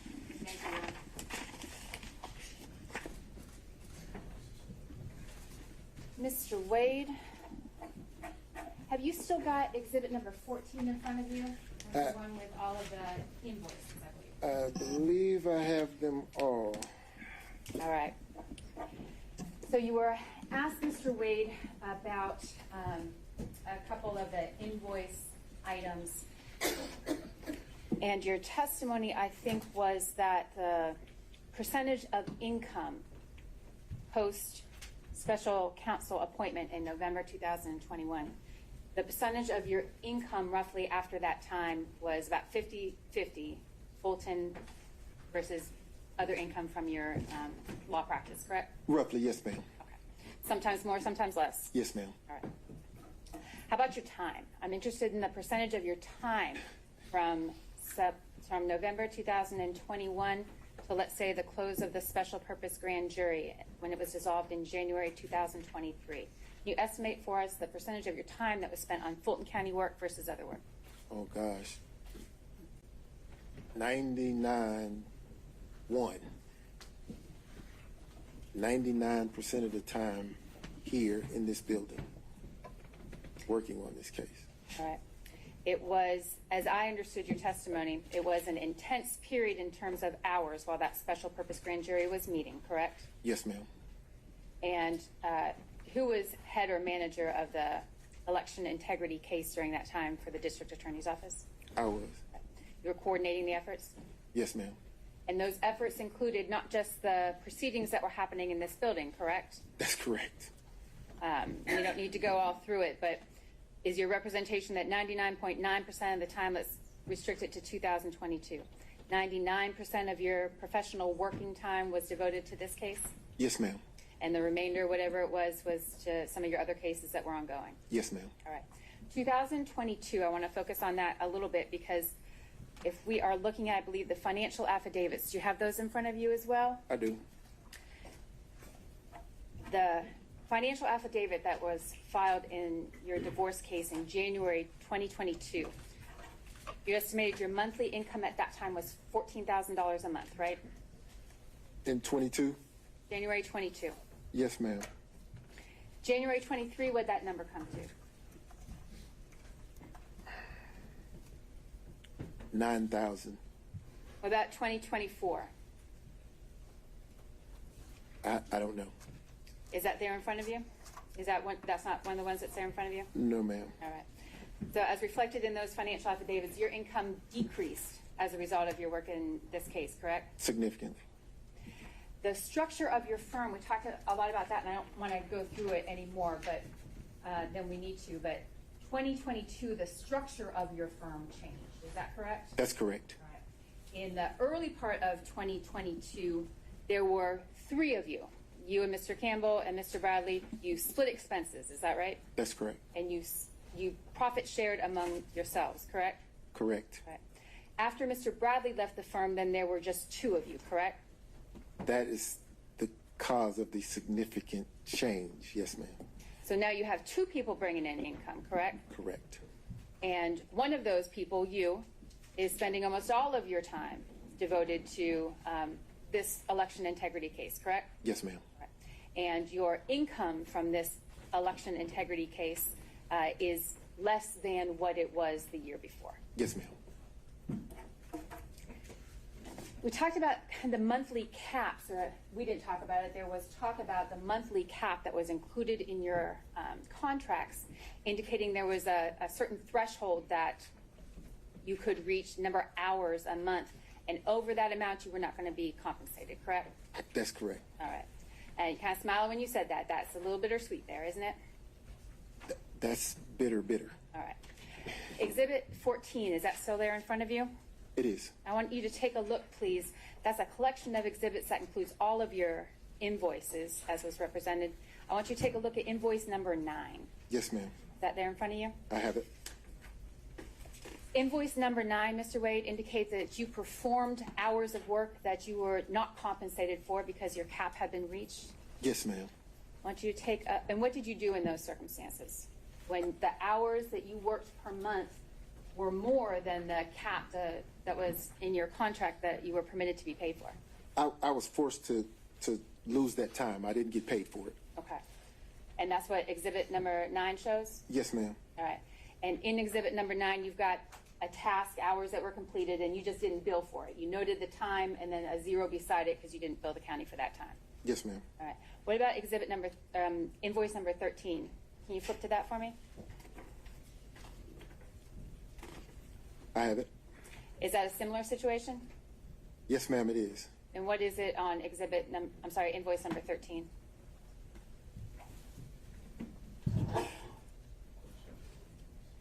This invoice makes me cry.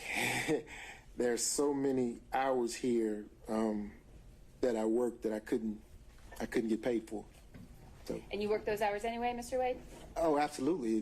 This is not the type of job that you could walk away from just because you're not getting paid for it. I think there's some professional rules of responsibility to an attorney who's engaged in a case. You have to see it through. So it's not like I could just throw my hands up and say, well, I reached my monthly cap, I'm done, I can walk away. I can't do that. This is ongoing, it's constant, and I have to do the work.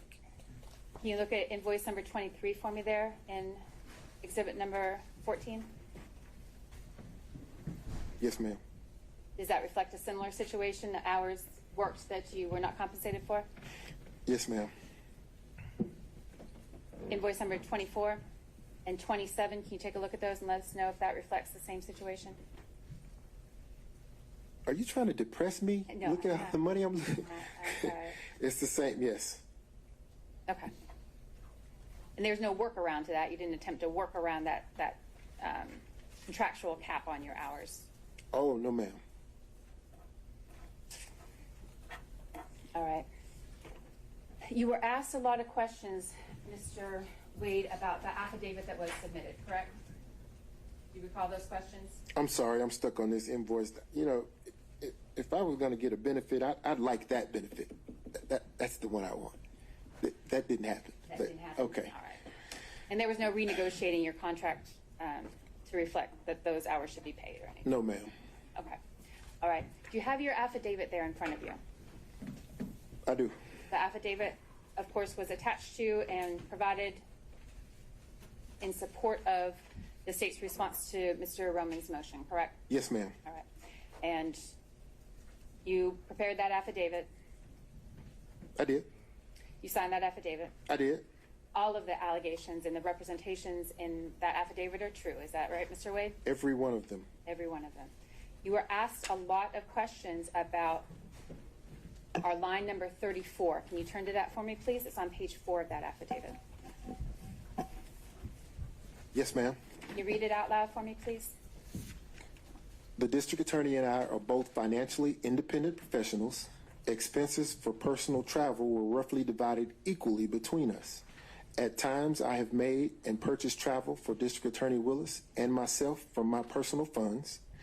At other times, District Attorney Willis has made and purchased travel for she and I from her personal funds. Examples of District Attorney Willis is purchasing plane tickets for she and I with her personal funds for our personal travel are attached. Funds, Mr. Wade. As you understand the term funds, does that include cash? Yes. Does that include credit? Yes.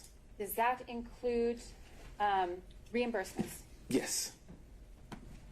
You didn't represent in your affidavit, Mr. Wade, that you were including all of the receipts from funds or travel expenses that were paid on your behalf by District Attorney Willis, correct? That's correct. You had, I think your conversation with Ms. Merchant was you produced the receipt that you had. Yes, ma'am. Are you aware of any other receipts? What? Let me ask it this way. May I put you on there for just a sticker? That's all right. I'm going to write it on there. I'm going to mark this as State's Exhibit number 1. You testified, Mr. Wade, that District Attorney Willis purchased and funded the entire trip to Belize. That was her treat to you for a birthday? Yes, ma'am. And you testified that she purchased the plane tickets for you, correct? Yes, ma'am. And while you may not have had the receipts on hand when you filled out the affidavit because they weren't in your possession, are you aware now that there are receipts and that it reflects that the district attorney... This is going to go into evidence. We'd like to look at it first. I've got a copy. Do you remember, Mr. Wade, approximately how much, and that's again State's Exhibit number 1, may I first look at that?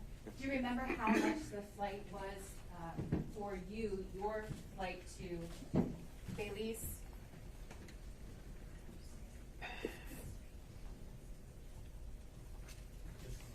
And if you don't, I'm not tendering it for you, so I'm just asking you to take a look at that and see if that refreshes your recollection as to the amount that plane ticket cost that was extended by District Attorney. You may keep it. You keep it. Does that refresh your recollection, Mr. Wade? It does, thank you. Approximately how much was the amount of the ticket that District Attorney Willis purchased for your travel to Belize? $887.35.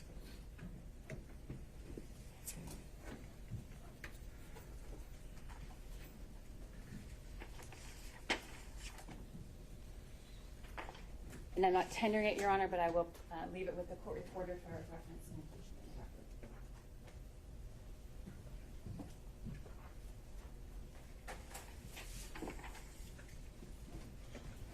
record. All right, Mr. Wade.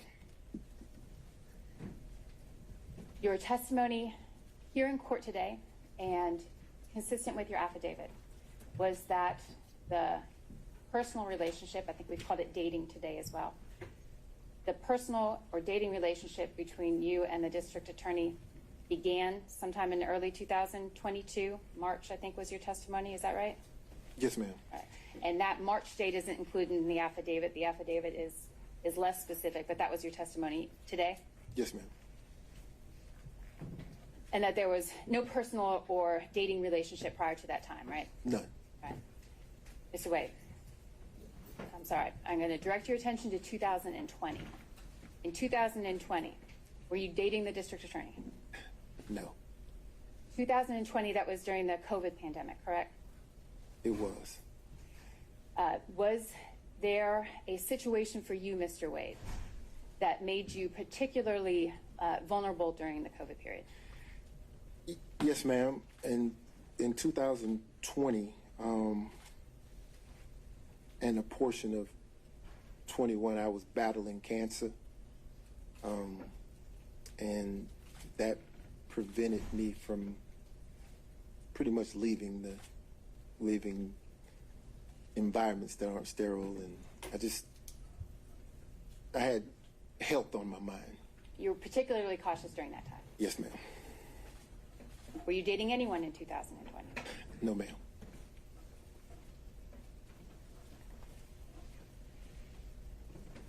All right. Thank you, Mr. Wade. That's all I have. Ms. Merchant, recross on those points only. Yes, thank you. All right, Mr. Wade. The state asked you about how much money you're making now versus before, and you said you're making significantly less since you've started working for Fulton County, correct? Well, I did say that, but what we're talking about is because now at this point the splitting of the financial obligations in the firm are now there are 2 people carrying the weight of 3, so that would scale back on the amount of income, right? Amount of profit. Well, you're splitting the profits 50-50 though, instead of 1/3, correct? The profits, yes. Okay. So, but you did testify that you're making significantly less now. We heard about it for a few minutes. Significantly less now that you work for Fulton County, right? Yes. Okay. Would you agree with me that $236,000 is more than $184,000? Absolutely. Would you agree with me that $262,000 is more than $236,000? Absolutely. All of these years, despite you saying that you were a 3-way partner with Wade and Campbell and Bradley, and now a 2-way partner with Campbell, all of your corporate tax returns are filed in the law firm of Nathan Wade, though, correct? My returns, yes, ma'am. Yes, for your law firm. Well, for my law firm, because I also have personal returns. Right, and I'm not talking about your personal returns. I'm talking about your business returns. Yeah, but the question contemplates that my bring home money is more or less, so I want to be clear that is reflected in my personal returns. I didn't ask you anything about bring home money, though. I'm not sure what you're talking about. What I'm talking about is your question was the portion of my testimony dealing with earning significantly less money. No, my question is I'll just break it down. During 2019, you filed your business returns. I'm not talking about your personal. Your business returns for the law firm of Nathan Wade only, correct? I filed personal and business. Yes, ma'am. And even though you said you were partners with Bradley and Campbell later on, you filed your business returns not with them, but as a solo practitioner, correct? I see where you're going. There's a different return for that Wade, Bradley, Campbell entity. And I'm not asking about that. What I'm asking about is during the years 2019, 2020, 2021, and 2022, you filed a business return for the law firm of Nathan Wade. Yes, ma'am. And in 2019, you said that the law firm of Nathan Wade made $184,000, correct? No, I don't know. Does that sound familiar? Does that sound about like what you made in 2019 and reported on your taxes as a business law firm? If that's what's on the return, yes, ma'am, you're right. Okay, and I'm happy. I can bring those up. I've got one copy. I'm not planning on admitting them because they're tax returns, but okay. All right, may I approach, Judge? Yeah. Thank you. So in 2019, gross profit for the law firm of Nathan Wade is $184,000, correct?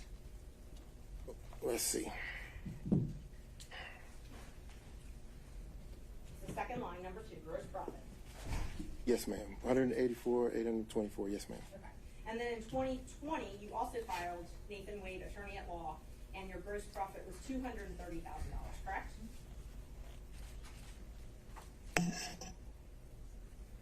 Yes, ma'am. And in 2021, you also filed as a solo Nathan Wade PC WBC attorney at law, and your gross profit was $236,000, correct? Yes, ma'am. And then in 2022, you filed as a solo practitioner, Nathan Wade, and your gross income was $262,000, correct? Yes, ma'am. Okay. I'm not going to end the business. You've got your social. But nowhere in these documents do you document that you received cash payments from Ms. Willis, correct? I don't. I hadn't looked through them. I would be surprised if there were something in there that said that. Do you want to look through them? Listen to the answer. I'd be shocked if there was something in there that said that I received some cash from Miss Willis. Okay. But there is itemized expenditures for travel in here. You did itemize that.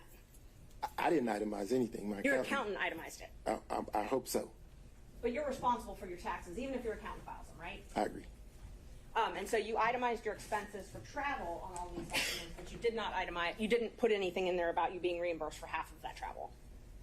Well, those are business returns. Yes, you used your business card to pay for the travel, right? But I wouldn't put a personal expense on a business return. But you used a business card to pay for these personal travel. I use a business card to pay for everything. And what I do is turn over the statement to the accountant, and the accountant then says, okay, this expense, that's personal. We'll put that over here. This expense, that's business. We'll put that over here. And they reconcile it. So you wouldn't find a reimbursement from Ms. Willis on a business return. Okay, so they're not anywhere there. Nor would you find, well, go ahead. No, I'm just asking. So there's nowhere for any of that cash to be reconciled there, right? On the business returns, no, ma'am. Okay. We talked a lot about the financial affidavits. I know the state asked you a couple questions about them.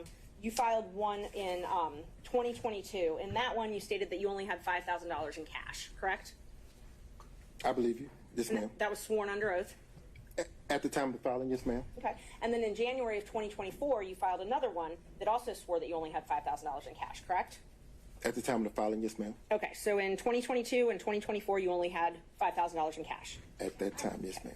At that time. And then you also, all of those interrogatories, I'm not going to go through them in painstaking detail, but every single interrogatory you filed, there are 4 of them, all verified ones.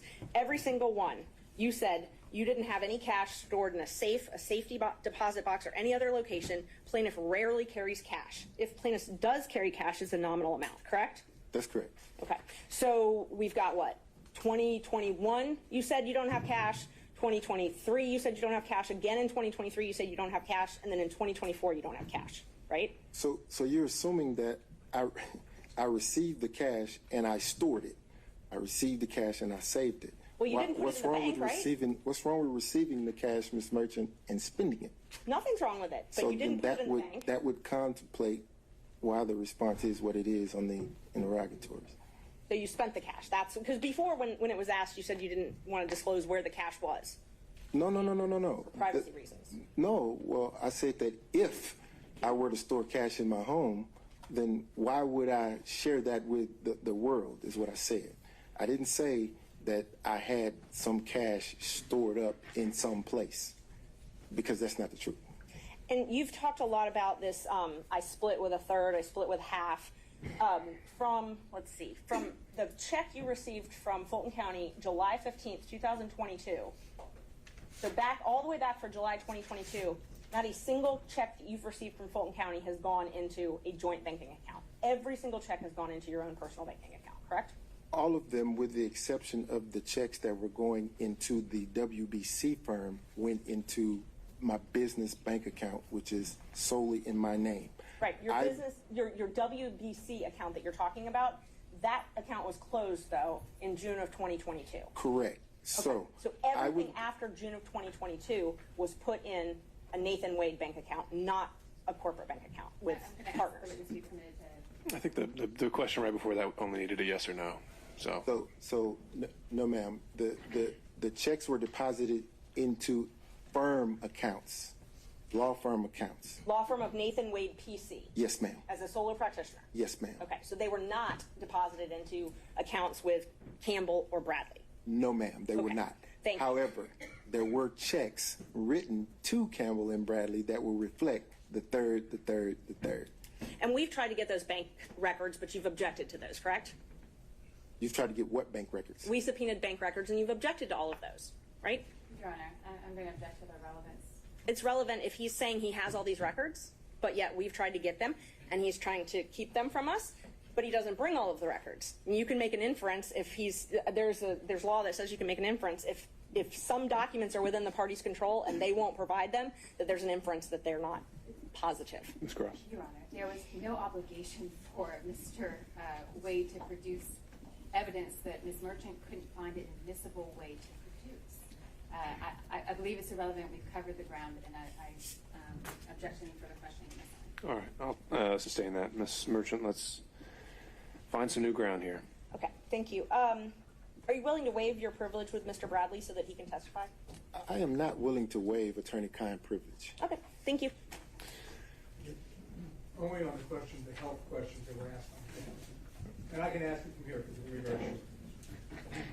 I don't want to get into the type of cancer. I don't want to get into the medical condition itself.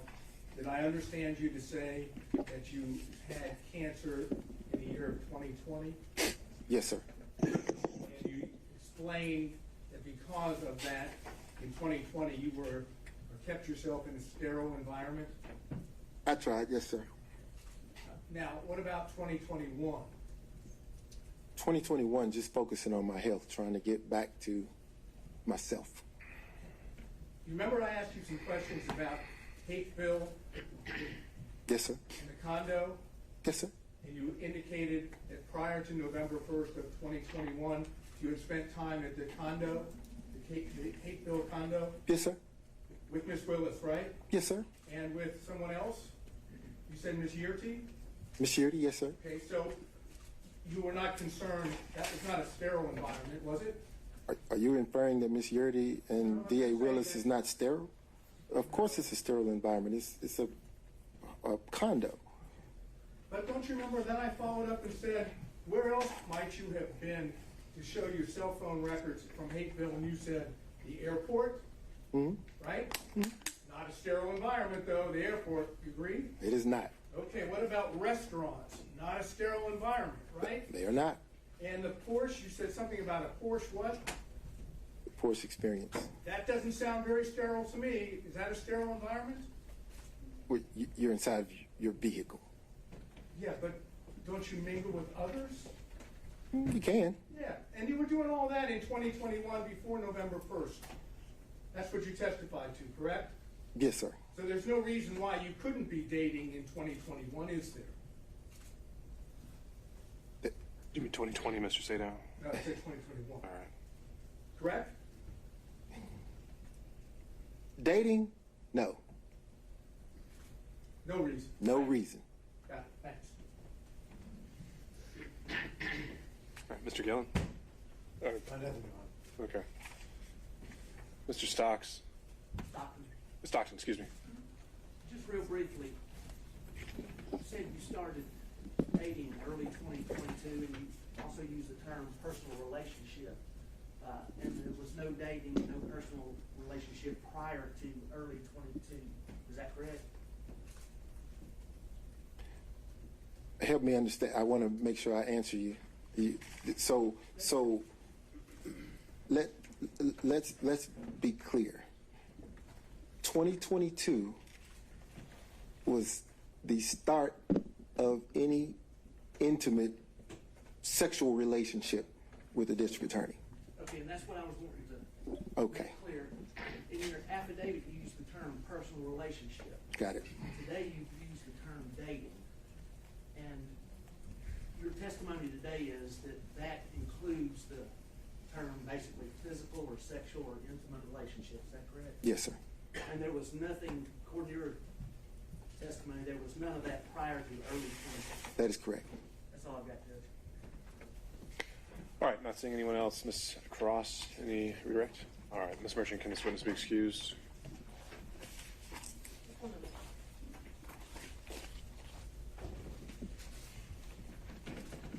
Judge, we'd ask to keep them under subpoena. We might need them to come back after that. All right, you may step down, Mr. Wade, and please don't discuss your testimony with any other witnesses. She mentioned subpoena, Judge. Let me just say this. there was an inference made that I was somehow evading service of a subpoena. We can take that up. I don't think we need to have it on the record in this hearing. Understood, Bill. Thank you. All right, Ms. Merchant, any other witnesses? Yes, we would call Fani Willis. All right, Ms. Cross. Your Honor, I am going to object and remove to the motion to quash the district attorneys. There's been now lots of testimony from Mr. Wade. I don't believe that there can be a showing for the need for the district attorney to testify as well. For all of the reasons that were cited in the state's motion to quash initially, it's a tremendously high burden to call opposing counsel. I don't believe it's been met, particularly given the cumulative nature that would be the subject of personal details that Mr. Wade's not testified to. All right, Ms. Merchant, what do you think you can establish and have through the testimony of Ms. Willis? And let me stop there. Conflict in the evidence, Judge. Now that how Mr. Wade has testified, there's a conflict in multiple different issues. I'll just go through all the different issues. The first one is the reimbursement issue, the cash. That opens the door in and of itself. Ms. Willis testifying. Well, what's the conflict there? That he testified that he didn't have receipts, but we don't know if Ms. Willis has receipts. So that's one issue. So we don't know. So there's no conflict. We just don't know. We don't right? know. Right? Okay. So it's a question, not a conflict. But what else do we That is a question. So, and there's a lot of different issues with different reasons. The first one would be the receipts. Whether or not these cash payments, if there's any payment receipts. The Belize trip, whether or not she paid for the entire thing in cash. Mr. Wade doesn't have knowledge of that. Couldn't remember a lot of things he couldn't remember. So now it goes to Ms. Willis, unfortunately. That he testified that she insists on paying her own way, gave him some cash, that's the quote, some cash. Miami trip, she booked it, but thought it would balance out. A couple other trips that we didn't get any information about, Tennessee, Alabama, Georgia, all of those could be financial benefits. We don't know. He didn't know. He was very vague about that. Yuri, her best friend, testified that it happened in 2019. And now Mr. Wade has testified that a relationship began to become romantic in 2022, I think is what his testimony was. So that is a conflict in and of itself. Right there, that's a big conflict. We've also got more receipts. But the biggest thing about the conflict is when the relationship started. He said he talked with Willis in the conference room after we filed our motion. He specifically didn't use the term cash in the affidavit, but he told anybody who would ask about the cash. And he specifically discussed this and the response. We have a right to go over this. All right. So you've highlighted the areas you'd like to go into. I think the central question may be, what is it other than, I'm just really curious what she has to say, you have to put on the record. And so that's what I'd like to go through. Ms. Cross? I think you've identified, Ms. Merchant hasn't itemized inconsistencies for you. She's identified areas of inquiry. The testimony in the record from Mr. Wade is it's not inconsistent, it's unrebutted. Excuse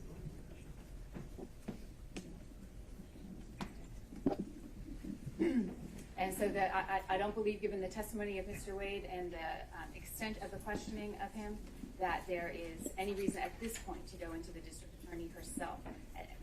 Again, I know the court's read all the pleadings. It really is such a compelling need, is the language of the case law, a compelling need to call opposing counsel. Given the record that's now before the court, I don't believe it's been Your Honor, Mr. Dorn, very briefly, Ms. Willis needs to testify. Her best friend or good friend has directly contradicted the declaration that was made by Mr. Wade attached to the government's response. And it wasn't just the declaration of Mr. Wade, it was filed by the district attorney by and through her assistants here. She owns that.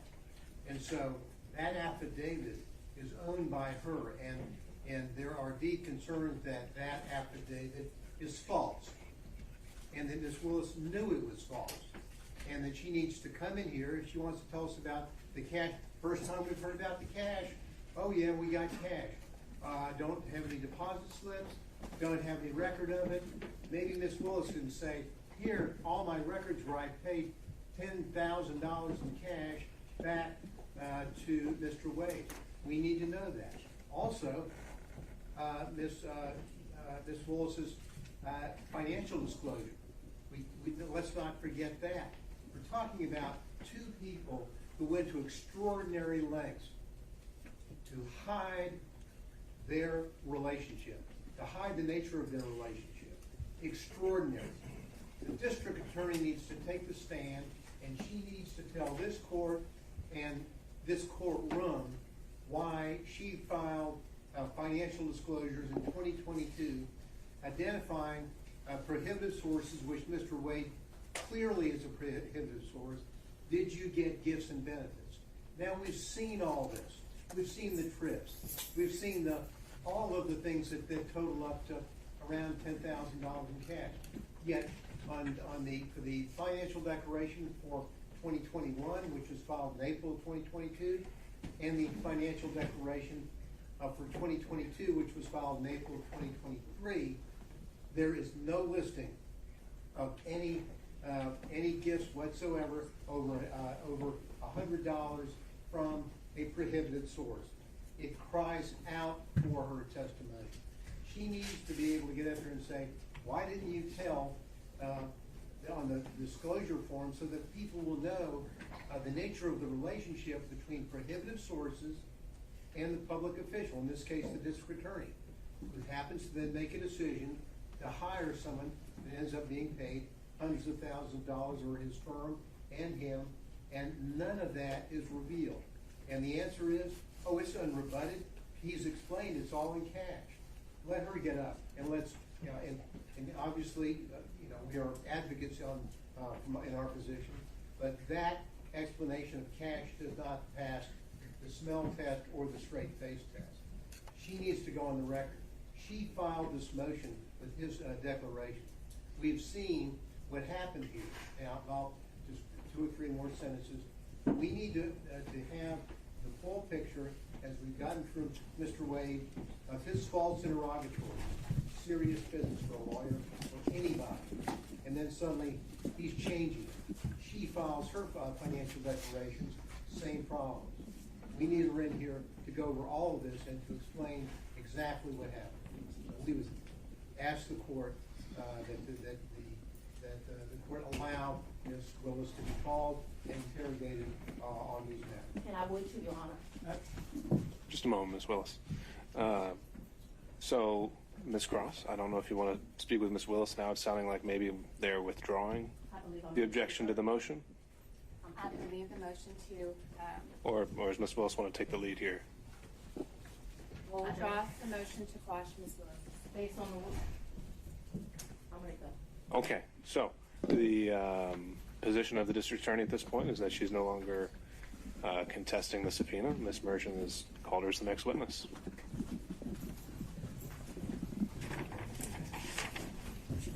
I would ask, I need 3 documents in front of me, and they're the 3 filings of Ms. Merchant. 3 filings?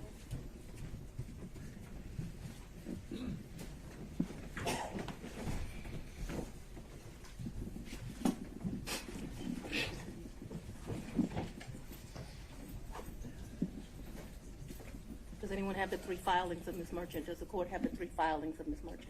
When you say the filings, you mean like the pleadings? The pleadings, yes, Your Honor. Okay. I think we could locate those for you in the supplemental. I want the one filed on January the 8th, the one filed immediately after we filed ours, and the final one. If you want to take a break to get them, I can make a copy. I think we have one. You know, the only copy I have is going to have my notes on it. So if we don't have a clean copy, We have a 5-minute break, Your Honor. Let's I'll get take the documents. all right. I'll sit here and wait for him. I don't know what.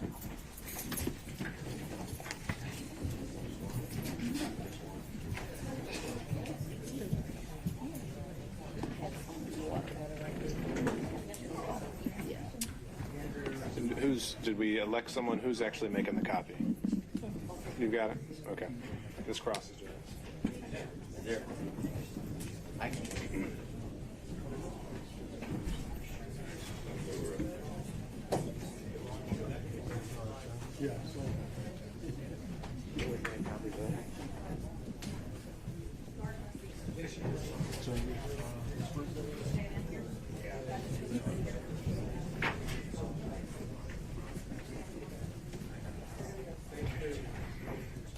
Give a tissue.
Thank you, Your Honor. I appreciate the courtesy. They should be here in just a second.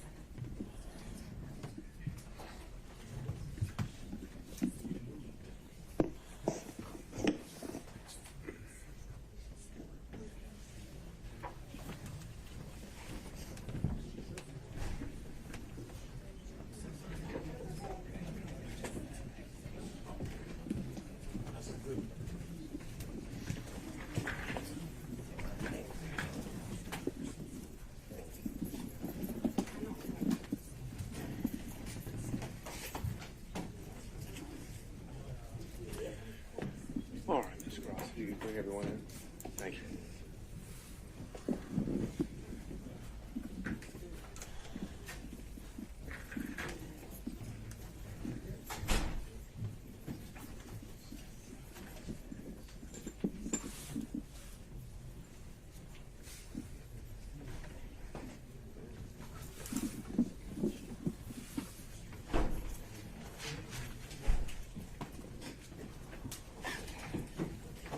Do you swear me, Your Honor?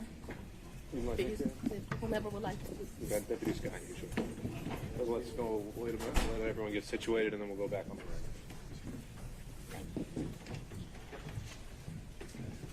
Sir, you have like tissue in here?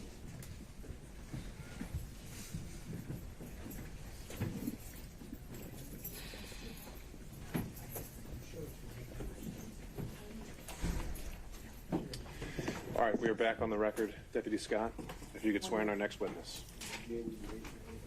I would, and I do apologize. Anna, do me a favor. Put them on the next home meeting glasses. After you swear me, don't put them on the next. You can swear, you can go ahead and swear me, so I don't know what the court. You swear on front of Yes, sir. Okay, spell the first name. District Attorney Fani, F-A-N-I. Last name is Willis. Ms. Willis, how did you know to come into the courtroom right then? There were people I was pacing in my office. Okay. And I heard someone yell, his testimony is done. It only made sense to me that I would be your next witness.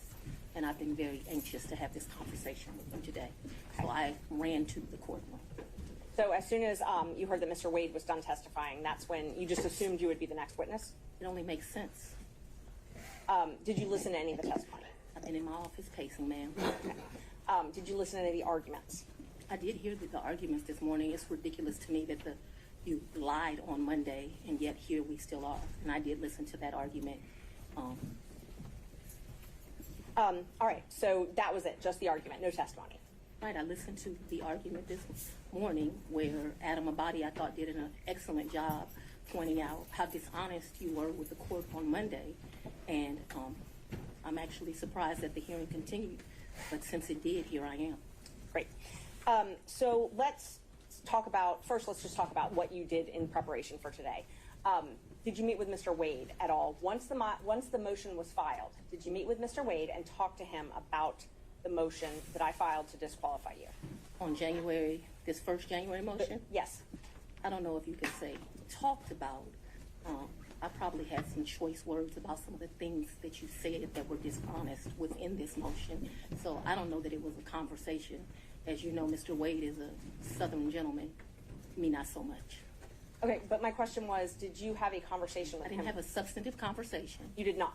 I read this motion, skimmed it more so, and I've probably said some choice things to him about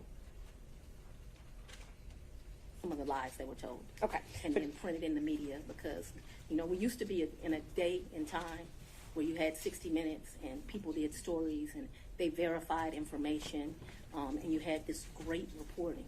But it seems today that a lawyer writes a lie and then it's printed for all of the world to see. Well, I just want to make sure that you answer the question I asked, though. So my question was... I'm going to object. Been asked and answered. Overruled, Mr. Abadi. I told you what happened. I read the motion. I am sure I told him what my opinion of it is. Okay. And past that, we had no substantive conversation. You did not? Okay. Is there something you didn't understand? No, I just wanted to make sure that Okay. you did not have a meeting with him in the conference room to discuss the motion. Next question, No. Ms. Merchant. So in the conference room of my office within this week, you produced some financial document. That financial document was given to me, something, and I'm not even sure who was giving it to him by me or Mr. Abadi gave it to me. And I think he showed me a document in our conference room. But as far as a substantive conversation, I don't believe I've had any conversation with him that is substantive related to this. Okay. I have had conversations with him since you filed the motion, but they wouldn't be substantive to this. He sent me very nice sermons that have been done. And so we've had conversations about, did you listen to that sermon? You know, things of that nature. And I would say they were in relationship to this because I think he did it to be kind. Okay. Let's start back in 2019. Yeah. So you and Mr. Wade met in October 2019 at a conference? That is correct. And I think in one of your motions you tried to implicate I slept with him at that conference, which I find to be extremely offensive. I stayed at that conference. Mr. Wade was my teacher. I did not meet him when he taught the class. I was standing outside talking to Lisa Reeves, who is a judge. Me and her were just having a conversation. Mr. Wade walks up. I think they hug each other. They have some brief conversation. She introduces us. Your Honor, I'm going to object. We kind of thought that when you asked the question, you didn't answer the question, not a speech, so I object to the speech. I agree. I'm able to explain my answers. I believe she's able to explain her answer. And that's Ms. Merchant, that's okay. I can handle it. Ms. Willis, I'll ask you to just listen to the answer, or excuse me, the question, and keep the answers confined to the question as best you can. I think you'll have more than enough ample opportunity on when the state is Well, able it's to ask highly follow-ups. offensive when someone lies on you, and it's highly offensive when they try to implicate that you slept with somebody the first day you met with them, and I take exception to it. All right. Well, Ms. Willis, you'll have the opportunity to explain all of that when it's the state's turn to ask more open-ended questions. Yeah. Ms. Merchant. Thank you, Judge. So again, my question was, you all met at that conference, though, right? We did. The meeting, Okay. as I stated, he taught the class. I did not actually meet him when he taught the class. I walked out of the class, and I'm not sure if it was that exact class or we had went to lunch, but we were standing in the vestibule, like outside of the class. Me and Judge Reeves were having a conversation. She had worked at a law firm I worked at back in 1996. We're getting way afar. I mean, I don't mind her explaining her answers, but I literally just asked if they met at that conference. Explaining how she met Mr. Wade, which was exactly the question asked by Ms. Merchant. These answers are more than appropriate. Ms. Merchant, if you want more concise answers, perhaps you could lead the witness. I will. Thank you, Judge. Isn't it true that you met Mr. Wade October 2019 at the judges conference? We haven't gotten to the point where Ms. Willis should be treated hostile in this situation. I think we Well, have. I very much want to be here, so I'm not a hostile witness. I very much want to be Not here. so much that you're hostile, Ms. Willis, it'd be an adverse witness. Your interests are opposed to Ms. Merchant's. Ms. Merchant's interests are contrary to democracy, Your Honor, not to mine. All right, let's Judge, proceed. I would just ask that we can keep things moving. Ms. Merchant, next question, please. Okay, so we've confirmed when you met. After that, isn't it true? No, I need to explain this, and I think I get to explain my answers. When I met him, Judge Reeves introduced us. He handed me his business card. I'm unsure if I handed him my business card, but we exchanged information. He said, if you ever need any help, give me a call. And he walked to the parking lot.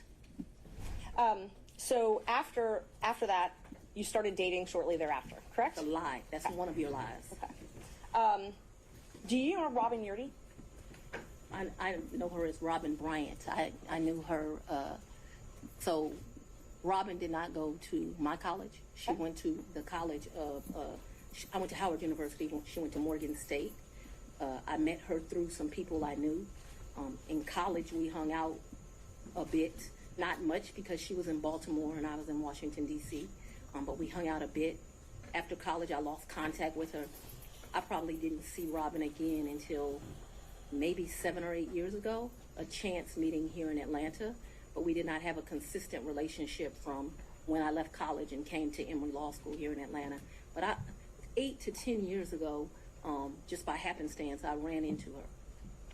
So and she was in Atlanta. You have been friends with Robin for 30-something years. Did you hear my answer, madam? Yes, and I'm asking if you've been friends with her for 30-something years. I've known her for 30-something years.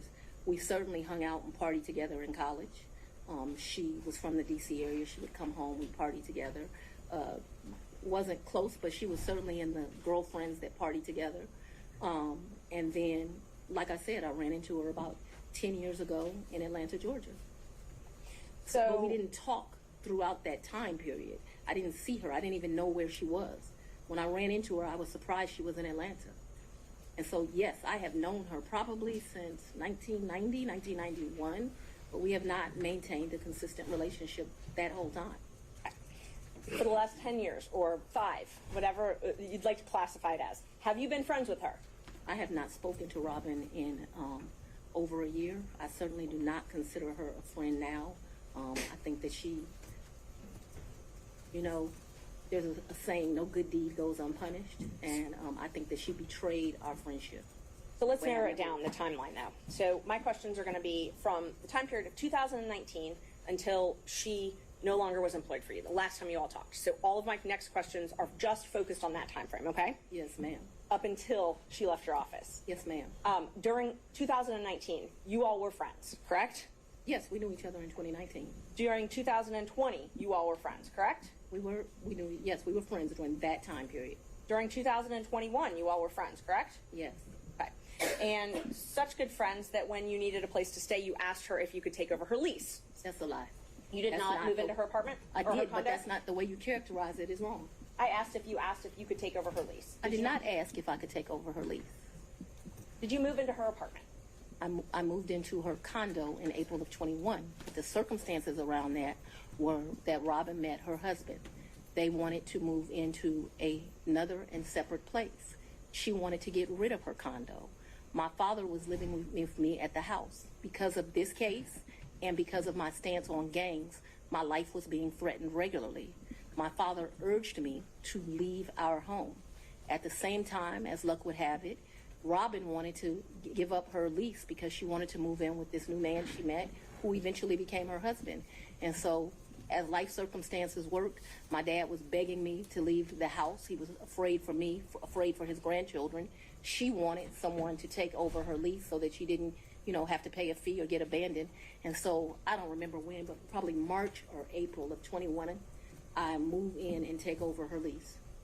And did you pay her or did you pay the leasing agent? No, I don't even know who the leasing agent was. I paid her. You paid her. Did you pay her cash or did you use a card? There were some times that I would give her cash, but mostly I paid her via Cash App. That would be the most convenient thing. So I would not only give her her rent, but then like when the utilities would come in, whatever the utility was, she might be like, I need $70, I need $100, whatever it was. And we never had a problem with money. Whatever she told me it was, I never asked to see a bill. I never questioned her. I just gave it to her. What percentage would you say you paid cash versus Cash App? Oh, the vast majority was Cash App. I don't know what percentage. I'm not going to guess that.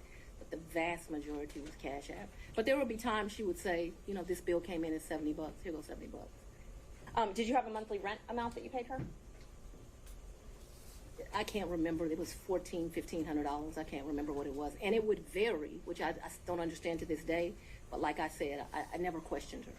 When did you move out? She said it was, that's what I paid. When did you I move abruptly moved out in February, either late January or early February of 22. Of 22? Yes, February ma'am. 2022, is that what you said? January, February of 22. I believe it is January, but I paid her half the rent of February of 22 is what I remember.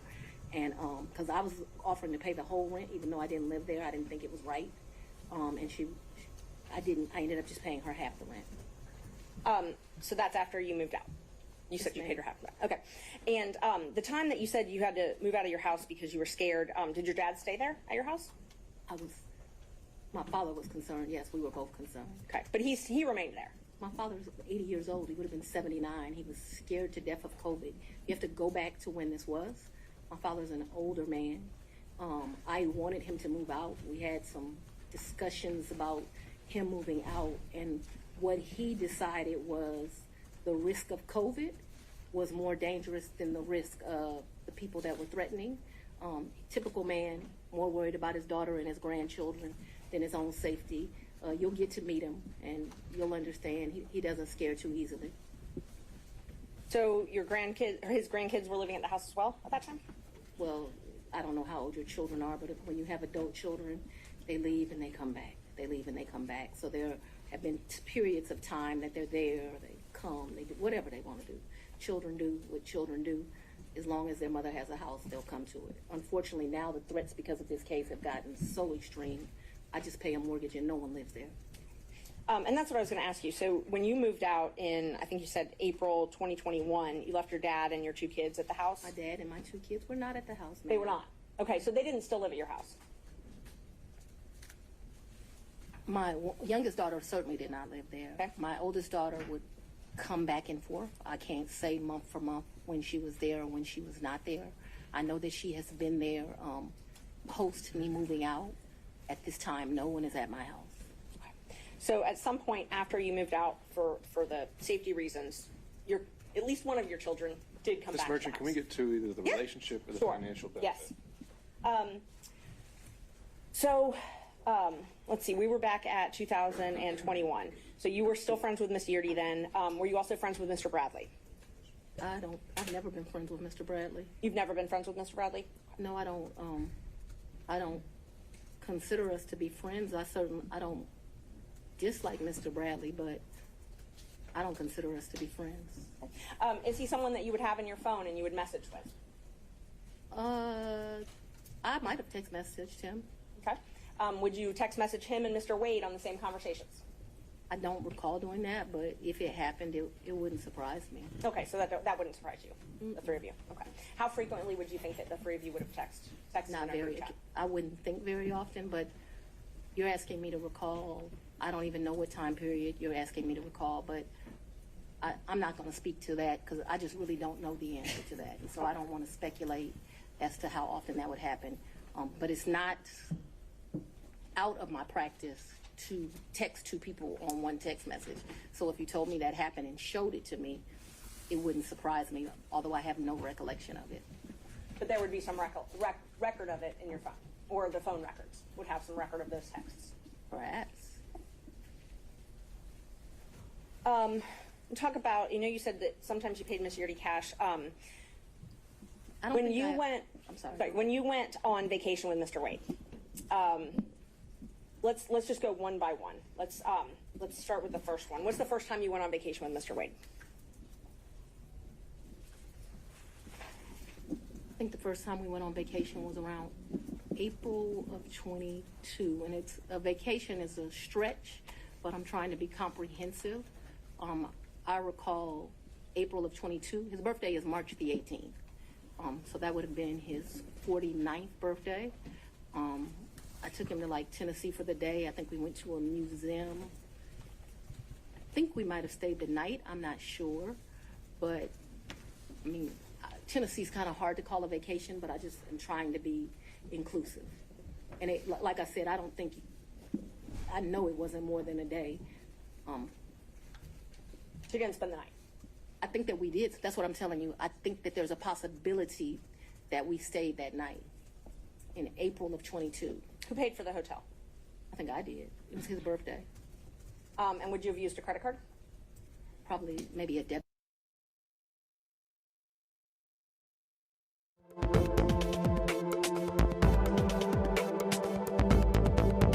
When I started dating Mr. Wade, it was right around then. April 2022? 22, yes. 2022. It was around then. I don't know, like, you know, it's not like when you're in grade school and you send a little letter and it says, will you be my girlfriend, and you check it. I don't know the day that we started seeing each other, but it was early 22 is my recollection. Okay, early 22. And you all went to Florida on vacation as well? I don't recall going to Florida on vacation with him. You never went to Florida with Mr. Wade? When we went to get on the cruise ship, we went to Miami. Okay, that's the only time that you went to Florida with him? I think we went to Miami and spent the night. That's my recollection. Okay. I think we spent one night so that we wouldn't miss the ship. That's my recollection of our Who paid for that hotel? In Miami? Mm-hmm. I don't remember that. And how'd you get to Miami? We would have flown. And we've done that, so that I'm clear, we've done that twice. I think one time we stayed, and I honestly can't tell you, did we stay when the ship left or did we stay when the ship came back? I also can't tell you, so there's 2 cruises out of Miami. There's one that's in that October time period that was with his mom. And then there was another that was a New Year's Eve trip. I know I paid for the New Year's Eve trip because the tickets were $697 each. And I thought, this is ridiculous that the tickets are $700 to go to Miami. But when you travel during New Year's Eve, you know, they get you. So let's just back up and talk about the first time that you went to Florida with Mr. Wade. That was the time that you said you stayed in Miami at the hotel the first night? That's the time I told you I am not sure. So I'm not sure of 2 things. So I want to make sure that my testimony is clear. I'm not sure if we stayed in Miami on the October trip. I'm not sure if we stayed in Miami on the December trip. I just can't remember that. And I also don't remember, so that the record is clear, I don't remember if the necessity was as we got on the ship or we got off the ship. But I do remember there was a night spent in Miami because either whatever. I don't remember. But I think that there was a night spent in Miami. That cruise is the one that you took in October, right? Ma'am, if you have something to refresh my recollection, I'm intentionally trying to not be difficult with you, but I don't want to make up something. Right. I know that on one of those 2 trips, we stayed in Miami. I am not sure right now. You're asking me about... Oh, I'm sorry, you misunderstood. I was not asking you which night you stayed in Miami. I'm asking if you took a cruise in October 2022 with Mr. Wade. Yes, and his mom. And his mother. That's what I was asking. Yes. Is that the first time you met his mother? Yes. It was on that cruise, and that was Royal Caribbean, I believe? I honestly don't remember what ship. I know we've taken 2 cruises. I don't know what the ships were. But he paid for the flight and the cruise on Royal Caribbean that time. So yes, he paid. He is the original one that does it. He has something called, Mr. Wade is a world traveler. I'm not as versed as him. He's been to 6 of the 7 continents. And so he has both a personal travel agent and he also has a cruise travel agent. I don't know anything about either of those kind of travel agents. So he is the one that would book the travel, but we need to be clear when we're talking about just because he booked it doesn't mean, like, I don't consider him having taken me anyplace. Let me just be honest. The only point that's ever taken somebody someplace is for his 50th birthday. I consider that I took him to Belize. And I took him to Belize because I don't want to discuss his personal business, but I'm happy Mr. Wade is still here with us. And I did 50 big, very big. So still on that October Royal Caribbean cruise, even though he had a travel agent. I'm sorry? If you do me a favor, I don't know what cruise ship, what time. So if you'll help me and say October cruise with Mama or the New Year's Eve trip with his sisters, I'll be able to, we can communicate. I just don't know what ship. October cruise with Mama. That's what I'm talking about. Yeah. He paid for the cruise and the flights for that trip. So he called his cruise agent and he booked that through them because he has a cruise agent. Right. He also has a regular agent. I don't know the cruise agent's name. So I wasn't asking about his travel agent. I was just asking if he paid for those. He did not, though. Okay. Because the reason I consider that he did not is I gave him his money back. And I was about to ask that. But initially, he paid for that. Yeah, he called his cruise agent. Like, I think they have his card on record. They do whatever. Okay. So initially, he paid for the cruise and the flight to Miami and the Royal Caribbean cruise. And my understanding of that October cruise is like it was a package the lady did for him. Okay. So, and I'll get to the reimbursements and all that. I'm just trying to confirm he paid for the flight and the cruise in October. And I think that when you say things that way, I want this record to be abundantly clear that he calls his travel agent, he calls his cruise agent. They do whatever he tells them. He's like on a first name basis with these people. They do it, and then he tells me how much it is, and I give him the money back. I don't, just like you're asking me about the money with Robin, I don't do my friends like that. So if you tell me it's a G, then you're going to get $1,000. Whatever it is, I didn't ever make him produce receipts to me. Whatever he told me it was, I gave him his money back. Isn't it true that he paid for the cruise and the flight on his credit card? I'm not asking about reimbursement or after. He used his credit card to buy the cruise and buy the flight, correct? I have no idea how he paid for it, if it's a credit card, if it's a debit card, but certainly he called his cruise agent. You know, like how many people have a cruise agent? He calls his cruise agent, tells them where they want to go. They tell him what's booked. And you have to remember, he paid for, that initial was me, him, and his mother. And then after that cruise, you all flew to Aruba and spent a couple days in a hotel there, correct? Right, and his mother was not happy He that we left her initially behind. paid for that. He initially paid for that. For Aruba, yes, ma'am. So let's talk about both of those. I know he initially paid for it. Did you pay him back? For the cruise and for Aruba, yeah, I gave him his money before we ever went on that trip. You gave him cash before you ever went on the trip? Mm-hmm. Okay. And so when you got cash to pay him back on these trips, would you go to the ATM? No, lady. You would not go to the ATM? No. Okay. So Fulton County pays you direct deposit, I assume? Yes, Fulton County and the state of Georgia both pay me direct deposits. Okay. So the cash that you would pay him, you wouldn't get it out of the bank? I have money in my house. You have money in your house. So it was just money that was there. When you meet my father, he's going to tell you as a woman, you should always have, which I don't have, so let's don't tell him that. You should have at least 6 months in cash at your house at all times. Now, I don't know why this old black man feels like that, but he does. When we were growing up, my daddy had 3 safes in the house. So my father's bought me a lockbox, and I always keep cash in the house.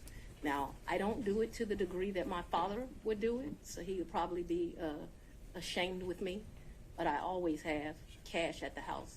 That has been, I don't know, all my life. If you're a woman and you go on a date with a man, you better have $200 in your pocket, so if that man acts up, you can go where you want to go. So I keep cash in my house, and I don't keep cash as good in my purse like I used to, because I don't go on many dates, but when you go on a date, you should have cash in your pocket. So my question was, where did that cash originally come from, if it didn't come out of the bank? Cash is fungible. I've had cash for years in my house. So for me to tell you the source of when it comes from, when you go to Publix and you buy something, you get $50, you throw it in there.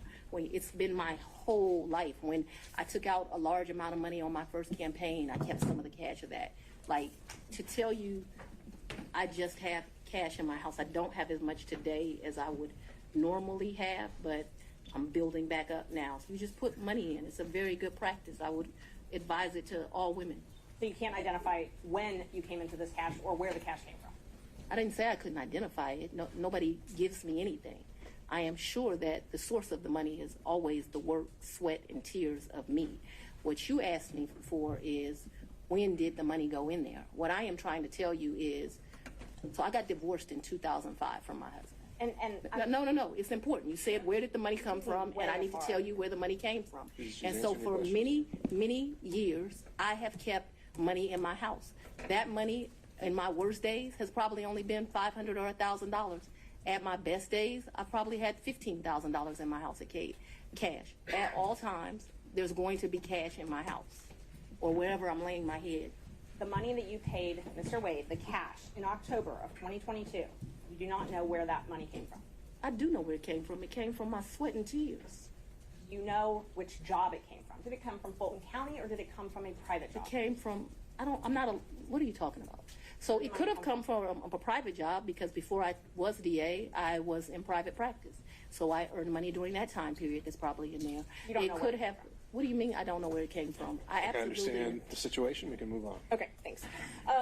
Same with Aruba. You don't know where that cash came from either, right? Ma'am, you are mischaracterizing my testimony greatly. I'm not going to allow you to mischaracterize my testimony. I know that I keep money in my house. The amounts of money I gave Mr. Wade, it was never that serious. I don't think I've ever handed him more than $2,500 in a reimbursement. So we're not talking about $20,000 in cash. I don't have $20,000 in cash right now. The most I ever gave him, I know I gave him $2,500 when we went to Belize because we went to one hotel and then we went to a second hotel. That $2,500 I actually gave him while we were still in Belize. I know that the Aruba trip, the one that you described with his mom, I think I gave him about $2,000 for that trip for like total. His mom went to Aruba with you? The Aruba trip. So I consider that to be one trip. So we got off of a cruise ship and then we went to Aruba, which is why I cannot remember is that the time that we had to stay in Miami to wait for the flight for Aruba. So I consider that one trip, but we didn't like come back to Atlanta and leave. We flew down to Miami. We got on a cruise ship. We spent a couple of days with his mama. We came back to Miami. When we came back to Miami, either that day or the next day, we flew to Aruba. We spent a few days in Aruba and we came back. That was really one trip. Even though we went two places, it was one trip. So let's talk about the California trip. Is that when you were moving your daughter out to California? When you all went, or did you have two trips to California? My daughter doesn't live in California. Did she ever live in California? I'm not discussing to you the location of my child. So how many times did you go with Mr. Wade to California? Once. And you all stayed in Napa Valley and he paid for the plane tickets and the hotel? He paid for the plane tickets and the hotel. And what did you pay for on that trip? I gave him much less cash that time, probably $400 or $500, and then I paid for a bunch of stuff. I think we did 2 different wine tours that you do, which are pretty expensive. I think I bought him, he likes wine. I don't really like wine, to be honest with you. I like Grey Goose. I bought him a bottle of wine while we were there, and the sippings that you do. I can't remember how many, like 4 or 5 different places you go. I remember we went to this place that they do pairings. That was the most expensive thing that I think that we did while we were there. So they would pair, champagne, chocolate, and caviar. It was a 3, and it was like 3 different things: Sweden, Russia, someplace else. I'll make that up. But that was the most expensive thing we did that trip, and I paid for that. You pay cash for us doing that? Mm-hmm. Yeah, I think that trip did not cost me a lot of money. I might have took like $750 in cash on me because we weren't gone very long. I'd only asked if you paid in cash. I don't need to know the amounts. When I travel, I always take cash. And is the cash that you keep in your house, or do you keep it at the condo that you were living in? So at that point, it wouldn't be at my house, and I'm sorry if I was not clear. The money would be wherever I laid my head. So I wouldn't leave the money at the house. So if I was unclear, no. Money's going to be where I stay. How much did you pay for your trip to Panama? To where? Panama, I believe. I didn't go to Panama. I may have the location wrong. I never went to Panama. So Mr. Wade went to Panama with his frat brother. Oh, he went to Panama with his frat brothers. So tell me about, let's see. So I want to make sure I've got them. I've got Belize. You already covered Belize. You covered the... So let me tell you our real trips. In October, we went with We went on the cruise with his mom. We got back from the cruise with his mom, and we went to Aruba. I consider that one trip. Second trip, New Year's Eve, we went on a cruise to the Bahamas. That's the second trip. I want to make sure I get this right. Third trip, 100% on me. I think he might have spent $200 on that entire trip. We went to Belize. That was my trip. That was, his 50th. And then Napa Valley, we went around May. I don't know the dates, but it seems to me like it was close to Mother's Day. And those are the only trips? So that the record is complete, I can remember one time driving to, where were we? South Carolina, and we met my sister for lunch with her man. When was that? I don't know, but we didn't stay the night there. But I guess people would consider that a trip if you drive somewhere and you come back. That was insane because it was like 5 hours to drive. We ate lunch and we drove right back. I can remember driving to some little town in Georgia. I don't even know where I was. I had never been there before or after. There's some boat you can get on over to, and there's like a slave thing, if that gives anyone any reference. We didn't do that. I remember doing that. I remember driving one time to Charlotte. We had lunch with one of my very close girlfriends, and again, we drove to Charlotte, met my girlfriend for lunch, and drove right back. So that's a trip. We didn't stay the night there, but I just want to be complete in my testimony. We drove someplace, had lunch, drove back. I don't remember another driving someplace distant for lunch and coming back to Charlotte to see a girlfriend, to meet my sister in South Carolina. We went by ourselves when I told you about that remote place in Georgia.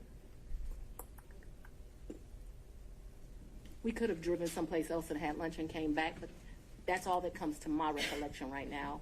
There could have been another place we drove and had lunch. My security team was very clear to me. I'm not to be out and about in Atlanta without them. And so for me to do something just very normal that a normal person would get to do if they weren't prosecuting this case, I got to drive 4 hours to do it. And that's what I was going to ask you. Your security detail, did they take you to and from your house? So I haven't been able to enjoy my home. Condo, I'm sorry. Since March of where you lay your head. Did they take you to and from where you lay your head? 99% of the time. Would they take Mr. Wade to and from wherever you laid your head? That has never in the history of ever happened. Ever, okay? Your security team has never taken him? From my house? That's a lie. I'm asking if they've ever taken him anywhere. And I'm telling you that that's never happened. So your security team has never taken Mr. Wade My security team has never taken Mr. Wade from any place where I have lived and brought him here. Never. Not once. Not ever. Have they ever taken the two of you together? To where? Anywhere. Well, we've left this building and gone to lunch, but I go to lunch so rarely that is a very rare occasion. I am sure, and let me be clear, it wouldn't just be Mr. Wade. So I'm sure my security team has taken me to lunch. Probably been a time I've left here 7 o'clock, gone to get something to eat. And I don't even know that they would have taken him or if he would have driven himself, but they've taken me to do that. But we're talking very few, very far in between. Most days I don't even eat lunch. And when I do, it's because my assistant has heated up some bag, something, and I eat through meetings and eat in my office. It's not a practice of mine to go to lunch. During the time period that you were dating, would your security team ever take you two together anywhere? No. Never? If there was a lunch that occurred that I just described, if there was a meal that occurred that I just described, anything outside of that, and it needs to be very clear. Not often. Once, twice. Because I want to be over-inclusive, I'm saying once or twice. I'm not certain that it happened, but I'd rather be over-inclusive with you. So your office objected to us getting Delta records for flights that you may have taken with Mr. Wade. And, no, look.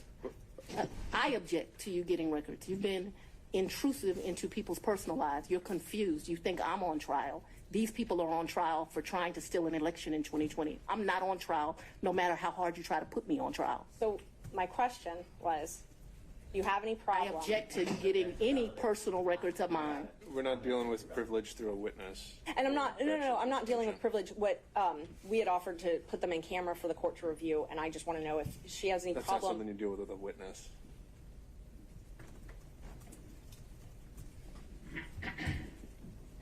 Okay, you have to file as part of your job something called an income and financial disclosure report, correct? That's correct. And you filed your first one, so you filed 2 to date, is that right? Is it 2 or 3? I probably would have filed 21, 22, and maybe I haven't filed 23 yet, because isn't it due like June of the next year? April, I believe. So you filed, let's see, you filed your first one, it looks like April 15th, 2022, and your second one, April 17th, 2023. Does that sound familiar? That I don't remember the dates, but you're an officer of the court. I'm gonna hope you're telling the truth now. May I approach the witness? You may. Thank you. I already gave the state a copy. Exhibits 20 and 21. If you take a look at those. They're part of the certified records. Can somebody bring me some? Yeah. Guys are getting a little old.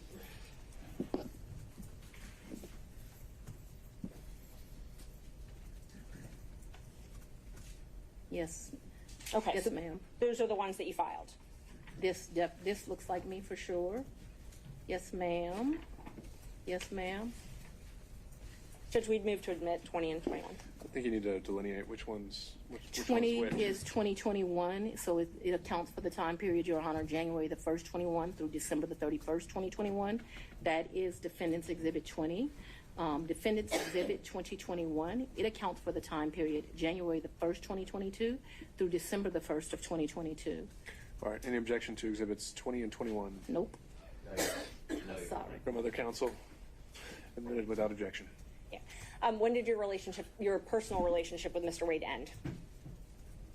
Our personal relationship ended in this year. So let's be very clear so that we don't mix words. I don't want to mix words in here. Mr. Wade is my friend right now. Mr. Wade, I would say, has been my friend since 2020. I think he started out as like a mentor and a professional colleague. He became my friend and somebody that I really respected. I feel very indebted to Mr. Wade for taking on the task of this job. And he is certainly my friend and one of the people that I respect the most. So if you ask about a personal relationship, I consider myself to have a personal relationship right now, Mr. Wade. I consider myself to have a personal relationship with Anna Cross. I consider myself to have a personal relationship with Mr. Abadi. I consider myself to have a personal relationship with Andrew Evans. Okay, let me just clarify that. I have a personal relationship with him as we speak right now. I don't think that's what you're asking. I think that's what you're asking. When did your romantic relationship with Mr. Wade end? Did it end? Me and Mr. Wade, we are good friends. My respect for him has grown over these 7 weeks of attacks. We are very good friends. I think, but for these attacks, it would have been a friendship that, as life goes, you would have stopped having. I think that you have cemented that we'll be friends till the day we die. Let's. Could we just have an answer to the question? I can handle Mr. Seda. Let's have it. She asked about a personal relationship. She asked when the romantic relationship ended. That's the question. Sometime in, I'd say late summer of 2023. So I don't believe me in, this is what you're really asking about. This is the salaciousness of all of this, right? No, I'm just asking about your romantic relationship, when you stopped dating. I think that me and Mr. Wade, so he's a man, he probably would say June or July. I would say we had a tough conversation in August. And so that men in relationships at the end of physical intimacy, women in relationships when that tough conversation takes place. And where, when did he come to, I guess the condo, I'm not sure what you called it, condo apartment, would he come and stay at that condo or visit you there? I'm sorry, visit you there. What condo, what apartment? I want to be clear. So not your house. I know you classified one as house and one as condo, so I'm trying to use those terms. So but there's been more see, what you don't understand is because of this case, I got to move. And so I Ms. Merchant, if you could ask a more precise question. Yes, please, give me the time period. Mr. Wade visits you at the place you laid your head. When? Has he ever visited you at the place you laid your head? So let's be clear, because you lied in this. Let me tell you which one you lied in. Right here. I think you lied right here. No. This is the truth, Judge. And it is a lie. It is a lie. All right, Ms. Willis. Mr. Sena, thank you. We're going to take 5 minutes. Be back in 5.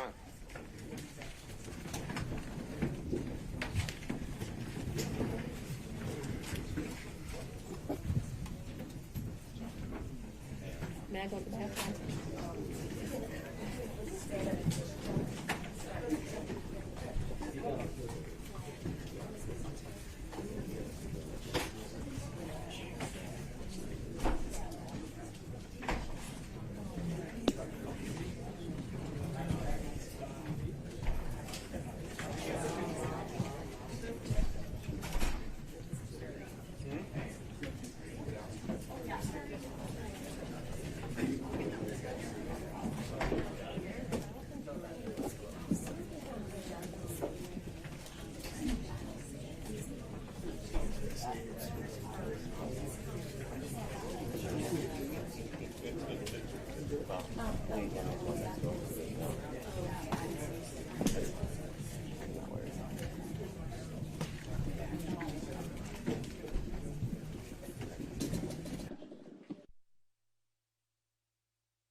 Ready, Judge? Yeah. Yeah. You go. All right, Thank you. We're back on the record. Before we proceed, though, I would advise everyone here, this being a room mostly full of lawyers who have spent their lives in a courtroom. We all know what professionalism looks like, what decorum looks like, and devoting ourselves to the rule of law and proper advocacy. I would urge everyone to keep those principles in mind, starting with the fact that we won't talk over each other. And from there, we'll get through this. Ms. Merchant. Thank you, Judge. How often did Mr. Wade visit you at a place where you were living between 2019 and 2021? So you want to start with the lie that he lived with me in South Fulton in 2019, a home he's never been to? That's one lie you told in your document. No. Judge, I didn't ask her about that. Ms. Merchant, I want you to ask a very precise question. I think she's saying and answering that he did not live with her. So why don't we break that up into smaller parts? And I didn't ask about living. But you put in your, while we're talking about professionalism, she put in 3 different documents he lived with me. Full opportunity to respond. And filed that with the court. In 2019. He's never been to South Fulton. In 2019, I lived in South Fulton. He has never been to my residence in 2019, ever, not once. In 2019, he's never been to your residence, any place. I lived in my home in South Fulton before I started getting the threats that were here, a house I paid for with my own sweat and tears. I'm no longer able to live there. But in 2019, I did. And in the 2 months of 2019 that I knew Mr. Wade, 3 months, the beginning of October, all of November, and all of December, Mr. Wade never came to my house in South Fulton. Let me help you out. I lived there in 2020. He never came to my house in 2020, let alone live with me, as you put falsely in these documents. In the first 3 months of 2021, when I could still enjoy my home, Mr. Wade never came to South Fulton, and it is certainly a lie that he lived with me. So in 2020, so you said 2019, 2020. Did Mr. Wade ever visit you at a place that you resided? He has never been to my home in South Fulton. 2020 was before I knew that a phone call was going to be made and I was going to have to abandon my home. As a result thereof, he never visited, lived at, came to, or has seen South Fulton. You qualified that with your home in South Fulton.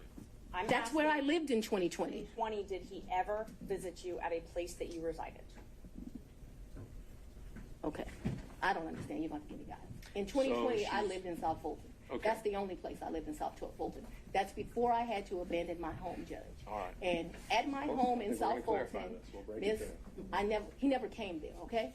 So if you don't come someplace, you can't live there. Ms. Willis, I'm going to have to caution you. This is going to be the first time I have to caution you. We have to listen to the questions as asked. And if this happens again and again, I'm going to have no choice but to strike your testimony. So, we need to break this down. Ms. Merchant's question, I believe, was asking whether you lived anywhere other than South Fulton. I did not live anywhere but South Fulton, Georgia in 2020. That is before I began my prosecution of this case, and it was my plan to only live there. Did Mr. Wade ever visit you at the condo that you leased from Miss Yurdi? He visited that condo, yes. He did? Yes. Did he ever spend the night at that condo? No. Just visited? Yeah, but he did visit for sure. Did you ever go out to eat together, other than the lunches you talked about, during 2019 or 2020? I would think that we probably went to lunch, but it wouldn't have been, let me think, 2019. I'm going to say, I don't know, I'm going to say we probably broke bread someplace in 2019. I don't remember it, but it seems like we would have broke bread sometime in 2019. So I'm going to say yes, although I have no recollection. But it seems to me like I go out to eat and drink with pretty much everyone, so I'm going to say yes.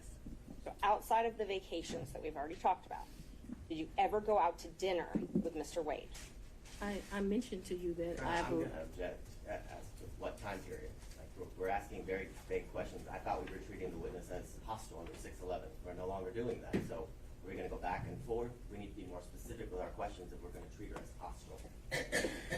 All right, Ms. Merchant, it's not so much, I think you can elect between leading and open-ended questions, but I think we are still wondering about, and I think we need to get back on track of focusing on the financial benefit or the relationship.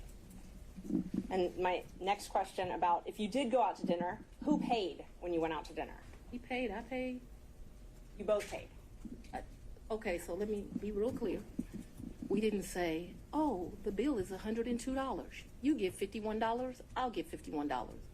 I don't operate like that with my girlfriends. I don't operate like that with anyone. He caught the bill, I caught the bill. Whomever. Did you ever pay him through Cash App? No. You only ever paid him through cash? Well, yes. We're talking about, I'm very confused You've now. never given Mr. Wade money through Cash App? No. The only money you've ever given him outside of a contract is cash. I didn't give him money in a contract, so that was cute, but I didn't give him money outside, in a contract. What happened, no, we're going to answer it since you said it. He worked more hours than he was paid, and the county paid him for the work that he did. So don't be cute with me and then think that you're not going to get an answer. And I will ask you about the contract in a minute. I asked you about cash. Did you ever pay him anything? And I'm trying to qualify my questions. I'm not talking about the contract with Fulton County that was paid. I'm not talking about that. I'm talking about outside of that. Did you ever pay him anything other than cash? I've only given him cash a few times in the course of what we're talking about. So you've if never we used would your go to credit dinner, Let her finish her answers. if we would go to dinner, I wouldn't give him cash because he paid for dinner or I paid for dinner. I've given him cash only a few times in life, probably 4. Okay. Probably the most money I've ever handed him is $2,500. The least amount of money I've handed him, probably between $500 and $1,000. You never wrote him a check? Ma'am, I don't have checks. Okay. So you have no proof of any reimbursement for any of these things because it was all cash, right? The testimony of one witness is enough to prove a fact. So my Are you question telling was, do me you that have I'm any lying proof? to you? Is that what you're intimating right here? I'm asking if you have any proof that you paid him any of these The monies. proof is what I just told you. You have no written proof. Is that correct? So I have some, probably some transactions like in Belize. I probably spent $500 on my card in Belize. I spent I can't remember, $900 on each of our tickets to go to Belize. I did the $700. I probably got some minor expenses in Aruba that would be on a card. But for the most part, for those trips, other than, so the 2 cruises, I gave him money for those before we ever left because they were pre-booked. Let me answer. Well, the question was if you had any written proof. And so I've answered you that I've had written we proof. can move to the next question. If you've answered if you had any written proof, and that was my question. I want to make sure that we're clear that for the 2 cruises, Judge, and that's I the asked if cruise she gave plus him written Aruba. proof. We're not going to talk over each other. Ms. Merchant, she answered your question, so we can ask the next question. Ms. Willis and Ms. Cross will have plenty of opportunities to let you clarify your answers when it's her turn. Thank you, Judge. Knowing your role as district attorney, you know that public funds are scrutinized and money is scrutinized and things like that. You understand. I'm sorry, go ahead. You understand you're under a microscope. You have reporting requirements, all of those types of things. You have no record other than your testimony of the money that you've given Mr. Wade. You've already asked that question. Let's keep going. When you took office, you had a tax lien of $4,600. Did you pay that with cash when you made that tax lien whole? I probably paid through however you pay. Okay. So, but you were saying that you had amounts of cash. You still had that lien in 2022 when you were dating Wade and going on these trips. So the cash that you gave him, that could have been used to pay this tax lien off? You gonna tell me how to pay my bills? I'm going to object. This is not relevant as it relates to why we're here today.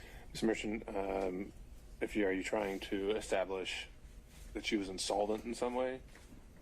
I definitely was trying to establish that she did not have these mass amounts of cash that she's talking about, yes. All right. Re-ask the question. You had a tax lien in 2022, $4,600. Did you say I did? And you did not use this cash that you had to reimburse Mr. Wade to pay that off, correct? No. Okay. I went shopping too and I didn't pay it off. And you talked about, you gave a lot of interviews to some authors of a book called Fani Willis, right? I would not characterize it as a lot. I probably have spoken to them 2 or 3 times. My question is relevant as to. I think it's already come up that finances are discussed in the book. I'll overrule that. Thank you. Ms. Wilson, you can continue your answer. What came up with Mr. Wade as it relates to hearsay statements that he was asked about in relation to what Ms. Willis may or may not have said in relation to an author. So it's not relevant to the testimony that's occurring at this time. I think Ms. Merchant has said that inside the book, she also makes a statement as to her own finances, and that's at issue. So you gave interviews to the authors of this book, correct? Once or twice. Okay. And 3 times, just to be comprehensive. I don't know if it was 3 times, 2 or 3 times, I think. you were quoted in the book, and I will give you a chance to say if this is a misquote. You were quoted, when they asked you about if you wanted to run for office for DA, you were quoted, "I really don't want to be financially effed up again." Do you remember saying that? So what that refers to, My question first is if you remember saying that. I remember saying something similar to that, but I would like to be able to explain what that's in reference to. That's not in reference to anything else. It was a huge sacrifice to be district attorney in Fulton County. Huge. I was doing just fine. I had a municipal court judgeship that was paying me $100-something thousand a year, and like you got to show up twice a week. Easiest thing I've ever done in life. I also had private clients that were paying me to represent them, so I was able to have a law practice and that. Raising 2 daughters by myself, there were times in life where things were hard, and so I was telling people, I don't really run for DA. I don't want to run for DA. I'm in a good position right now. I got this easy job that I enjoy, being the chief judge of the city of South Fulton. I'm making money at the law firm, and I'm not sure that I want to make this sacrifice. And why does it always have to be me? Eventually, I prayed. I think that I was the appropriate person. I think that I did that. So when you're referring to that, what I'm saying is, why should I make a sacrifice again? And what I was not talking about is being district attorney. Once you get elected district attorney, you're in a fine financial position. I make over $200,000 a year. What I was talking about is I ran for judge. When I ran for judge, I took $50,000 of my personal money out of my retirement, and that money ended up being lost. And I know when you bet on yourself, you're going to have to bet money on yourself.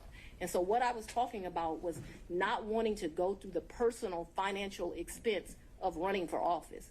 By no means did I think that I was going to be financially in a bad position once I won. Let's talk about what I was up against, because it's important to understand that comment. I had a district attorney who had been here for 24 years. People, it's very relevant as to what my mindset was about this. So I'm trying to answer your question. So what I was saying is Tailored solely to finance. Right, but it is about my finances. If I didn't, nobody put me in this seat. So I had already run for office once. I had spent $50,000 of my own money running, and it was vamoose, nothing. And so when I'm talking to those offers, I'm talking about the contemplation of the sacrifice of the run, not the sacrifice of once you become DA. The odds were against me. I was likely going to lose the election based on who I was running against. So that needs to be in the appropriate context. Isn't it true that the authors also wrote, and you can dispute this if you'd like, that you were broke after that race? The 2018 race. Yes. Yeah, that was a hard race. I wasn't broke like I didn't have any. So broke is relative to depending where you are, but that hurt to lose that $50,000. So I'm sure my mental mindset was like, I just gave $50,000 away. Right. So they characterized it from their conversations with you that you were broke, you had poured your own money into the campaign, and you weren't able to pay your own bills because of your clients couldn't pay their bills to you, and you had a paltry array of family and asset forfeiture cases. It says you were trying to make it month to month. Is that an accurate depiction of your financial situation at that point? I would want to read that, but I don't remember clients not being able to pay their bills. Or may I approach, Judge? You can. You may. Page 13.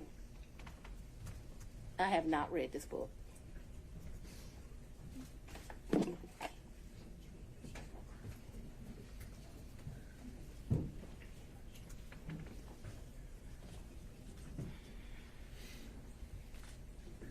So like this fact here, her ex-husband Fred had run into a financial, I have no information I about didn't that. ask you about that. I Okay. just asked about if what they represent from their interviews with you, that you were broke and that you had clients that weren't able to pay their bills. Can you show me where that is? Because this is where you put the tab, so that's where I read. Broke, couldn't pay their bills. Yeah, I'm sure I characterized myself as broke as leaving that $50,000. I don't know that I had her nascent law practice at poultry rep. Well, you just I didn't have. Ms. Merchant. I thought I had a law practice. So this is not correct. I'm sure it's just I didn't have any asset forfeiture cases. So I had one case where they had took one of my clients' money at the airport. I don't know if that's what they're carrying. I don't know. Poultry array. I did have family law cases. I guess that's what they're talking about. And clients who couldn't pay their bills ain't clients. So no. So my question was just if this was a fair and accurate representation where it says you were trying to make it month to month at that point. No, I don't think that is actually a fair and accurate representation, but I am certain that after the 2018 election, I'm still not really happy about having given up that $50,000. You know when you paid your tax lien? I don't. You don't? Do you know if you paid it? I know I've paid some taxes. I don't know. I don't want to speculate. Did you tell anyone at Fulton County Board of County Commissioners about your relationship with Mr. Wade? No. Did you disclose your relationship to anybody at Fulton County?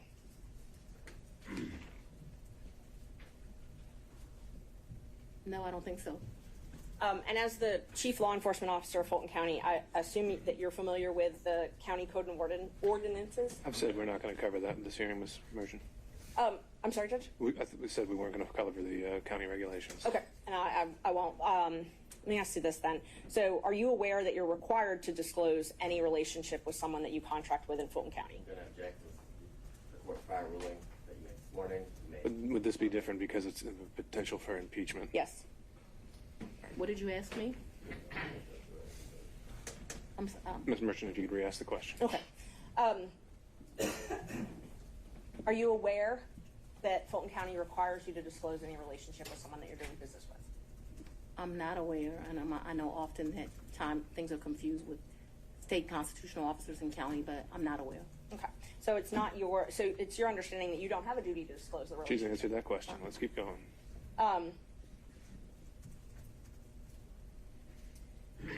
Did you keep track of this cash that you paid him at all? What are you talking? I don't understand. Did you keep track? Did you keep a ledger? Did you keep track of it? So I've only given him cash, as I mentioned, 3 or 4 times. There's no ledger. This is friends handing money off to each other. So the answer is no. I think you've already asked whether there was any written proof whatsoever, and she's Yes. answered that. Okay. So we've covered this. Let's move on.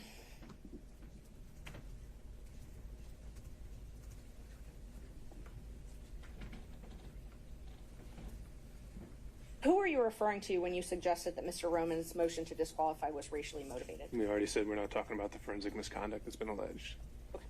And just so the record is clear, I don't believe I said that his motion was racially motivated, so I don't want that to stay there. I've never said his motion was racially motivated, so that should not be Ms. Willis, true. I think it would be best if we don't need to go down that road. We're going to save that for argument. You once said that you would not engage with a personal relationship with anyone that worked for Fulton County. Is that correct? An employee? Anyone that worked for Fulton County. I think I said an employee. Okay. So that's the qualification you give an employee? You wouldn't? I think that's the statement that I made, so if you want to quote me accurately. So it's your position because Mr. Wade was not an employee? Or it's your position he wasn't an employee, correct? Mr. Wade is not an employee, and he will tell you that over and over again.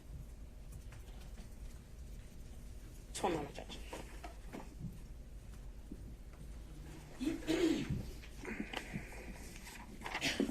I'm sorry, the statement, just so I make sure I accurately quote you. What you said was you won't sleep with people who work under you. Do you not consider Mr. Wade working under you? I consider Mr. Wade to be an agent. An agent? Yeah, All right. An appointee is what I really think of him as. Your point, whatever merit it has, Ms. Merchant, is on the record. Next question. All right. Do we need any moments in a minute?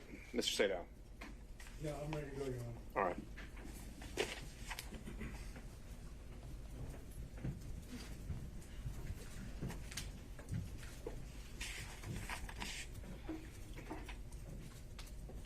I'm going to try to ask you questions that you can actually answer without having to explain, okay? Yes, sir. My comprehension skills are pretty good, so we should do all right. We shall soon see. If I heard you correctly, you moved into what I will refer to as the Yurti condo in either March or April of 2021. Is that correct? Sometime between late February and April. Yes, I don't. Just so we're clear, yes. But in that time period, you're in the ballpark. We're in the ballpark. And is that Yurti condo, would you say that it is in Hapeville? It is in Hapeville, yes, sir. And you moved in there for safety reasons? My father, yes, I moved in there. We were concerned. My father was terribly concerned about me continuing to live at the house. And so that we're clear, people came to my house at 5 o'clock in the morning about the police brutality cases, saying I was going to have a wake-up call. There were security threats due to gang cases, and there were concerns due to that was at the very beginning of this, looking into that. And so for all of those reasons and what was happening, my father wanted me out the house, and begrudgingly I left. Okay, so the answer to the question was yes for safety reasons, correct? Those were all of the things that caused the safety concerns.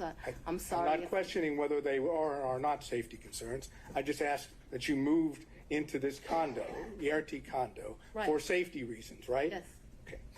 At the time that you moved into the condo, be it from February to April of 2021, yes, was your father still living in your house? Right, because my father... That's all I ask you. But I get to explain the answer, sir. I don't know if there's an explanation. If I ask you, was your father still living at your house, the answer is either he was or he wasn't. Yes, but you are going to get to argue at the end of this, as we both I'm know. not going to argue and so anything. I'm going to ask. To be able to explain why.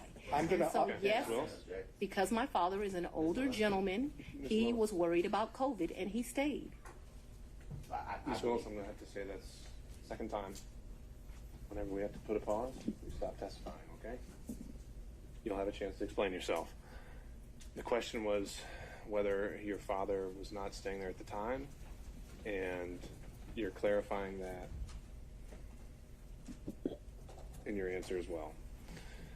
You can have a brief clarification, but it shouldn't be something that reaches well beyond the question. All right, Mr. Sadal, you can re-ask the question. We'll see where it takes us. Okay, thank you, Your Honor. Was your father still living in your house at the time you moved to what I would refer to as the Yurti condo? Yes, sir, he was, due to his concerns related to COVID. Okay. The safety concern was that there was potential danger at your house. Is that correct? Yes, my address had been exposed, so yes, there was concerns about potential danger at my house. Okay, so anyone staying at your house in the time period after you went to the Yurti condo was still in danger, correct? Yeah, well, no. He did. I think you have to... it's your attorney, Ms. Willis. Sorry, Mr. Potter, your objection is speculation. Yes. To the question of speculation. Whether someone was still in danger at her condo. I can just let her answer the question. Or Mr. Sadal wants to rephrase. No, I'm not sure. I was able to understand it. I've got the objection, and then I have... I'll withdraw the objection. We can move forward. Okay. So, and I remember the question, so I can answer it. Well, you can now that the objection's been withdrawn. Can you try to answer that question? Yes. There's still a safety concern for people staying at the house. Yes, I was very concerned about my father still living at the house. However, if you have dealt with an older gentleman, he was not leaving the house, despite my urging him that I thought he should leave as well. He did not want to leave the house because he was particularly worried at his age about COVID. But that became, I don't want to say, I was not happy with that decision of my father's, but I can't ultimately make him leave, and he stayed there too long, in my opinion. Okay, thank you. During that period that you left to go to the Yurti condo, did any of your children stay at your house? So I I don't think that they were there at that point. Certainly my baby wasn't there. I'm talking about this entire period. We're talking about, if I remember correctly, and you'll correct me, I'm sure, you said that you stayed there at what I would call the Yerty condo until January of 2022, correct? Yes. Okay, so I'm asking you in that period, which would be February to April of 2021 until January of 22, did any of your children stay at your house? And you don't have to yell at me. I'm able to understand. So I would ask you to not yell at me. That being said, I don't actually expressly remember, but I can tell you since I have left my home, there have been times my oldest daughter came in. But I can't tell you with certainty the time window that you've said, if they did or not. And so I don't want to speculate to that, but there was some time that my oldest daughter came back. Whether it was that period or after I left the Yerty residence, I'm not sure, okay?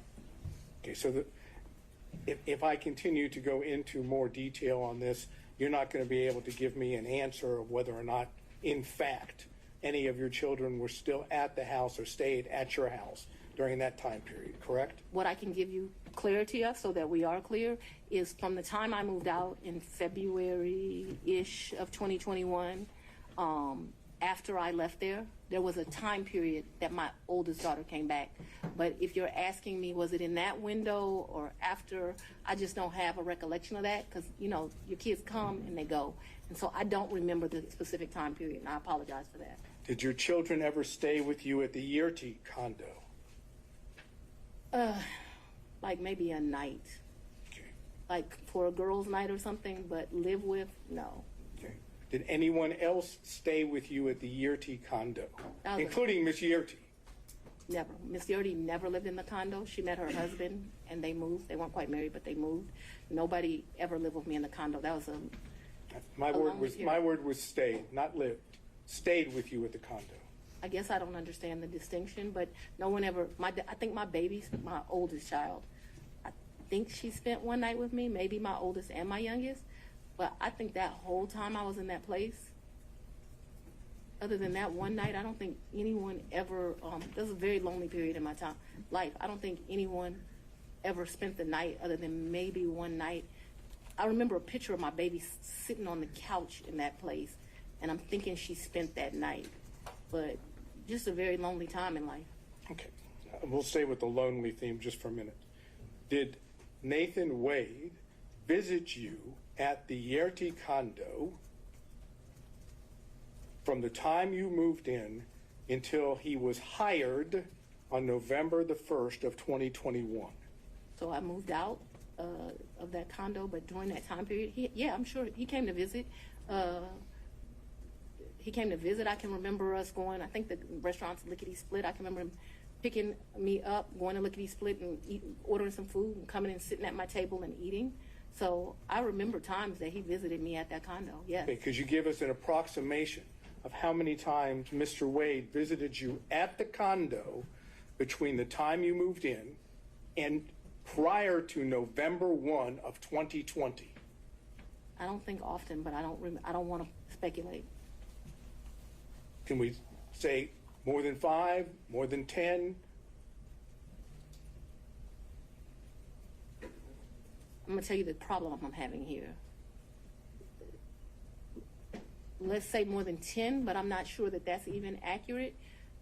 He certainly has come and picked me up, gone to grab some food to eat. I don't remember him being in that condo a lot. Okay, that's your.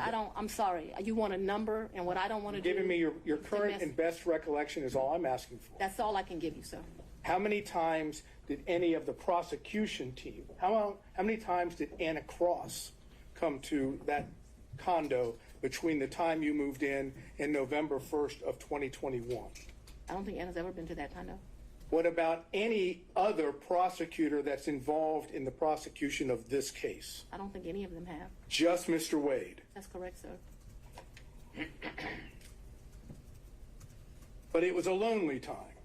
Oh my God, that 2021,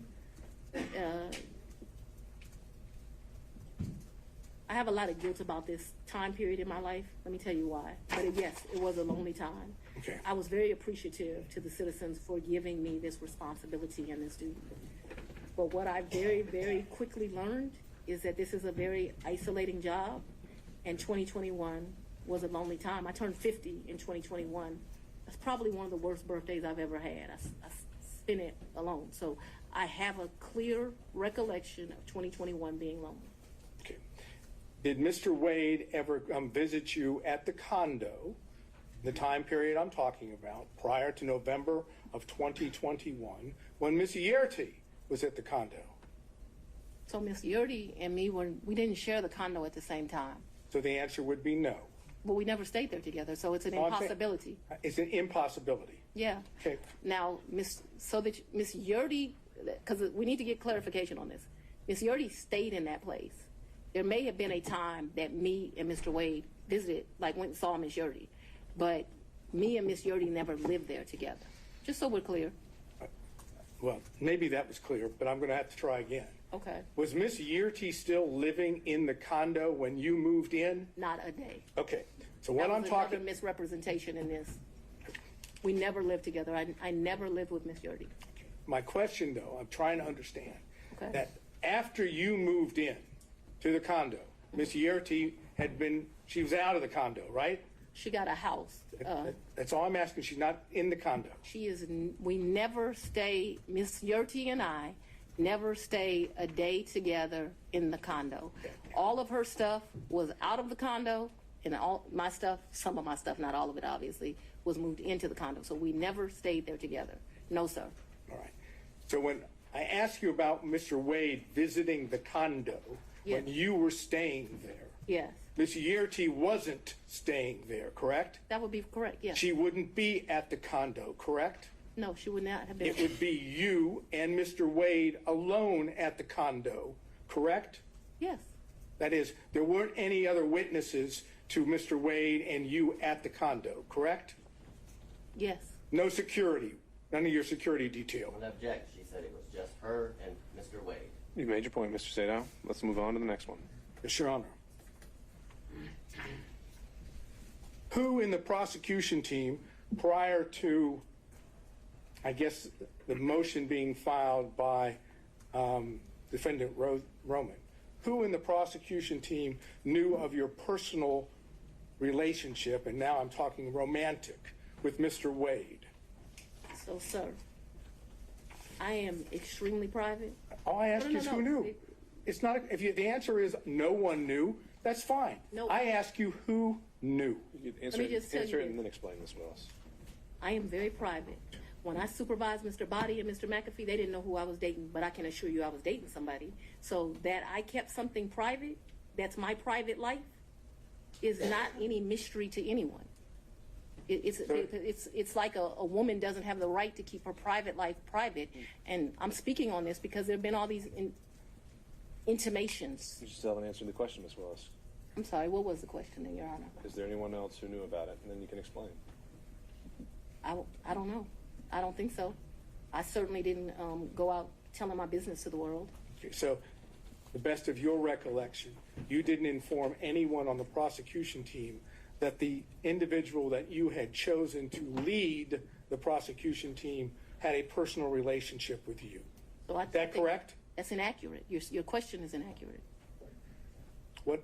Because you stated that the person I chose, we had a personal relationship. So we had a friendship. We have all these distinguishing factors. Remember, when I chose him in November of 21, first of all, let's get this straight.